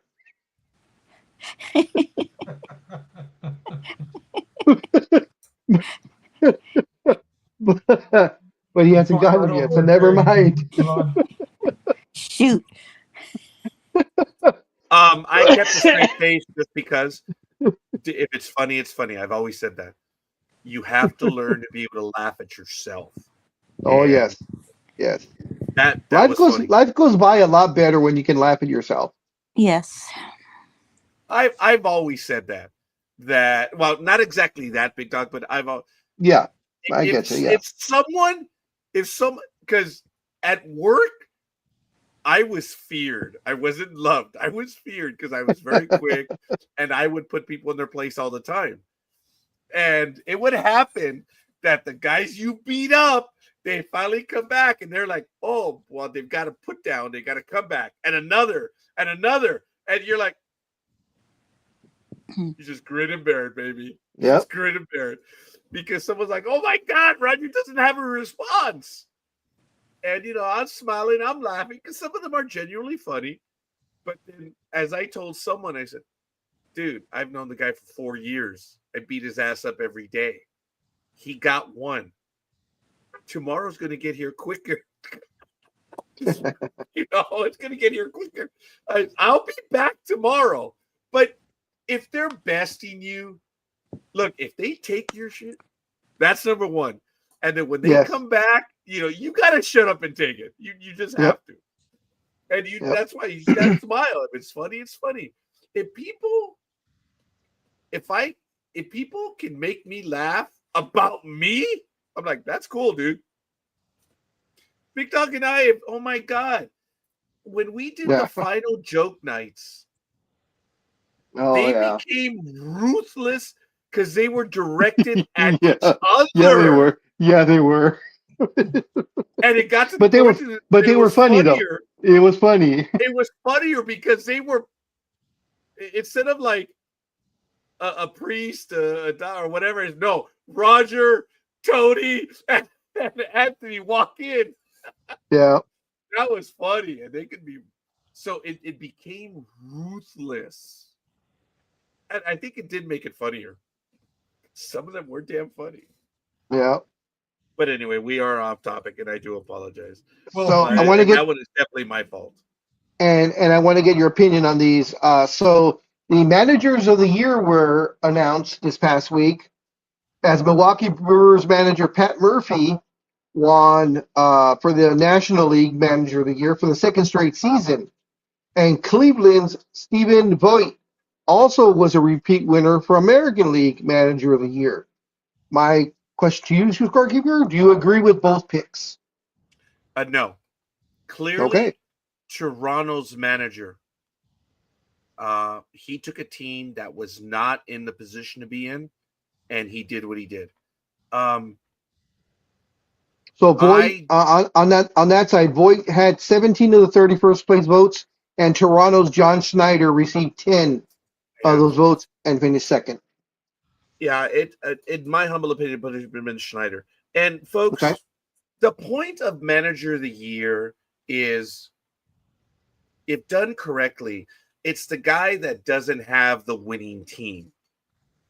So that would immediately mean Schneider's out and Roberts are out. But Roberts, the luckiest man in baseball, I want to shake his hand so I can steal his luck, made moves this postseason and the season to get there. The Dodgers had no bullpen. Dodger fan, argue with me right now. Bring it. The Dodgers did not have a bullpen. It was the scary thought the Dodgers were as good as they were with no bullpen. Go, Gridiron. True. It was a joke. This Dodger team is a damn good team. Really good, but no bullpen. And what did Roberts do? He managed without a bullpen to win. Gridiron Girl, as much as it pains me to say, I think this is a time that Roberts probably should have been Manager of the Year. Wow. I do believe that. Yeah. That's saying a lot coming from you, scorekeeper. Because I know you're not a big fan of Mr. Roberts. Oh no. He is a target. I mean, if we didn't have the Adam Dunn, it would have been the Mr. Roberts. I have no love for Roberts whatsoever. But he heard scorekeeper lose his shit when Yamamoto had pitched 8 2/3 innings, gave up the hit or the home run. They took him out. The Dodgers lost that game. Oh yeah, I remember that. I remember that. Pendejo. And I screamed from high end, dude, let them finish. And what happened? Roberts let them finish. And what happened? What happened, Dodger fan? Yeah, hell, Yamamoto went crazy. And Snell. Yeah, Snell. And Sasaki.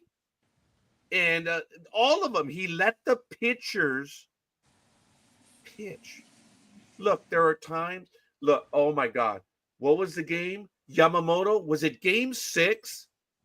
Dude, Oh, yeah. Oh my God. He only went 6 innings, right? Mm-hmm. But those were high stress. You could tell that when Yamamoto was about, dude, he was done. But he had done what he had to do. And when Roberts pulled him, I was like, yeah, I would have tried to get one, being a former pitcher, and I'm into doing well for pitchers. I wanted to see him go the full inning. But when Roberts pulled him, I'm like, dude, those are high stress pitches that Yamamoto delivered. He has nothing left. He had nothing left.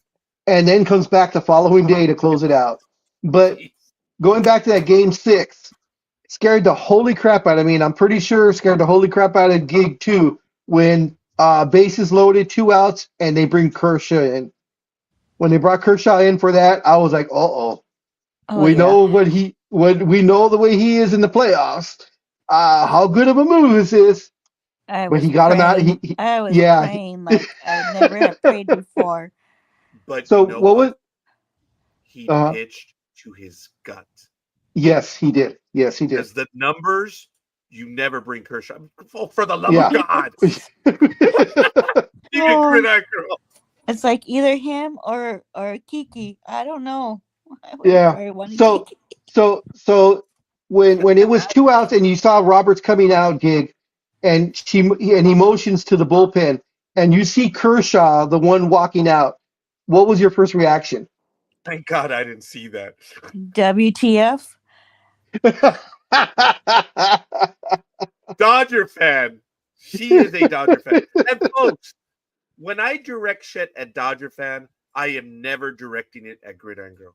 Because I respect Gridiron Girl and her love of the Dodgers. I've always have.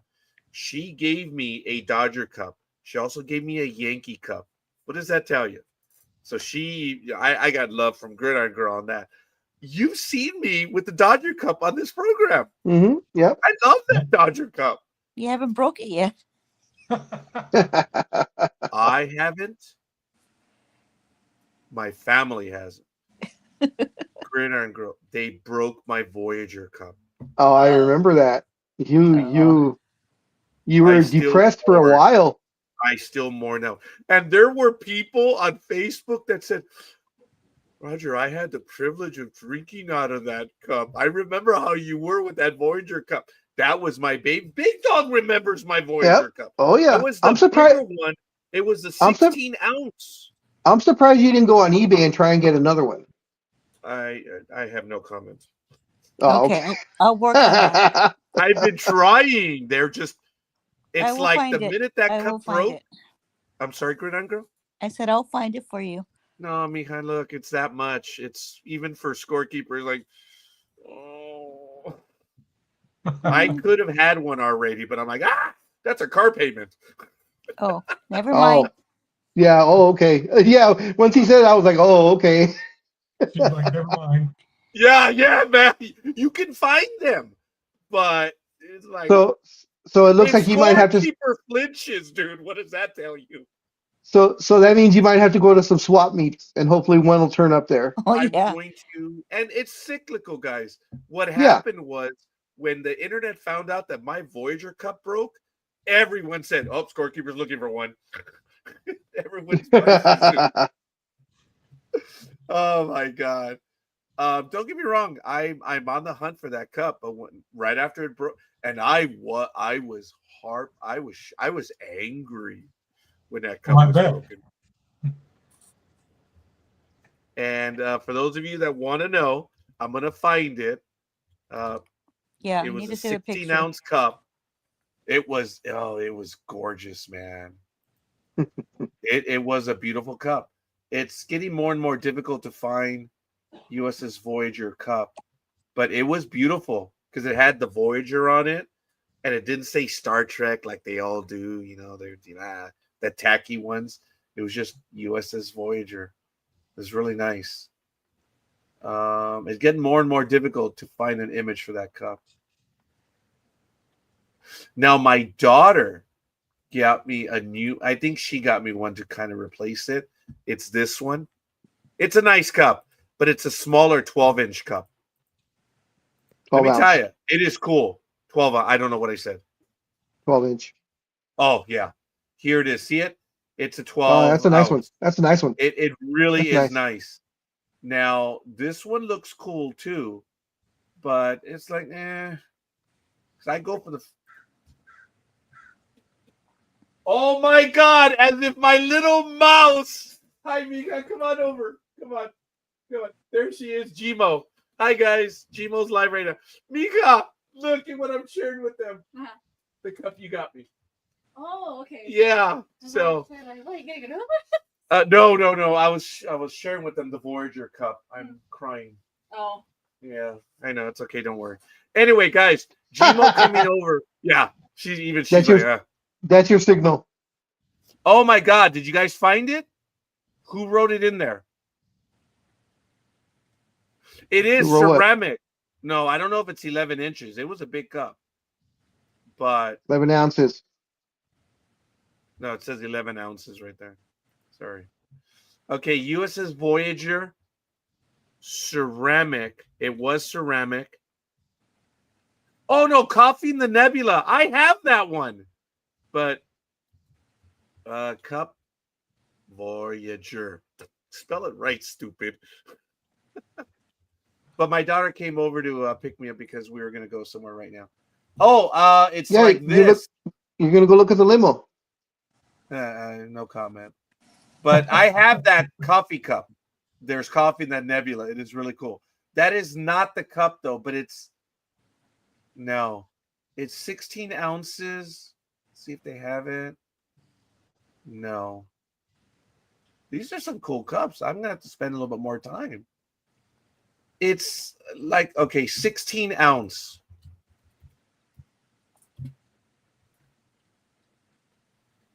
Yeah, it's hard to find. It's from 1995. It's kind of like this. Actually, it was done in 1995, the first year of Voyager. Well, anyway, you guys know I have the pictures of it. I will try to find it again. But Gmo and I are going to go. We have to run some errands right now. But Yeah, if you guys are going to continue, go ahead and continue. I'm out. I thank you No, all. I'm done. I'm done. Yeah. Okay. Well, I just have one thing to say. I think we're going to end this on a positive note because I have to go to San Jose and it's my sister's birthday and other things. But Well, everybody tell thought her this happy wouldn't birthday from happen. us. Yes. I will Happy do birthday. that. Yes. But everybody thought it wouldn't happen, but it's happened. Bruce Bochy is back with the Giants as a consultant of sorts. So he's an advisor now on both sides for That's cool, baseball man. and business. So what is he going to teach him how to lose better? Whoa, dude, not Bruce Bochy. No, that won't Take happen. it easy, Tony. Dude, Bruce Bochy is a winner, dude. Yeah, but he's one That's of the funny, though. Giants. Oh, He's one yeah, of the it Giants. is the hated ones. I'm All glad right. you got. I'm glad you guys said it than me. Yeah. All right. It's all good. Well, look, Speedy, we appreciate that. Anime Girl, NorCal Girl, Tony, Papa Socks, everyone else who's in the chat room. Gig, thank you. Big Dog, this Yep. is the scorekeeper. I appreciate that Gmo came over to say hi real quick. And she's wearing the Yankee cap, baby. So I have to get my Yankee cap.